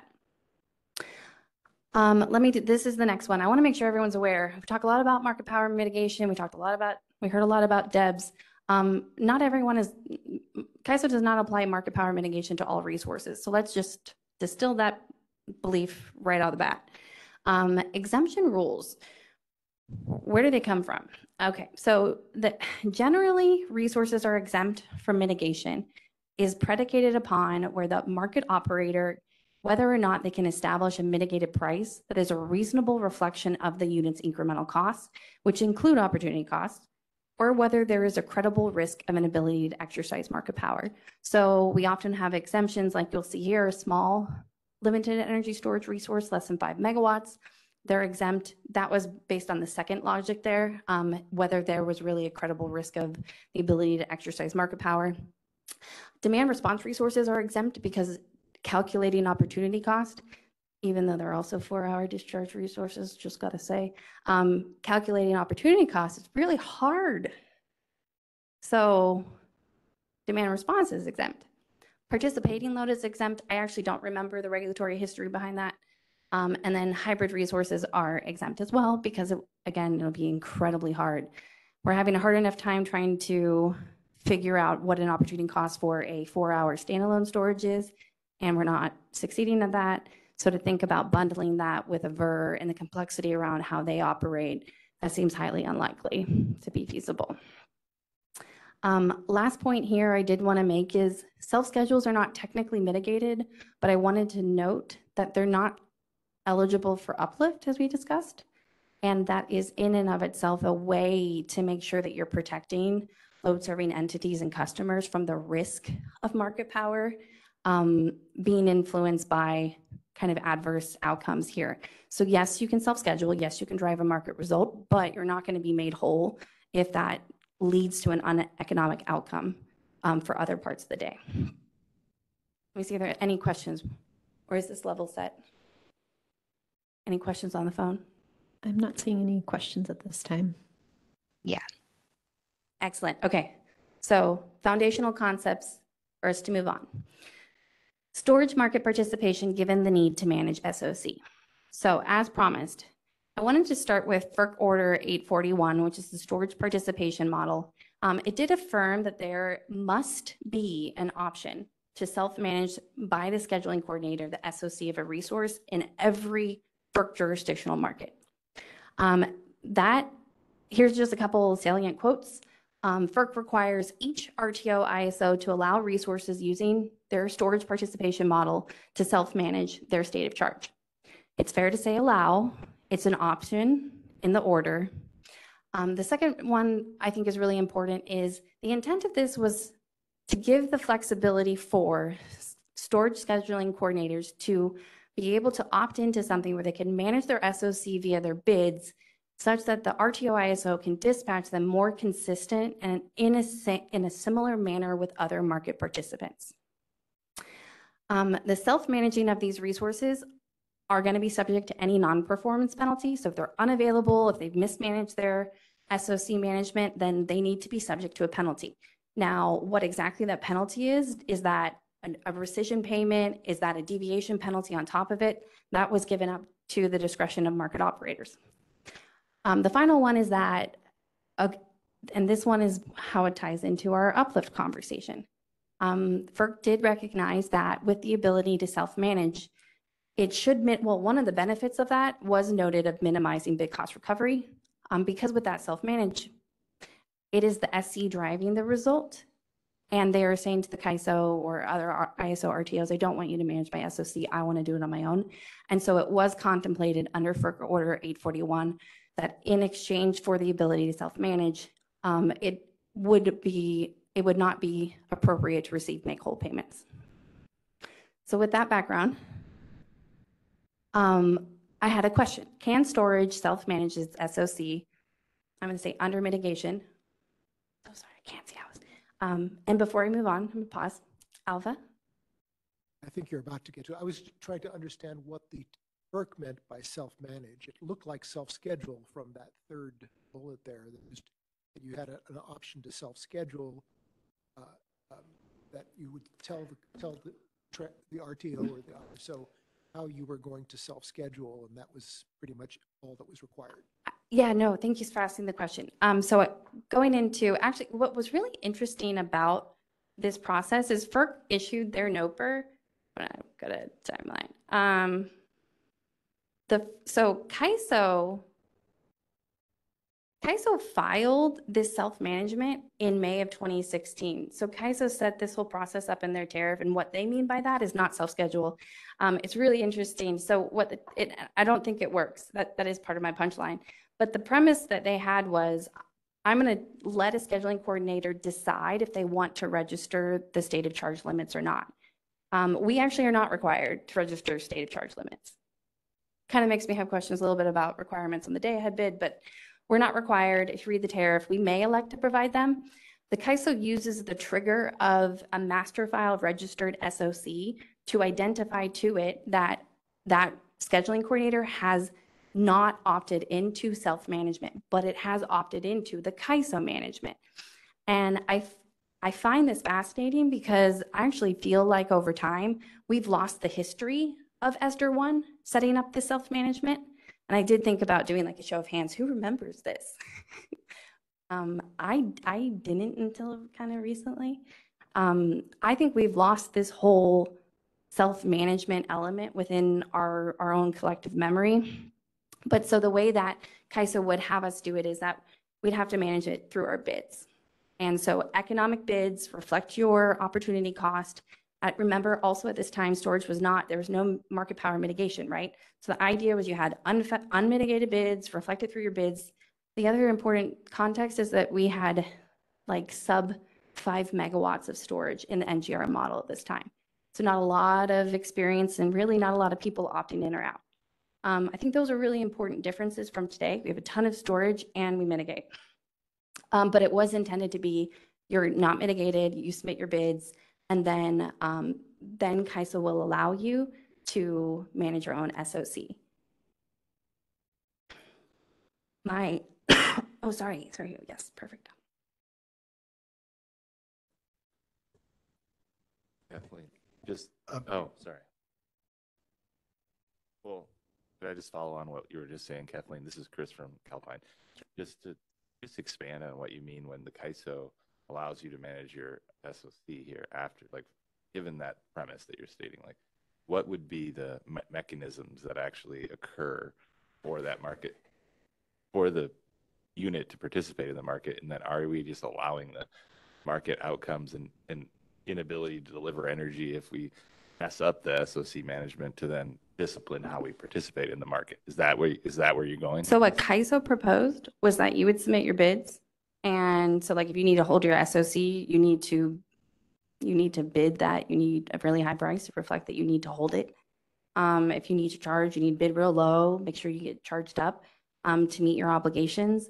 And if you don't have it, it would result in so if that capacity was infeasible, it would result in unrestricted imbalanced energy, which they referred to as their non-performance penalties. So that's what inspired FERC Order 841.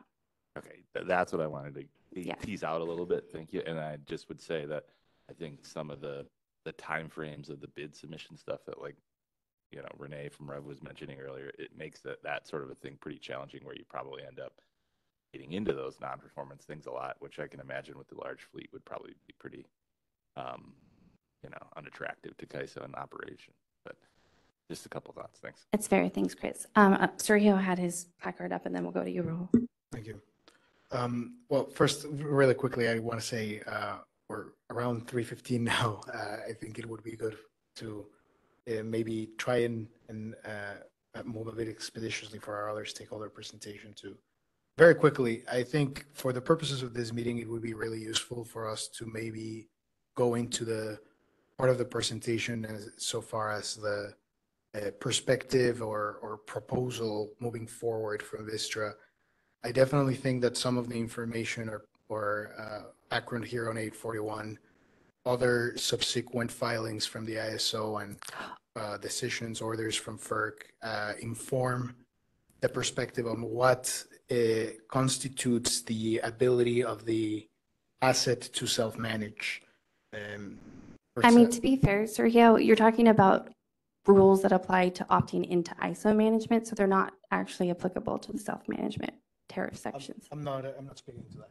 I'm trying to note that the notion of what is the ISO management and the self-manage has evolved beyond the text in 841. There's been subsequent decisions and orders that build off of that, and that note that, for example, the ability of resources, the ISO allowing resources for full control in their bidding and participating in its markets for all the wholesale services that they may be able to provide is consistent with the notion of self-management as well. So if you want to know more, Can I Well, finish my? it's just that I don't have a lot of time, if you don't mind. I want to finish my sentence. So I think that it would be valuable for us to move along towards the proposal perspective of the presentation so that we can maybe, as we say, let's say, put in the parking lot this legal consideration so that we can get And to that. Sergio, that's really not the intent of my presentation, so thank you for the feedback. Rahul, what was your question? Just high level question. Over time, interpretation and understanding has changed. So I'm assuming FERC 841, this is around 2020, and since then, rules have evolved. Absolutely. So at some point, just if we could get a sense of, what's CAISO controlled versus what's self-controlled. And I'm still trying to Yes. understand that, but I can take this offline. Yeah, and I'm happy to. I really think the premise of what I'm trying to say is that I don't think anyone is opting into the self-management option because it would require us not to register state of charge and master file. And as we bring on our resources and onboard them, we're all submitting our physical characteristics. And I think the history behind you don't have to register that field has been kind of lost in collective memory. So I actually don't think anyone is doing self-management. Just one note, I think hybrids are actually forced into that. Yeah. So there are some resources who do have experience. Yeah, and I did confirm the tariff has not been modified from this filing. But I want to move on because the question is, can we actually use this self-management option? Under mitigation, I don't think we can. CAISO applies mitigation to the charge bid segments, which makes it challenging to charge. Mitigating of load bid segments down does not make any economic sense. Buyer side mitigation mitigates up, not down. And CAISO's market doesn't have a buyer side mitigation today. So participating loads are not mitigated down. We need to be thinking about non-discriminatory treatment. Also, for mitigation to allow us to effectively manage via our bids, the mitigated price needs to be a reasonable estimate of opportunity costs such that it allows a similar market result to occur under an extended horizon.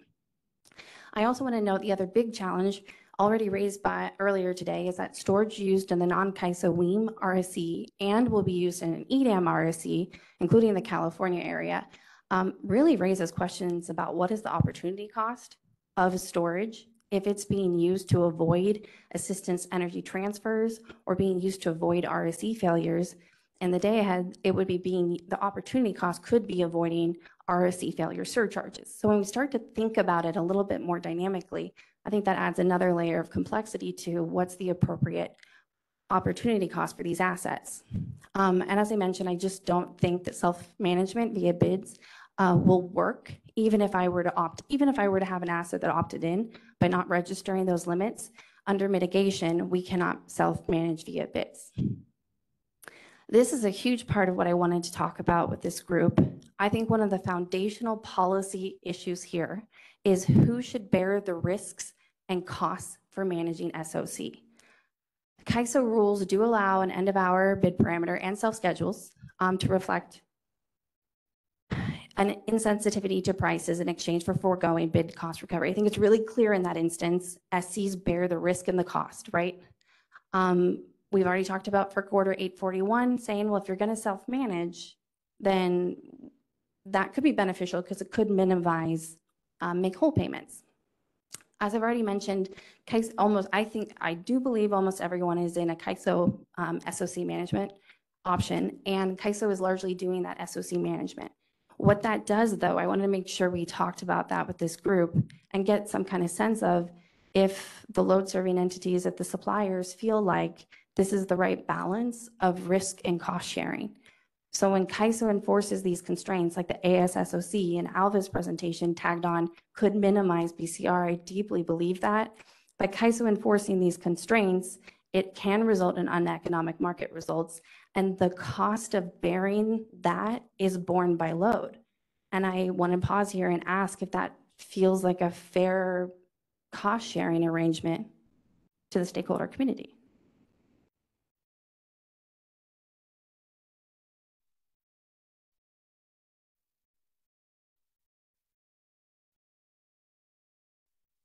No wrong answers. This is a hard question. And I think this is the crux of why there was, a 2-year FERC process. And this is the kind of questions I think we should be having, not necessarily myopic questions at this point. It's our view that we should be allowed to self-manage, and that's what our proposal is getting at. And we fully accept that that means that we bear non-performance, and we are fine foregoing uplift consistent with all these rules. My last kind of entry slide is, okay, is this self-management option real or reasonable, or do we need refinements to it? I already talked a little bit about CAISO's compliance filing. No SOC registered values means no SOC management. This is very crude. I just really don't think only allowing self-management in exchange for opting out of modeling a physical limit is the right approach. This doesn't have to be consistent or inconsistent. It's the question of, does that get us to a feasible market outcome? And is that consistent with how we manage other market resources? Like, for example, I have MSG. MSGs, we have min up times, min down times. We have transition times. We have feasible start, like you can only start up certain configurations. Would it be appropriate to say to an MSG operator or to some other type of resource, in order to have an option to participate, you have to not provide a physical limit that we're already enforcing? So we've provided a proposal that we hope will be taken in a context of this could either be a new framework, so a new refinement to the non-generative resource model, or it could be a refinement to this self-management option. So we could think of it as like a default or as an option. On the left-hand side, what I'm trying to lay down is what are the policy goals of this proposal? On the right-hand side are what are the business requirements? And this is not exhaustive. I'm sure there are more. But what are the business requirements needed to effectuate the policy goals on the left-hand side? So big picture, the policy goals of our proposal is to allow self-management of the SOC by the scheduling coordinator via unmitigated bidding. That's the policy goal, subject to penalties and minimizing uplift. I think that's like the big picture. The things on the right are how we get there. So I've already mentioned, it's crucial that market power mitigation not apply. If a scheduling coordinator is going to self-manage its SOC, it has to be able to reflect an opportunity cost that is accurate and a reasonable reflection of that. And so market power mitigation would conflict with the ability to manage via bids. A main refinement is I think we need to be able to apply the physical limits subject to those feasibility constraints and deactivate the ASSOC constraint, revise the upper economic limit and lower economic limit calculations so they do not drive energy schedules. And I think it probably would be fine to retain the end of hour bids and self-schedules subject to the end of hour constraint. I want to note, and then I'll flip to Alva, this is really, again, an incremental or a smaller scale implementation. A lot of this, all of this 2 through 5 of these are in lieu of a full real-time market co-optimization. The first one is really getting at in lieu of extending the market horizon. So I did want to caveat this is sort of a smaller scale reform option rather than those larger scale reforms. Alva? Yeah, this is great that you laid this out so clearly. I think two issues come up for me. One is, can you get anyone other than Vistra to agree to, because you're basically offering to sacrifice things that a lot of people find value in order to get what is presumably of higher value, but will everybody agree with that? That's one thing. And then the other is there still has to be some form of market power mitigation, right?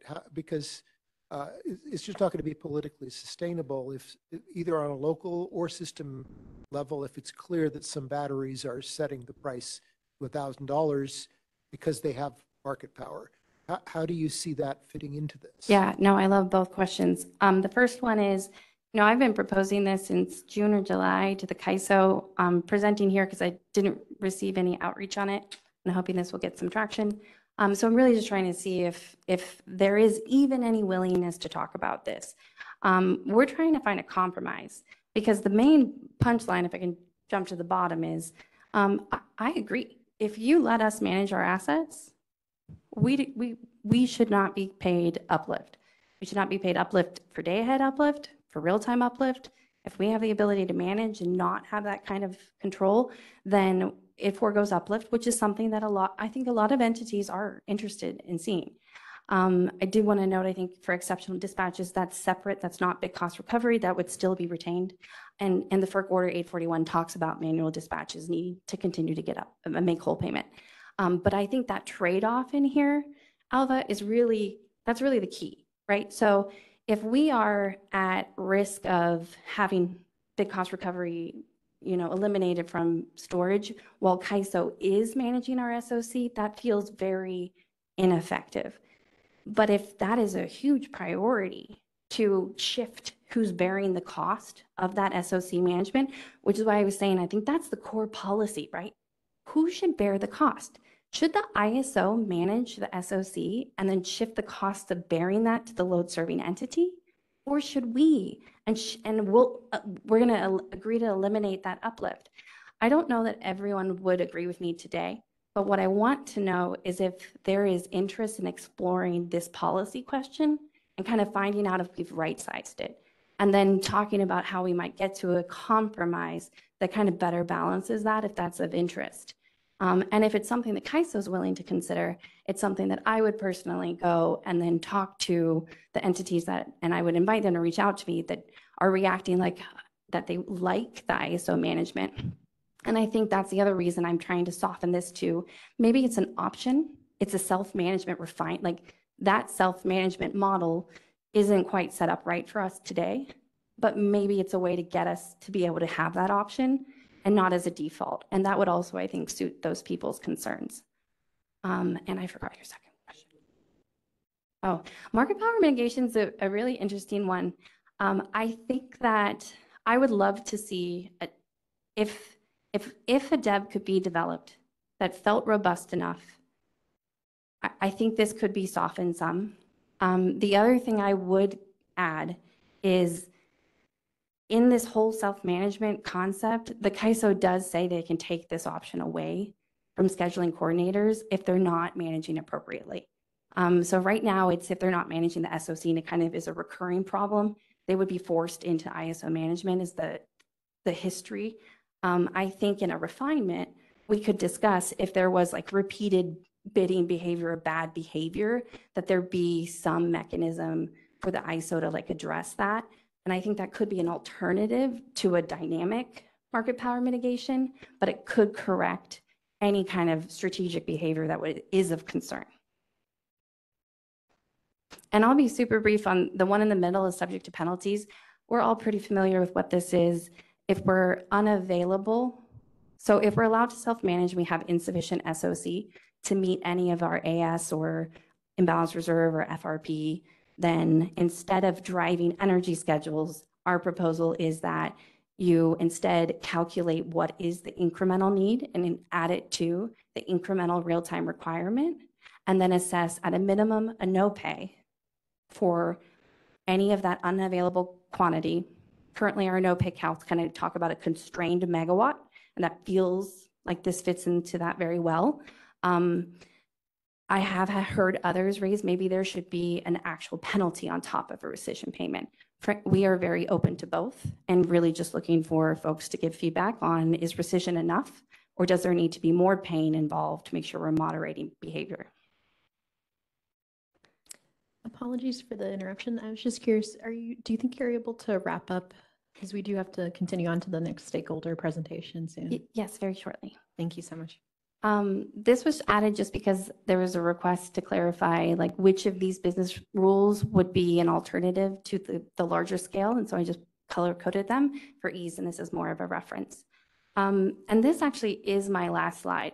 I did include some discussion questions, and what I was hoping the CAISO would be willing to do on more of the customer service side is if we could think about maybe there's a way to have a chance for stakeholders to provide some of their responses to some of these big picture questions in stakeholder comments, or we could have a future meeting where we have more of a facilitation where we have discussions on like really important questions. Who should be responsible?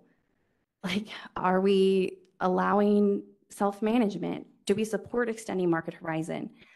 What would it have to be to make people comfortable? What risks and who should be bearing these risks? And then I think another major category is the cost responsibilities for being unavailable for all of these. I think these are critical questions and they haven't been really raised, asked, or answered yet in this initiative. And I'm hoping that we could maybe consider including them in a stakeholder comment or facilitating a future workshop on the topic. Thank you for the time. Thank you, Kathleen. Yeah, thank you very much, Kathleen. So in terms of next steps here, you know, Kathleen, we can take a look at those discussion questions offline and see what would be good to include here in our comment template and what would be good to sort of include for a potential follow-up discussion on December 4th at our next meeting. I suspect that some of the questions will be good for written response now, and other questions will be good to have a verbal discussion and then sort of move that into the next written comment template. That'd be excellent. Thank you. Okay, great. With that, you know, I'm not seeing any sort of comments in the room. Brenda, do we have any sort of questions or comments online? No, we don't. Thank you. And Kong is ready. Let's go ahead and test her audio. And I do see you on the video, Kong. Thank you so much. Go ahead and speak just to make sure. One more thing, Brenda. So I just wanted to give a quick update in terms of where we are on agenda here, given sort of the length of the meeting and the amount of time left. You know, we've been having fantastic discussions. Again, thank you very much, everyone, for your involvement and engagement. You know, in terms of next steps, so we'll have sort of Kong Chen from Dartmouth provide her presentation till about 4:05. And then after that, sort of have the HSL topic from 4:05 to 4:15, followed by Sergio's sort of presentation on real-time uplift and proposed approaches from 4:15 to 4:45. And then finally, I'm going to give a sort of very brief summary of the slides on the mixed fuel and distribution, sort of almost giving you a little primer and sort of taste in terms of the things to kind of watch out for, and also to sort of think about as we approach the December 4th conversation. So with that, Kong, please go ahead. Looking forward. Yeah, thank you very much. It's very nice to have the chance to share my research with you. So currently I'm assistant professor in Dartmouth for the engineering school. And previously, I finished my PhD at Cornell in electrical engineer for the power system. And I have a postdoc at Stanford Graduate School of Business. So with my postdoc mentor at Stanford Graduate School of Business, Omar Kaladuman, we do look at the day ahead, the bid cost recovery issue, but we didn't have a good solution yet. However, today I'm going to present my research more related to my PhD program. So at that time, I'm working with my PhD mentor, Professor Lang Tong at Cornell, and also Professor Ye Guo from PolyU at Hong Kong. So we are looking at the real-time bid cost recovery, and we find some interesting result I hope to share with you, and I'm looking forward to your feedbacks. So let me get started from here. For today's talk, I will first explain the background, like the real-time market, and how does the real-time bid cost recovery come up. And for the bottom left, I will propose some pricing method to remove loss opportunity cost, LOC. And for the bottom right, I will propose method to remove the real-time bid cost recovery, BCR. So let me get started with the background at the top. We see the real-time market with multi-interval optimization, and it is rolling window. So a high-level comment is we see the price is inconsistent when we're moving from all those rolling horizon for each multi-interval optimization, and all those intertemporal constraints cause the missing money. And that is the reason why we need uplifts, we need BCR. And there are two kinds of intertemporal constraint. One is the ramping-induced intertemporal constraint, that is from generators ramping. Another is state of charge intertemporal constraint, that is battery state of charge, because they connect all the decisions over different times. And overall, we summarize two out-of-market uplifts. One is LOC, loss opportunity cost, that is not yet implemented. Please let me know when you want me to move your slides along. Oh, yeah, that is, so I mean the second slide, right? Yes. Yeah, thank you. That's nice. Okay. Thank you. I think I figured out the way to move the slide just now. Okay, let me do that. Yes, so basically I'll cover LOC and the BCR. And LOC, loss opportunity cost, we try to compensate everybody to the maximum profit they can gain. And the BCR, sometimes we also call it make whole payment. We want to compensate all the units to the zero to make whole, at least no loss, no missing money. So this is two principles. And when I get to the background of the BCR, bid cost recovery in real-time market, I do go through some historical document. In 2025, when KAISO first mentioned the flexible ramping product, and we see generator BCR may happens because of the intertemporal ramping constraint. And at that time, my paper published in IEEE Transactions on Power Systems, we propose a temporal locational marginal price. We call it TRMP. So they have two components, LMP plus the ramping price, two components together. And this will remove the real-time BCR for generator. So that's the first part. And the second part is later I moved to the storage problem that is also following KAISO proposal in 2021 about the real-time multi-interval optimization. And I noticed storage real-time BCR is more severe and vulnerable to the strategic bidding because it's out of uplifts paid individually to each storage. And I have the latest, more updated research in 2021 for the IEEE general meeting. We extend TRMP to include the SOC price and also the ramping price, those two parts. So basically, we developed two adders to LMP. And with that, we can prove we will be able to remove the loss opportunity cost, LOC, and we can also remove the bid cost recovery for the real-time operation. But the problem of TRMP is like SOC price, ramping price, those two price adder, they are non-uniform. So this means generator with different ramping capacity, storage with different SOC like state energy capacity, they will have, sometimes their ramping may be binding or SOC may be binding, and they may have different non-uniform SOC price, ramping price. So different generator storage may have a different SOC ramping price adder.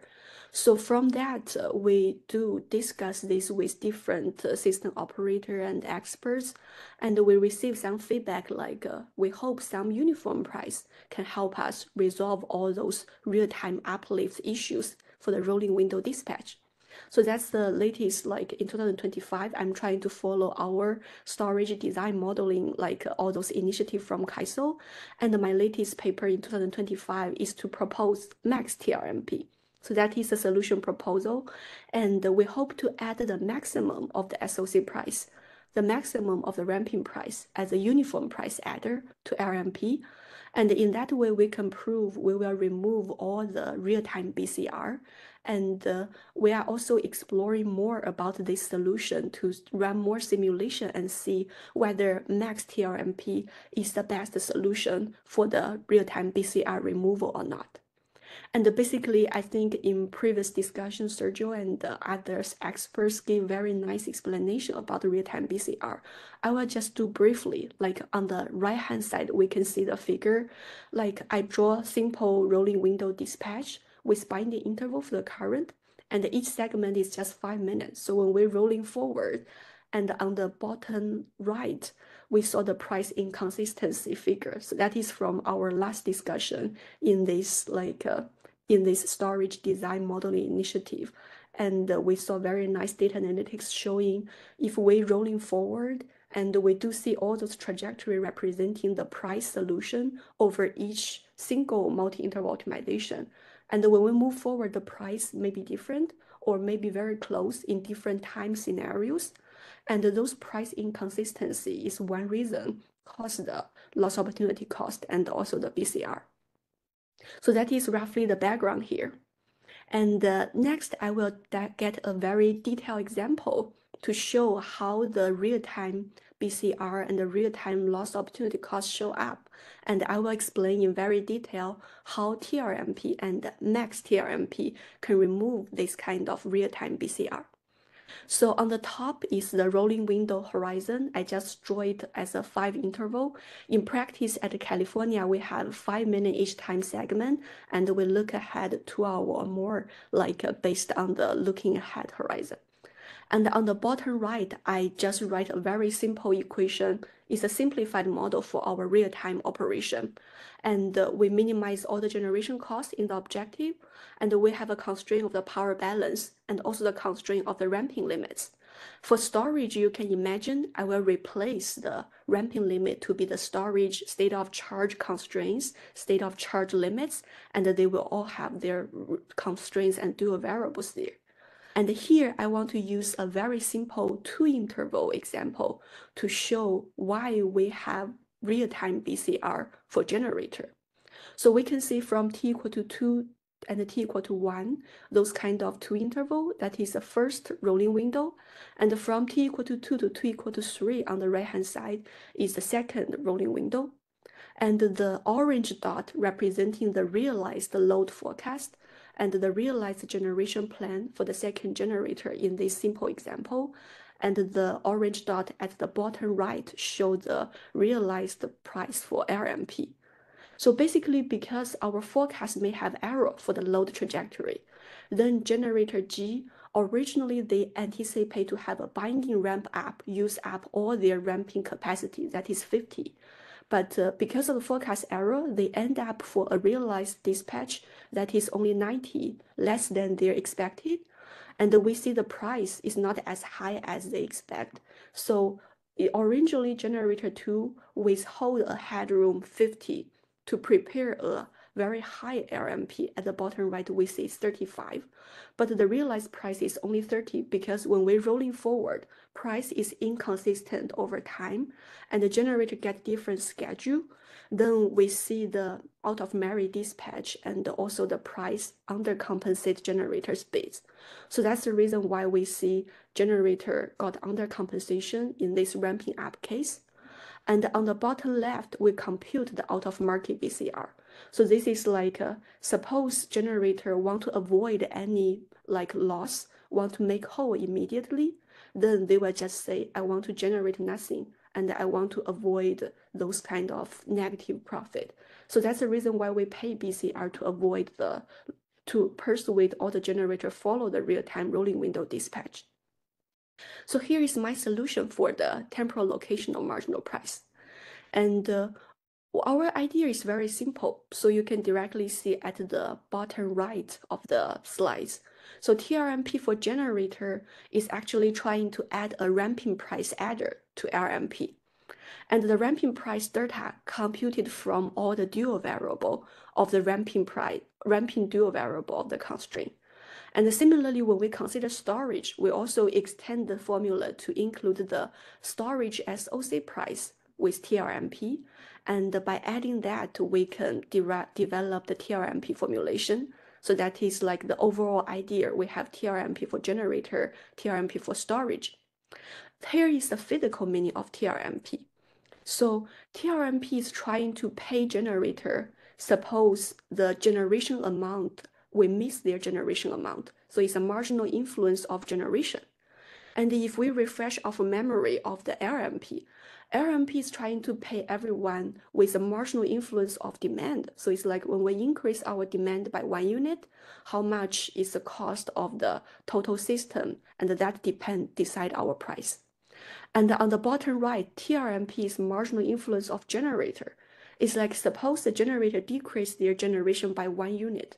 All the other resources need to try to compensate this power, and we have a cost increments in that way. And similarly, when we develop TRMP for storage, suppose storage decrease their discharging power by 1 unit. This will bring marginal influence to the system operation cost, and we take that into TRMP as our price for generator and storage. And theoretically, we prove TRMP can avoid both LOC and bit cost recovery uplifts in the real-time rolling window dispatch, even when we have large forecast error. So that is like the theoretical part. So next, I will explain more like a simulation result to help you get a feeling about how TRMP perform. So we compare multiple pricing scheme in the real-time operation. CMP is proposed by researcher from UT Austin. PMP is provided by researcher from Harvard. MLMP is a solution from ISO New England researcher, and LMP is one solution our current system is running. So we run the system with different ramping capability. In the bottom left, you can see the x-axis. We increase the ramping capability of different generators, and we can see the loss opportunity cost gradually decrease. So that shows uplifts will decrease when the system has more ramping capability, and that is the reason like that is a ramping induced LOC. And we can see TRMP is always 0, so we remove LOC overall for all the generators.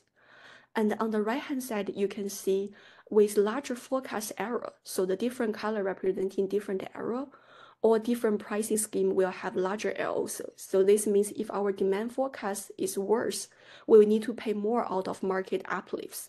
But the TRMP always have 0 LOC for everyone. That is a property we guarantee compared to all the other pricing schemes. And here, this is the result for ISO surplus. So this is like ISO collect money from all the demand, and the ISO will pay the money to all the generators. So in the demand payment and the generator payment, there is a difference. That is the ISO collected surplus. And in the left-hand side plot, we show like, because we show like TRMP, we will always have positive profit, positive ISO surplus. But this is an empirical result. We don't have theoretical proof. And for all the other pricing scheme, including our current LMP, we can see the profit is negative. So here the profit is negative because ISO need to pay the out-of-market LOC as an extra payment to demand. So that is the reason why ISO surplus is negative here. Another way to compute ISO surplus is to say ISO will collect the loss opportunity cost from demand and pay to the generator. And in that way, we can achieve ISO surplus to be neutral, but we will need demand to pay more to the out-of-market uplifts. So this is for the ISO surplus part. And the total customer payment, we can see on the TRMP, actually customer pay the least for the energy. And the LMP is in the middle.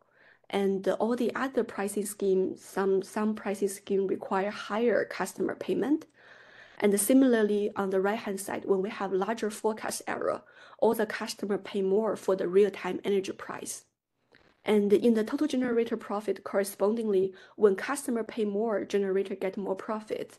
And we see on the LMP, generator profit is lower, and the LMP is in the middle. The other schemes, like some are higher, some are lower. So this is like the phenomenon we observe when we run the TRMP under different settings. However, until here, we say TRMP is good, but the TRMP is discriminative because of the adder. The delta part is actually different for different generator, for different storage.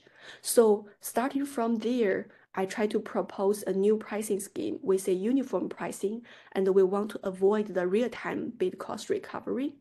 So the bottom left is one pricing scheme. We call it max dispatch pricing. And the right-hand side is max TRMP. So basically, we take the maximum of the TRMP for each generator and the storage, and that way we got a uniform price for the right-hand side. And the left-hand side, max DP, is a pricing scheme we developed from scratch. So let me explain the physical meaning of those two uniform price. In the bottom left, max DP, actually we try to pay the minimum demand payment to avoid 0. So this means when we have multiple generator or storage running, we try to check which units are dispatched. And among all the dispatch generators, I just pick the maximum bid they have. That way, naturally, this bidding design would make sure every time the price should be no less than all scheduled units bidding price. So we also prove it's a minimum demand payment. Demand pay the minimum under those max DP, and we have 0 bid cost recovery BCR. For the right-hand side, the max TRMP, we just take the maximum of all the TRMP solutions. So the physical meaning is like we can lose many generator for one unit, and we choose the worst case for some generator decrease their generation by 1 unit, and that bring all the system increase their cost to compensate those 1 unit missing for the generator. And we say max TRMP's physical meaning is the system's worst marginal cost of losing generation. And we proved like both max DP and the max TRMP can avoid the bid cost recovery in rolling window dispatch. However, no uniform price can remove LOC, so from here I will focus more just on BCR, the BCR part. So here are more simulation results. For the bottom left, we see the BCR, like max TRMP, max DP, the BCR is always 0. And we compare it with just single interval LMP and multi-interval LMP. So this means ISO can run a look-ahead rolling window with multi-interval optimization. ISO can also run a single interval rolling window, single interval dispatch that is greedy. And we can observe our two pricing scheme, max TRMP, max DP, remove BCR. And on the bottom right, we saw the two generator profit and demand payment on the different pricing schemes. So we can see like for the generator profit, max DP get less generator profit. And for the demand payment, max DP will require less demand payment while we remove BCR. So basically under max DP, demand will pay less when we remove BCR. And for the purple line, under max TRMP, we can see it's actually higher. So generator will get more profit, and the demand also need to pay more for those uniform price. But basically, those two can all remove the BCR. And with LMP, we do need to pay a lot of out-of-market BCR in my simulation cases. So this is like the result until now for all the BCR issue. And by starting here, I want to quickly summarize max TRMP and the max DP. So overall, when I think of removing the real-time BCR, the simplest way is we raise the price. If we increase the price to be super high, definitely we can cover all the missing money. No generator will be undercompensated. No storage will have missing money or undercompensation. But the question is, to what extent shall we raise the price in real time to make sure everybody have no BCR? And the max TRMP, max DP give two solutions. Max DP try to start from the demand perspective to see the minimum demand payment to remove real-time BCR with a higher in-market uniform price. And the max TRMP is try to check the generator side. What's the influence of losing one generator? And we try to pay the contribution of the generator. That is like how max TRMP is developed. So these two are actually the solution for all the generator side. Next, I will just very quickly comment how we can extend all those results from generator with ramping constraint to storage with SOC intertemporal constraints. So this is like an extension I'm working on right now, and we are also running more simulation to see if there are any other strategic bidding concern and how the surplus of generator operator demand will be divided in the storage operation cases. So here, just like the same model, but I replace the ramping constraint with the state of charge constraint for the edge storage. And you can imagine now in the LMP and the max TRMP formulation, the SOC price comes in and it is a dual variable from the SOC constraint. And we can also show that this also will remove BCR. So this is overall all the result I have. And let me do a quick summary, go back to the key takeaway I mentioned. For the bottom left, we propose TRMP that can remove the LOC, but it is discriminative because the SOC price and the ramping price are different for different unit. And when the generator has binary ramping constraint, they will get ramping price. When generator has different ramping capacity limits, different generator have different ramping price. And also the ramping price can be positive or negative. Similarly, SOC price is also the same case. And by proposing TRMP, we move the out-of-market discrimination compensation uplift to an in-market discriminative price. And we also prove there is no uniform price can remove LOC uplifts. And in the bottom right, I propose max TRMP and max DP. Both uniform price can remove BCR, and they have different surplus distribution. Some, like max DP, have lower demand payment. Max TRMP have higher generator profits. And my ongoing research, I'm trying to do extension to storage with more simulation to consider the flexible ramping product and also the network congestion. Also comparing some single and multi-interval result to see can we get a better understanding of the influence for the real-time BCR. So these are some reference related. I published several papers about this problem, and I'm looking forward to your feedbacks. So that's everything for my presentation. Thank you, Kong. We do have a couple questions here in the room. First, we have Alva. Yeah, Go. please. Yes, thank you for your presentation. On the definition of the TLMP, so the LMP normally we would think of it as being like dollars per megawatt hour. What are the other units? Since you're just showing this as additive, TLMP equals LMP plus the SOC LMP plus the ramping LMP. Are they all in the same units, dollars per megawatt hour? Yeah, exactly. This is also dollar per megawatt hour. So for the ramping, we consider the time interval added to it. That way we can say ramping is also 1 hour. We probably have 20 megawatt hour ramping. So that is like we merge that together. It's not a capacity price. It is an energy price. That's a good question. Yeah. So what are you actually paying the unit for those two other components? I see. So for the generate, let me see, like the top right for demand, they will just pay LMP. That is a demand payment. For generator, they will be at two price, like LMP plus ramping price adder. So you can see we change LMP, adding an incremental part to it. And the TRMP is just in dollar per megawatt hour. Generator will get paid by TRMP multiply with the generation quantity. So if I provide the full formulation of generator payment, it is just pi TRMP multiply with GIT for the current interval. That is a generator payment. Are you like paying them for where they're going to be in the next interval, or what are you paying a ramping? And same thing on the SOC. What are you actually paying them for? Yeah, so we pay them for, so LMP and the TRMP, these are all energy price. And we pay them for how much they generate, how much they discharge or charge. We just use this LMP price and the TRMP price multiply with the quantity, discharging quantity or generator quantity, and then we will get the payment for generator and storage. Well, I'm still not understanding what like if you have a battery, what's it getting paid for? Is it getting paid for having the next unit of SOC that it would use, or I mean, what's it actually? Why would you pay a battery something versus a non-battery? Why would you pay the battery the SOC LMP?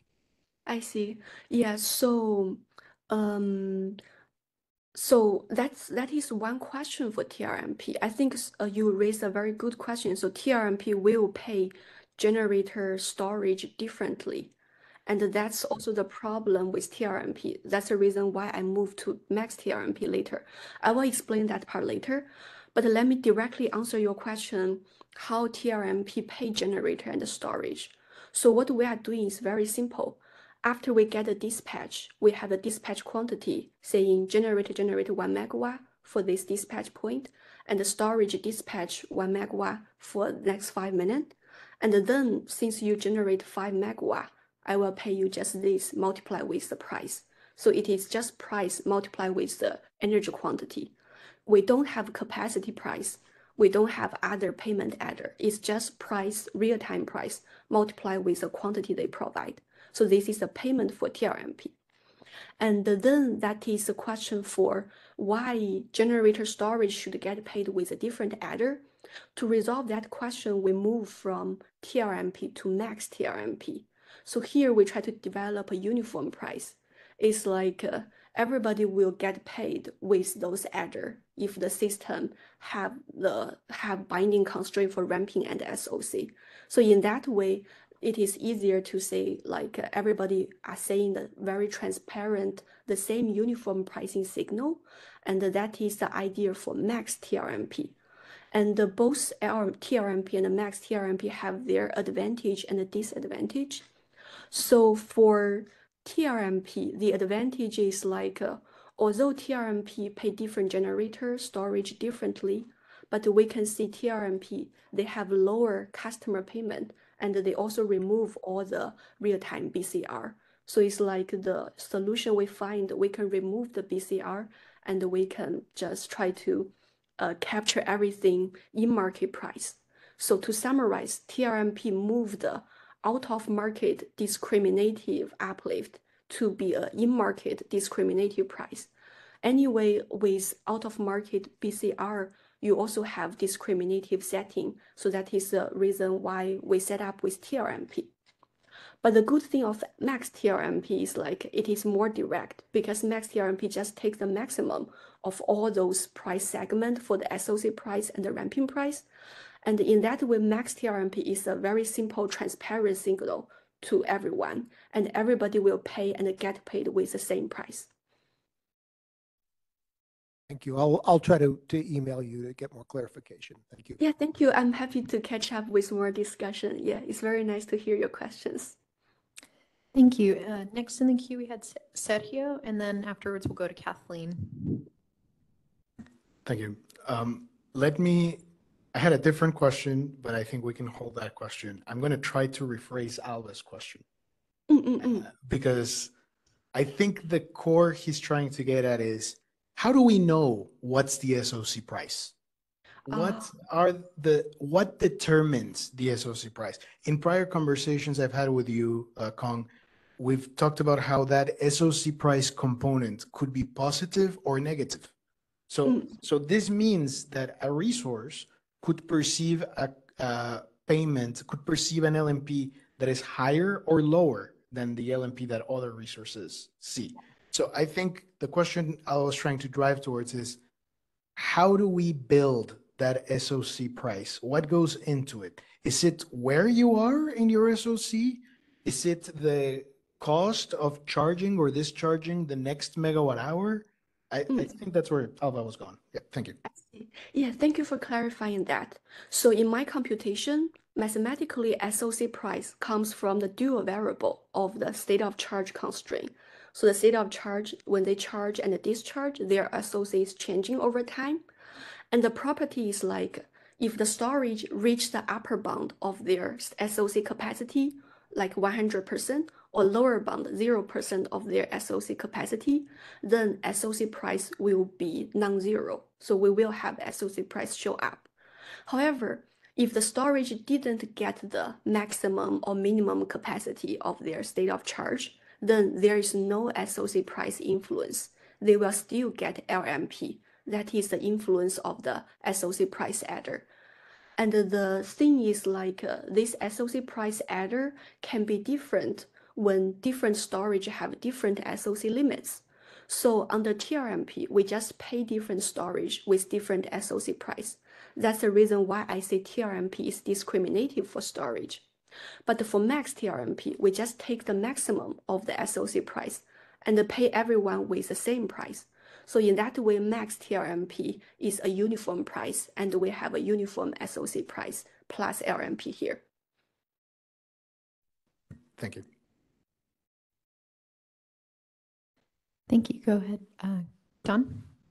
Don Trethewey, CISA, thanks for your presentation.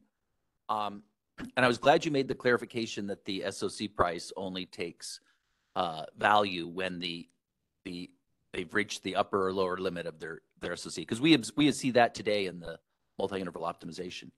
And I would really recommend that Sergio share with you the formulation for the flexible ramping product, and I would pay particular attention to forecasted movement and finding intervals where there's a non-zero price for forecasted movement, because I think there you'll be able to observe how that formulation actually addresses the opportunity cost that you're concerned about, and that's currently in the CAISO market. It doesn't fully capture the the range of uncertainty that can materialize.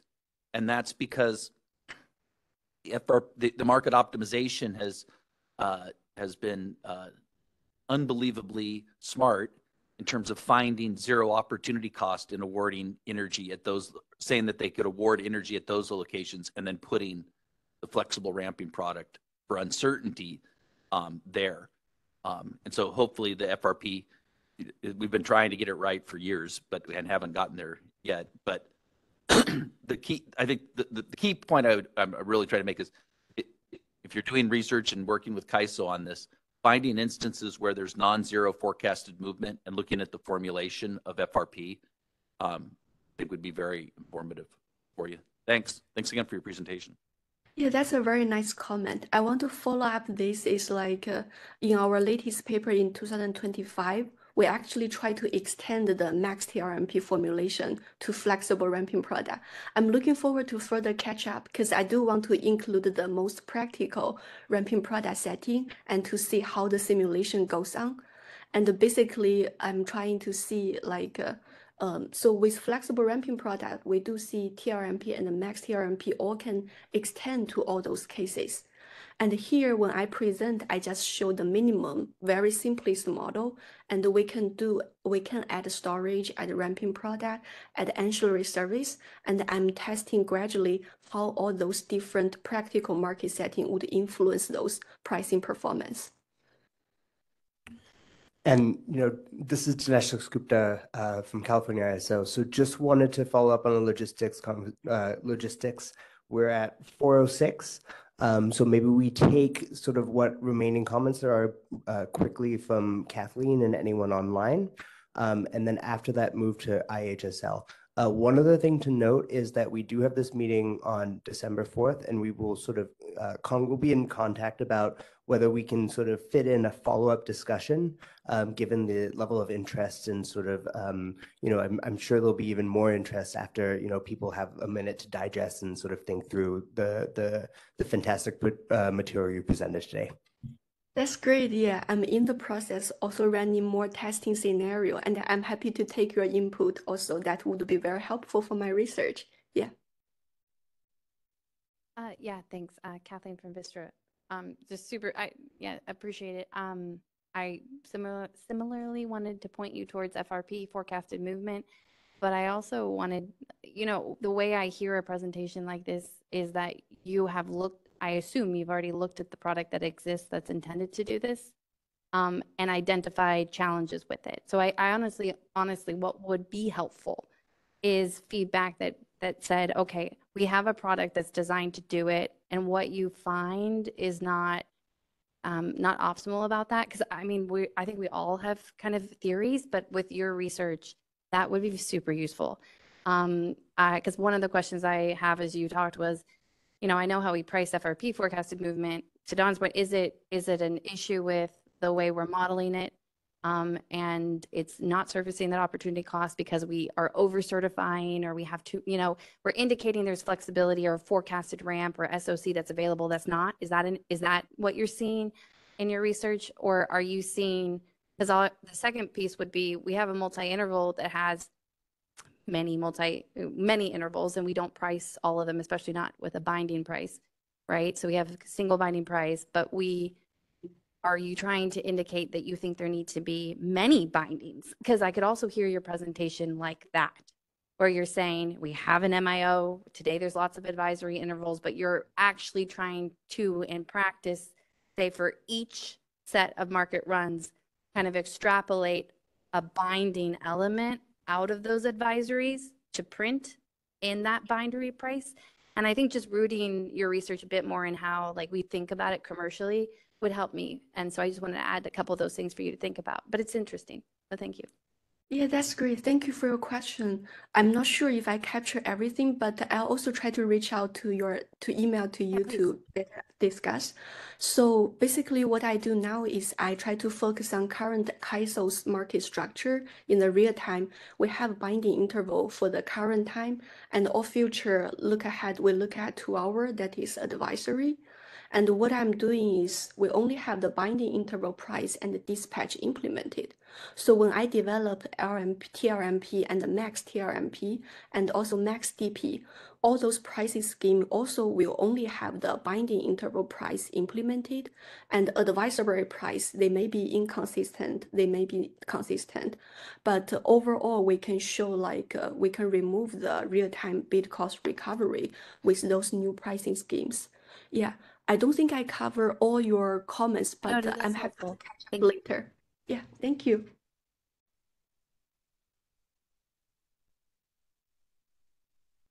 Thank you, Kong. Brenda, are there any comments or questions online before we move over to the IHSL topic? No, no questions. Thank you. Great, thanks.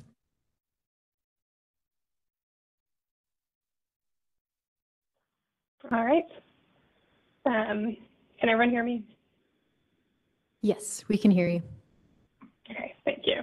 Hi, everyone. I'm Lisha Matsunobu. I'm a power systems forecaster on the short-term forecasting team. I'll be taking the next couple of slides on this HSL topic. Next slide. So this is just a brief summary of the topic and some context. So IHSL, which we're calling a radiance-based high sustainable limit. HSL is a point that is a current requirement for co-locateds, hybrids, and VERS providing AS. We brought this IHSL topic to the last stakeholder meeting and discussed our initial proposal for updating the guidance of how HSL should be calculated, and that guidance focuses on how to calculate it for irradiance-based resources, so solar resources. HSL is an instantaneous generating capacity of a VER, so it's the weather-based generating capacity, and it's meant to provide the best actual for forecasting because of the growth of co-locateds and hybrids, and the challenges of providing accurate forecasts for resources that currently are affected by, or that are often impacted by dispatch. Because of that growth of these resources, HSL is definitely a topic to bring to the storage design and modeling group, and something that forecasting is always working on to improve forecast quality. Next slide. So we wanted to just provide some responses to the comments and feedback that we got. So first of all, thank you for all the engagement and the comments there. We pulled out two big themes from the comments after the last stakeholder call. So the first is that the IHSL topic should be circulated more broadly. We have started outreach to solar-focused groups and stakeholders to definitely extend, to make sure that others who would be interested in these solar topics are aware that this discussion is going on in the storage initiative. And then we've also communicated these materials to WIMs with co-located and hybrid resources who may be interested in this updated guidance that CAISO is putting out for how to calculate HSL.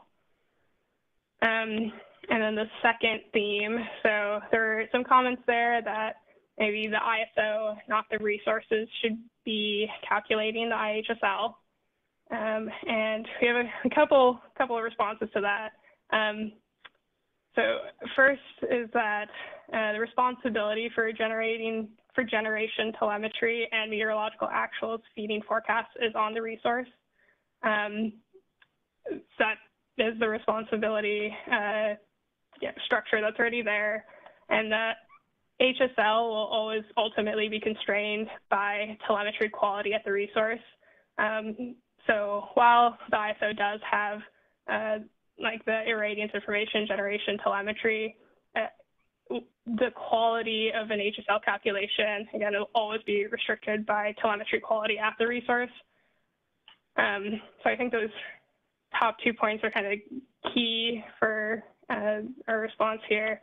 But then in addition, we also note that resources may have additional information, such as the inverter status, which would feed into HSL calculations and could impact estimate of generation capacity. And CAISO does not currently get that information, and that the internal deployment, so when CAISO would actually be able to deploy an IHSL calculation, would impact implementation time frames for resources that can utilize IHSL now, and for resources that could really benefit from IHSL now. So we don't want to delay that time frame by making this guidance available to resources. Resources have the option to deploy it in a probably faster time frame. And then lastly here, that IHSL, as we've proposed this, may not be the optimal method to calculate HSL for all solar resources. I think we've tested this on simulated it on a number of resources. But these are simulations. This wasn't an exhaustive simulation. We recognize that some resources may have particular characteristics that could impact how reasonable this calculation is. And so we wouldn't want to impose this standard calculation at this point on all resources as a blanket, in case there are other exceptions happening that we weren't aware of. Next slide. Okay, and then this will just be the last slide for my section, then we'll go to questions. So we also wanted to provide, and I do think this might be the wrong slide. There was an update to this. Not sure if we'd be able to update that here. There we go. Yep. Okay, thank you. So I guess had a quick eye. Changed the title. So we wanted to touch on the benefits of IHSL for the WAM community. So a reminder here, right, because we got a question last time of how this topic may be relevant for WAM. And it's a hard question to answer just very directly, but I will have that TLDR sort of statement at the end. So for the first bullet point, HSL, a reminder of its use cases in forecasting. What we do for the ISO is we send HSL to our forecast service providers for ISO forecasted resources. And then in the future, there's also the option for HSL-based persistence, but it needs further enhancement prior to use. So we have this persistence forecasting methodology that currently uses telemetry to do short-term forecasts. And we have the ability to turn on HSL-based persistence, and that option would be available for the WM community. But this, again, with the HSL quality that we've seen, we don't think it is an option right now to turn on HSL-based persistence, but that is something that we think we can get to in the future. So improving HSL for WAMs would open up potentials for HSL-based persistence. So WAM VERs have the option to provide HSL. As ISO is not the forecast service provider for most WEIMs, providing HSL to the ISO doesn't directly impact forecast quality now. But if you are calculating HSL and you provide it to your respective forecast vendors, then improving HSL quality should improve resource forecasts, but that is more of a discussion between you and your respective forecast service provider. This IHSL guidance is relevant for new HSL configurations or current HSL improvement. So we just want to make this reference available, especially if there are new resources onboarding who are trying to figure out how to calculate an HSL. Then this guidance can be used. And then lastly, WM solar resources should consider IHSL given future opportunity for HSL-based persistence and ongoing forecasting challenges.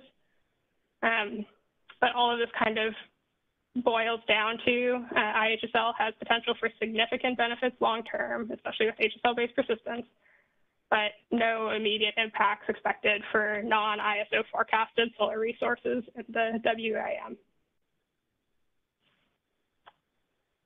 Okay, and I see we have a hand up online.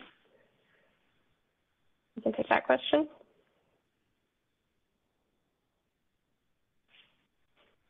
I just have a quick question. I've gone through the materials and I will say is Susan, sorry, could you state your name and affiliation first? I just thought I just did that. Susan Schneider, Phoenix Consulting. Did you hear that? Okay. Yeah, we heard that. Thanks. Okay, great. Thanks. Yeah, I've been representing LSA, and we were one of the people that received an outreach from you. So we appreciate that, since we're not heavily involved in this initiative as mainly a solar group. My question after going through the materials is, can you just sort of quickly summarize what it is you're actually proposing to change here? Is there, IHSL different from HSL? What exactly? Just a quick summary would be really helpful. Sure. So it isn't exactly a change.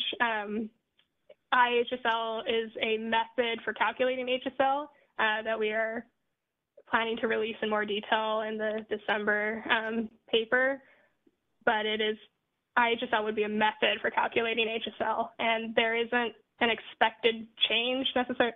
There isn't any change we're expecting to HSL. HSL as a concept, or who is required to provide it, is staying the same. But we are finding that there are quality issues with HSL as it is now, and we want to release more clarity on our expectations for what HSL for solar resources should look like.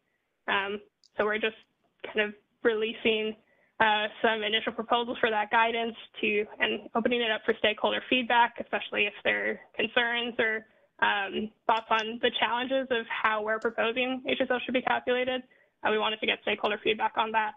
But okay, IHSL is, just that methodology. Okay, so the reason I can't figure out what the changes are is that you've not actually released them yet. Right.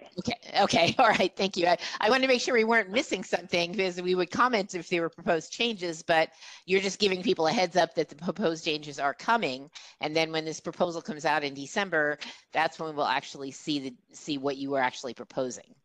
Am I getting that right?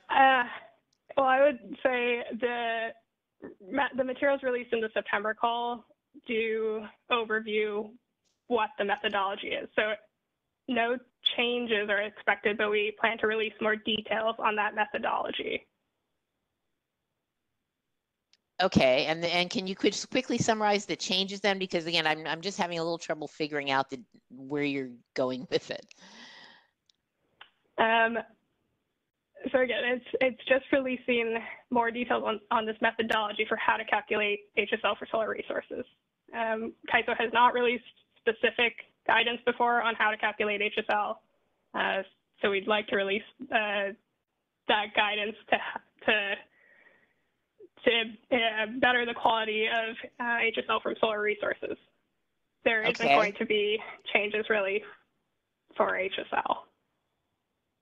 Okay, so but even from the September, can you give us? So you're going to be proposing more details on how to do, maybe have people continue to do their own HSL, not have the ISO do it, and you are.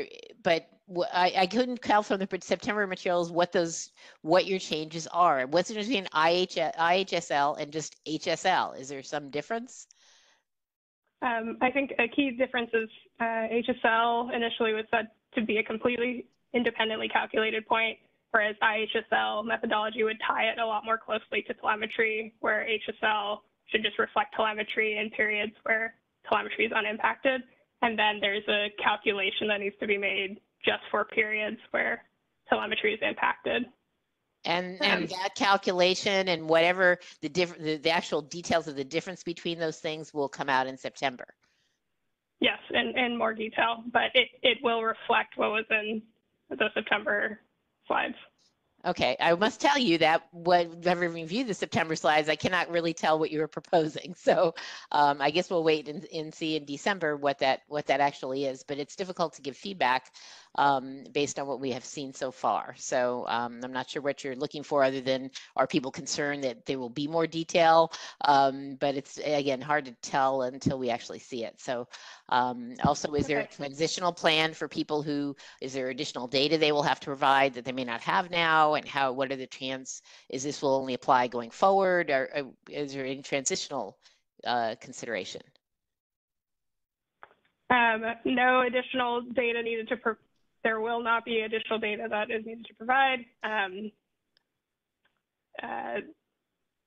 I'm not sure how to make this more clear, but this is just updated guidance for calculating HSL. A lot of the HSL topic is not actually changing at all. Would it be data that the updated guidance or the methodology or guidance you're providing would be data they might already have, or additional data they would have to gather to do the calculation that they are then going to provide? Right, there would need to be some analysis done on the resources part to perform these calculations themselves. Okay, but and with that no analysis additional data needed. Would that analysis, so the analysis wouldn't require any additional data? It would just be data they already have that they would have to do something in particular with that you will tell us in December? Yes, essentially, yes. Okay, all right. I appreciate the clarification. Thanks very much. Yep. So thank you. At this point, let's, okay, Kathleen's good. Rahul, are you good? Or do you have a question? You have a question. So let's keep it very brief. And then we'll move to Sergio and sort of close, move on to the next topic. So, my comment is very similar to Susan. I think where we are confused is this is being discussed in a policy discussion. So our expectation is what is the policy and what's the change? The way I am interpreting it is it is the responsibility of the solar resource operator to provide HSL. And the recommendation is instead of providing HSL, provide IHSL, because IHSL is a much better representation of what the resource capability is. So I'll speak with you offline, but I think where the point of struggle is, what's the proposal, what's the change, because it's being discussed in a policy forum. Thank you very much for that comment, Rahul. This is also something that's related to co-located and hybrid resources as well. And I'll pass it over to Sergio to provide a quick comment too. Yeah, my very quick comment would be, there is this expectation of HSL provision, but there's no additional guidance as to how do I calculate the HSL that I provide to the ISO. This gives that guidance.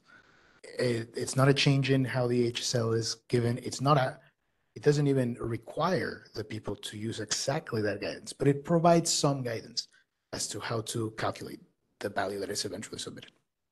And to be clear, the goal is to provide, transparency that has been requested by stakeholders in the past. So the reason why it hasn't come out in a paper yet is because we will have the straw proposal coming out in mid-December.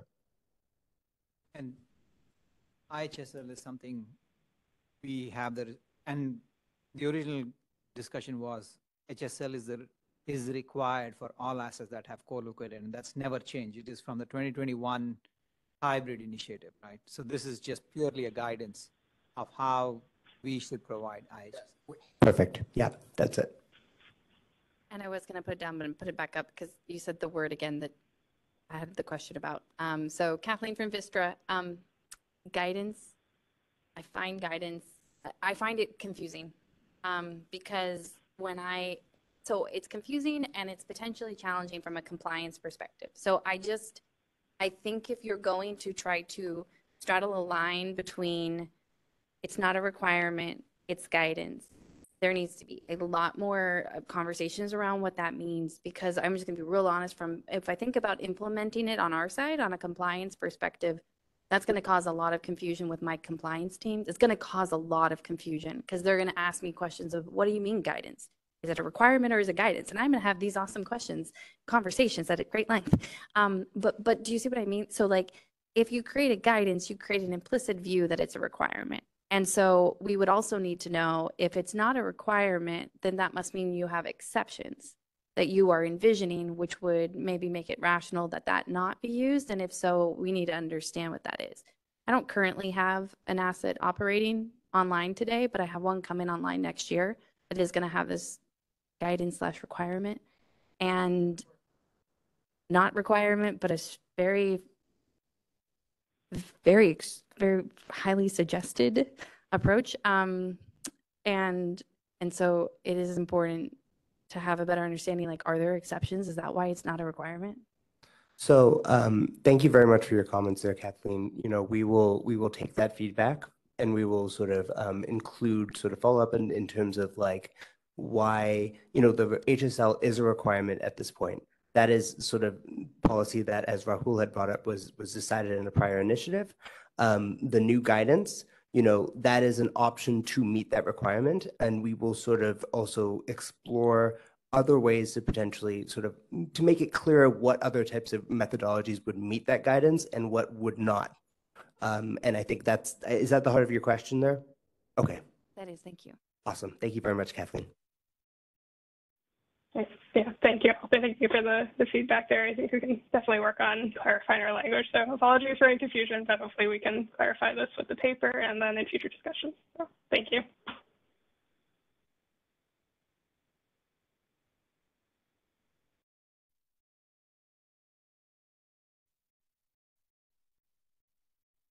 Okay.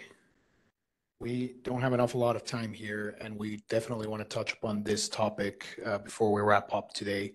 Similar to the prior topics, I'll go through the materials and have a pause at the end for some reactions, and then we'll turn it over to Dinesh to provide a quick overview of the remainder elements. I do want to note that whatever Dinesh covers at the end rather quickly, we'll definitely cover in more depth in our December 4th meeting.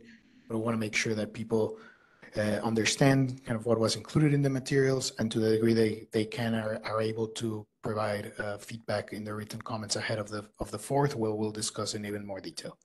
Okay, so quickly, as we discussed before, we had been going over the different guiding principles, the different perspectives on the day ahead challenges related to Uplift and DEF.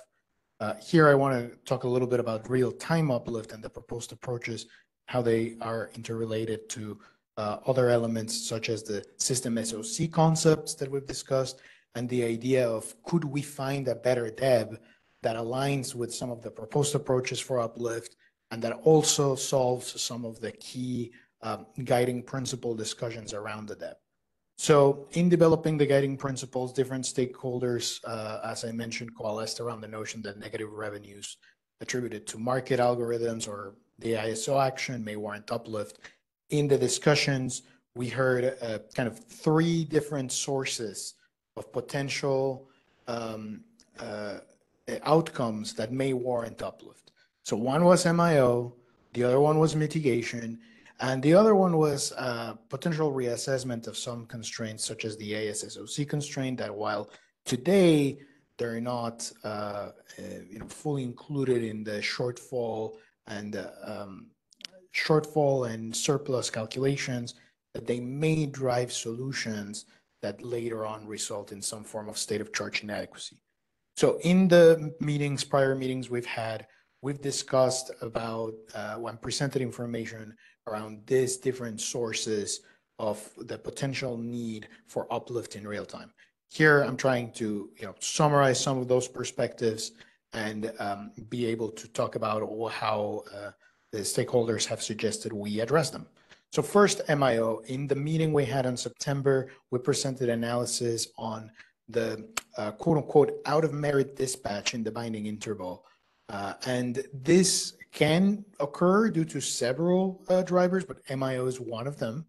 And what we showed in that analysis was that out-of-merit dispatch in the binding interval occurs in less than 10% of binding intervals. There's definitely, as we showed, some potential for outliers, some resources or conditions where this manifests more frequently. So in the comments that we got after September, several stakeholders requested additional analysis on the net revenue impact of MIO. noting that that should be an element that we factor in considering whether an uplift mechanism specific for such outcomes is necessary. You may recall that in prior meetings, Next Era Energy Resources presented this notion that there might be potential need for a MIO-specific make-whole arrangement. So we heard from stakeholder community that assessing the net revenue impact of MIO would be valuable. We're grateful because in their comments, the Department of Market Monitoring actually took up on this challenge to try to calculate the estimated daily net energy revenues that storage resources perceive in the 15-minute market based on both their actual schedule and a counterfactual without MIO. So in this analysis, the DMM took 138 CAISO storage resources from October of last year to September of this year to estimate the daily net energy revenue impact of MIO. And they found that schedules using MIO actually result in daily net energy revenues that are 24% higher than the energy revenues that result from the counterfactual with no MIO schedules. So we want to underscore this analysis because it shows that, one, yes, the effects of out-of-merit dispatch in the binding interval are diverse across assets and across the time. In general, they are not as prevalent, occurring in less than 10% of intervals, but there could be outliers. But when looking at the fleet of storage resources, the analysis does seem to indicate that storage resources are on the net better off by the outcomes as resulting from MIO than not. That finding, we've discussed a bit with the MM2 on their methodology, and it's very well represented in their comments. So we welcome that analysis and also welcome if in your comments from stakeholders, if you have questions on it, or if you believe that additional analysis might be needed, please let us know. What we've heard on this notion of net revenue impact, I think is fairly covered by these comments.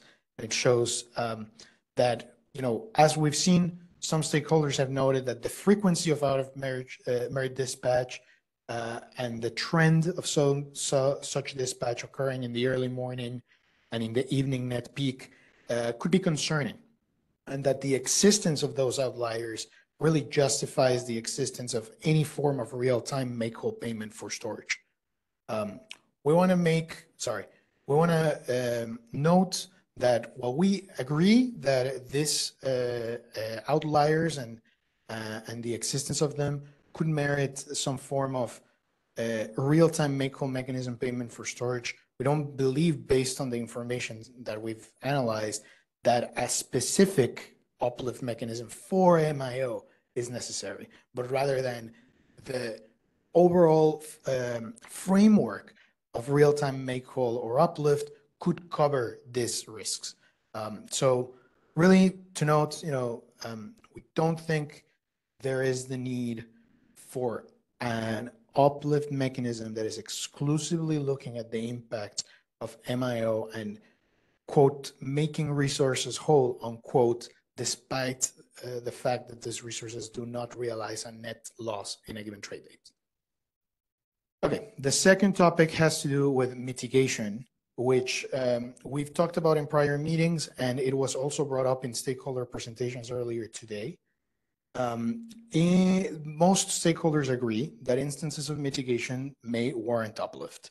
And I think really that's not a huge source of debate or contention within the group. But specifically, stakeholders noted the challenge of charging mitigation, underscoring that could be important to reconsider or rethink uplift. To be clear, charging mitigation refers to the downward revision of charging bids, which in this case would be, it makes it harder for resources to be able to charge and then later fulfill awards or schedules. So as we discussed in prior meetings, the mitigation of charging bids is actually not something really related to the default energy bid or the mitigation paradigm by itself. It's a consequence of the need for monotonically non-decreasing bids. So basically, if a resource finds itself mitigated, any point of that bit curve that is above the level at which it's mitigated will be decreased to comply with the need for that monotonically non-decreasing bit curve.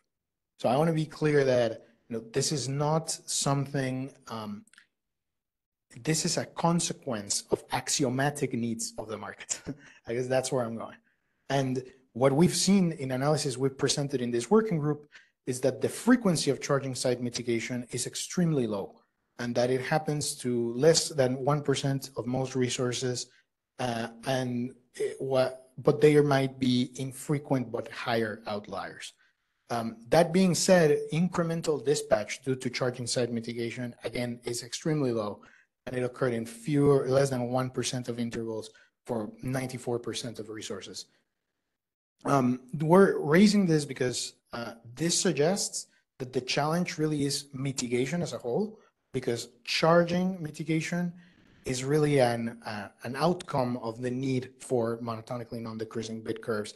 And that leads us to believe that enhancements, improvements to the DEB would also allow us to mitigate this risk, since it's not something that we can kind of decouple from the need for how the bid is structured and how the bid looks. In this discussion around how mitigation may be thought of in the context of Uplift, we've seen basically three perspectives. The first one is that there should be an uplift payment that is just limited to this situation and that is calculated in a manner similar to the hold SOC exceptional dispatch, where the ISO effectively calculates a counterfactual and is able to compensate resources to that counterfactual level if additional revenues would have been realized. So that's one option. The other option would be that the impacts of mitigation are just considered in a new uplift mechanism. Basically, it's one of the many other drivers, such as, for example, CISA's conceptual framework, where if an instance of mitigation occurs, we'd be able to capture that shortfall surplus impact and would be able to define it as part of the calculation that is netted out at the end of the day. And the other perspective, which Vistra spoke to earlier today, would be, well, we can just do away with mitigation altogether, and then the challenge of it will not impact the need for some form of uplift mechanism in real time. Basically, if we cease local market power mitigation for these assets, we would be eliminating the need for any type of uplift mechanism for that in real time. The third element, as we've discussed, has been the suggestion from some stakeholders that we should reassess the constraints related to ASSOC. Some stakeholders have posed that if we were to deactivate these constraints and others, we'd be able to eliminate the need for real-time uplift. But many other stakeholders did note that these constraints are necessary to ensure that the ISO, for the ISO to ensure that resources have sufficient state of charge to be able to deliver their energy in their awarded AS. Now, the fact that this is distinct or different to how we work with other resources has been also noted in the comments. At the same time, it's also important to note that storage resources are distinct and different from other resources in the sense that their fuel risks is endogenous to the electricity market too, and that they're fairly responsive, have captured a large share of this market of AS, and allow us, to, if we are able to have certainty that they can deliver these awards, those are resources that are generally, responsive in real time as opposed to others that might have a more complex time, meeting those. So in all of this context, I also wanted to, connect this to the notion of the system state of charge mechanism that we've talked about before. In CISA's conceptual framework, there's this idea of having a bidding rule, let's say, well, maybe not a rule, let's say bidding test as to how resources are bidding. So, and it's all based on the premise that the real-time DEV is the best estimate of a storage marginal cost. And in this context, CISA has recommended that we publish some form of system-wide state of charge as in absolute megawatt hours and as a percentage, so that people can better inform their bidding and be able to, bid in a manner consistent with what real-time conditions are expected. And in Vistra's concept, there's this idea of modeling some form of state of charge constraint. And Kathleen noted before that it may not necessarily be biddable, but that would allow us to find a difference between the SOC modeled as a result of the IFM and the telemetered SOC, so that way we can identify in any given hour if there is a need for incremental SOC. We really welcome this notion of this idea of a system SOC kind of a tracker or mechanism, because we believe it would improve that alignment between the SOC resultant in the day-ahead processes and the telemetered SOC. We think that this is consistent with the development of a submission requirement for the day-ahead SOC, as we explained earlier in the day. So we really will seek feedback on a couple of elements. First, whether the establishment of the SOC target for a given resource is based on the system-wide result of SOC and the IFM, or if it's more resource specific. This is important because it does raise the question of alignment between the schedules or between the expectation of the fleet, right? We see value in both. Would like to hear your perspective. And second, the relationship with market products. I think this is a question that may be obviated if this is not a form of biddable constraint, but for the stakeholders that also have thought of it as a biddable parameter, or it would be valuable to get your feedback on these elements. I see there's a couple of hands. Maybe I will stop here to see if there's a couple of questions before I do the last two slides. We have one hand in the room and then one hand online. First, we'll go to Kathleen in the room. Yeah, and mine's more of like a discussion. So if the question online is a clarifying question, I'm happy to cede my floor and then return. Thanks. First, we have John Kitchen from PG&E.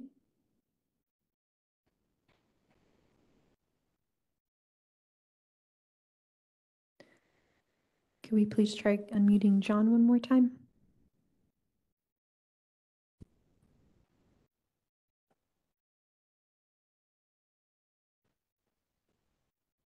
You might be double muted if you're speaking right now, John.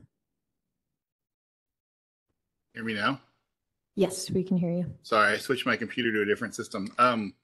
Yeah, I had a question, not trying to clarify. For EIM, sorry, yeah, this is John Kitchen from Portland General Electric. If I forgot to introduce myself, I had a question around AS, so ancillary services for EIM and EDM entities, along with SOC constraints and stuff. So today, basically, what we're using the end of hour SOC constraint in the real time market to try to make sure we have enough actual capacity available for us as an EIM entity to when we're reserving ancillary services on our resources, which is different than ancillary services for CAISO. So I was curious on how, like, what mechanism do we have when we transition to EDAM in a day ahead market to, if we're gonna set aside ancillary services on a battery, what mechanism do we have to do that and make sure that the market and the day ahead market honors that state of charge requirement, or reserves enough state of charge to meet that ancillary service requirement? Yes, that's a great question, John. I think there's a couple of different tools that can be utilized. I think in the spirit of time, I think maybe we can set a call directly with you to chat a little bit more about that. In short, though, I'd say utilization of the end of our state of charge constraint can be helpful still, because in the initial implementation of EDAM2, we won't be procuring AES. You would still be self-providing that AES, so you'd be able to continue using those tools for management. But we can speak more to this too offline. Thank you.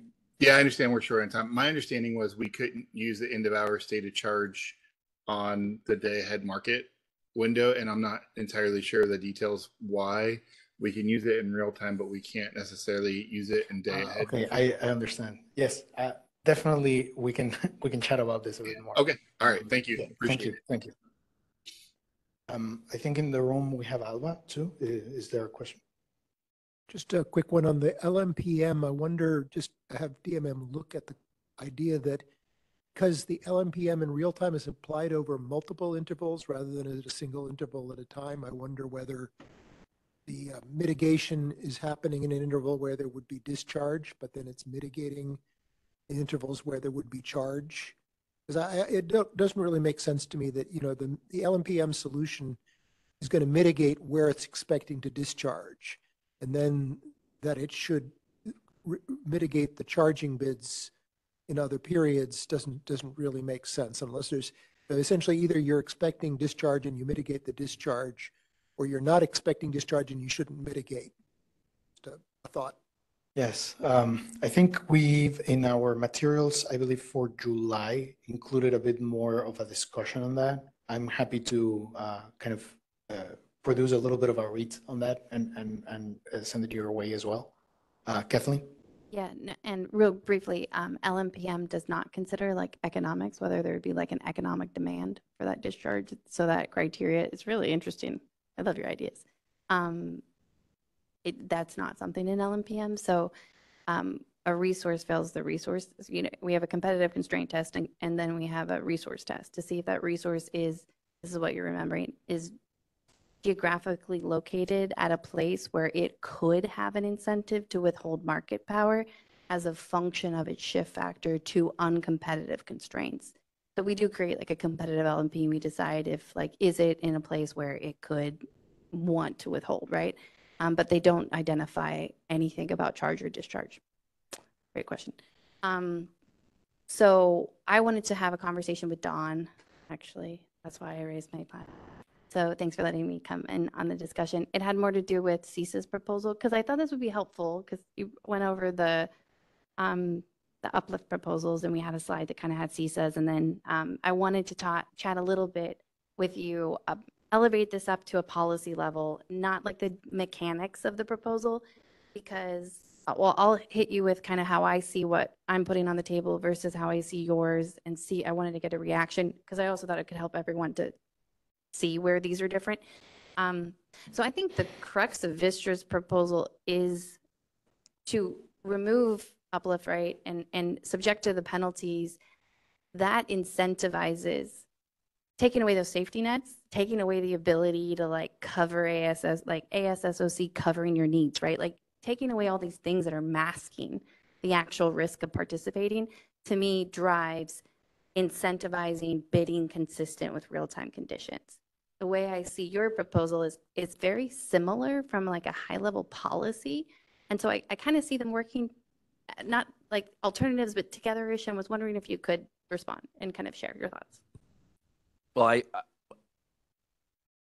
I think that people may have different perspectives. Sorry, could you state your name and Don affiliation? Trethewey from CISA. Different perspectives as to whether, and we're picking the DEB in the CISA conceptual framework, whether or not that's the right value. Might be too high, it might be too low.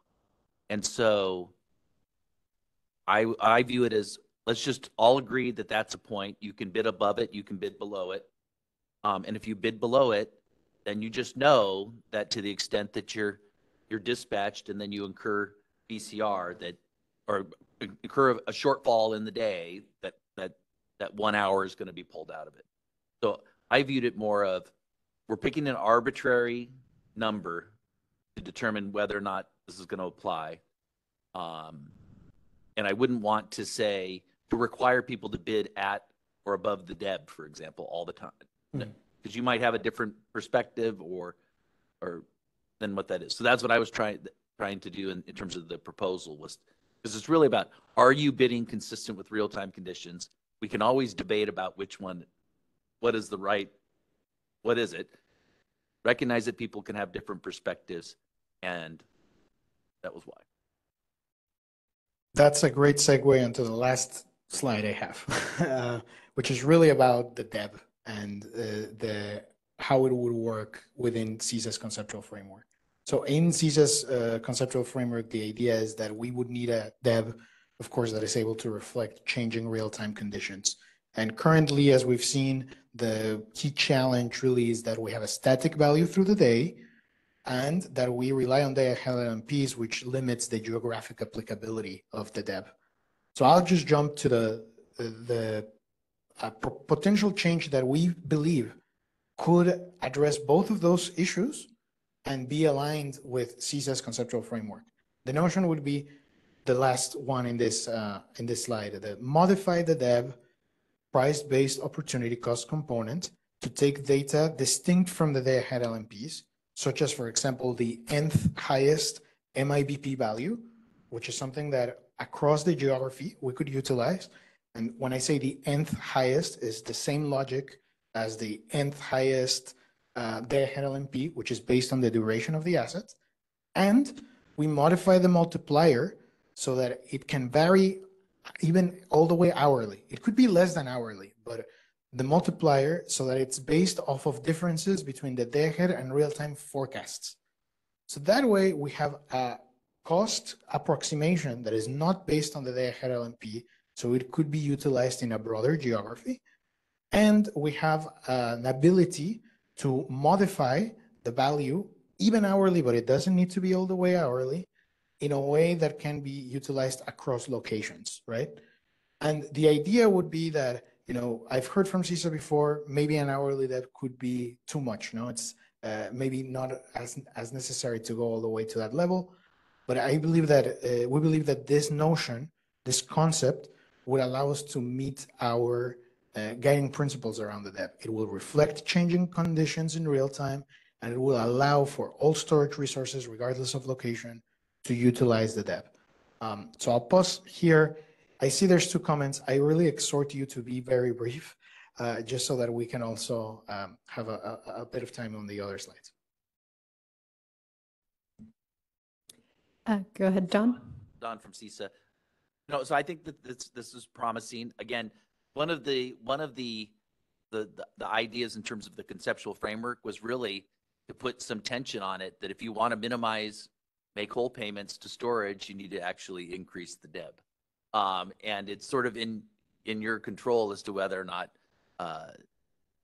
you want to do that. And I do think that, you know, when this comes into play and you want to make a move like this, you're going to make it for, you know, you like make the decision at 10 and it's going to apply for the rest, 10 in the morning, it's going to apply for the rest of the day. Or you're going to make it at 2 in the afternoon and obviously it's going to apply for the rest of the day. So I think that's why, to me, like, you didn't really need an hourly, but you may need the opportunity to trigger a change in the DEB every single hour. Go ahead, Kathleen. Kathleen from Vistra. Maybe I'll just share my, and I'm really, this isn't about the conceptual framework. This is about the idea of the DEB idea. I want to share why so I've done a decent amount, not enough, but a decent amount of work on this topic and like desk work, which has led me to really like understand that the storage default energy bid as formulated, it's a heuristic. It's just to use that word again, it's a heuristic, and that heuristic just doesn't work. And when I say work, I mean, I'm building solver, I'm like running, I've been testing this idea. Does the DEB work? If I take the max import bids, if I use real-time bids, if I look at it, and if I look at actual operating days, like we've actually been working on this theory, and what I've landed on, at least, will speak for me. What I've landed on is it doesn't work because you have to run the optimization with the physical limits, because what happens is you have some days that incentivize partial uses, not full uses. You have some days that you will get used up and then have to move in a different way, where the top nth hour and the bottom nth hour, as an assumption, I just can't get it to replicate on a consistent basis to be accurate. Because on different days, depending on the actual limits and the actual way we're behaving, some of those hours that are top nth or bottom nth are infeasible, and we're at those limits. And so, like, as I've been tinkering with it, I really think I've broken it. And so as I've broken it, I've now really understood why it's not working for us. as I've really understood is not working for us, I just highly encourage us to think about it. If we are going to keep doing devs, like we need to look at other options. Can I just, this is Don from CISA, I'll just add, and I think I've said this a lot of times too, the key is making sure that you put storage in the correct position in the bid stack. And so I think that's sort of getting a little bit at what you're saying, that it's not the fourth highest hour, it's where you sit in the bid stack in the hour that you're going to be dispatched. Okay, with that, so 2 minutes left. I'm going to just give a very quick update in terms of logistics that we need to sort of make sure that we're clear on. So, you know, we weren't able to have the discussion today on any of those mixed fuel and distribution level topics. We will move those to December 4th. What is important to know in the meantime is that on the 25th, there will be a PRR market notice that's coming out with this language as a PRR, right? We will have a conversation about this on December 4th as requested by some stakeholders, right? So this PRR is going to come out on the 25th. On the 26th, that's when the written comments are due from this meeting. And feel free to sort of share any initial thoughts, any sort of guiding questions for this topic. And then on December 4th, we'll have the stakeholder meeting. And then the comments in the BPM period are due December 9th, right? So we will then sort of fold that through and keep in mind that there is opportunity to update this in terms of, you know, CAISO can sort of take a recommendation based off of stakeholder comments in the BPM process. So we are running a full BPM process on this. With that, I think that this was a very successful meeting. I'm really sort of deeply optimistic about our kind of direction. You know, we're getting a lot of stakeholder feedback, we're getting a lot of stakeholder engagement. And, you know, our next steps here are the comments are going to be due 26th of November, written comments, and, you know, looking forward to that December 4th meeting. With that, thank you very much, everyone, for your time and attention and engagement today. And Brenda, did you have any final thoughts before we wrap up? No, thank you. Appreciate everyone's participation. We'll get this recording expedited and we'll get that comment template available with a notice as well. Thank you so much, Christina and Sergio and Dinesh. Have a good one. We can close this call. Thanks, everyone. Have a great day.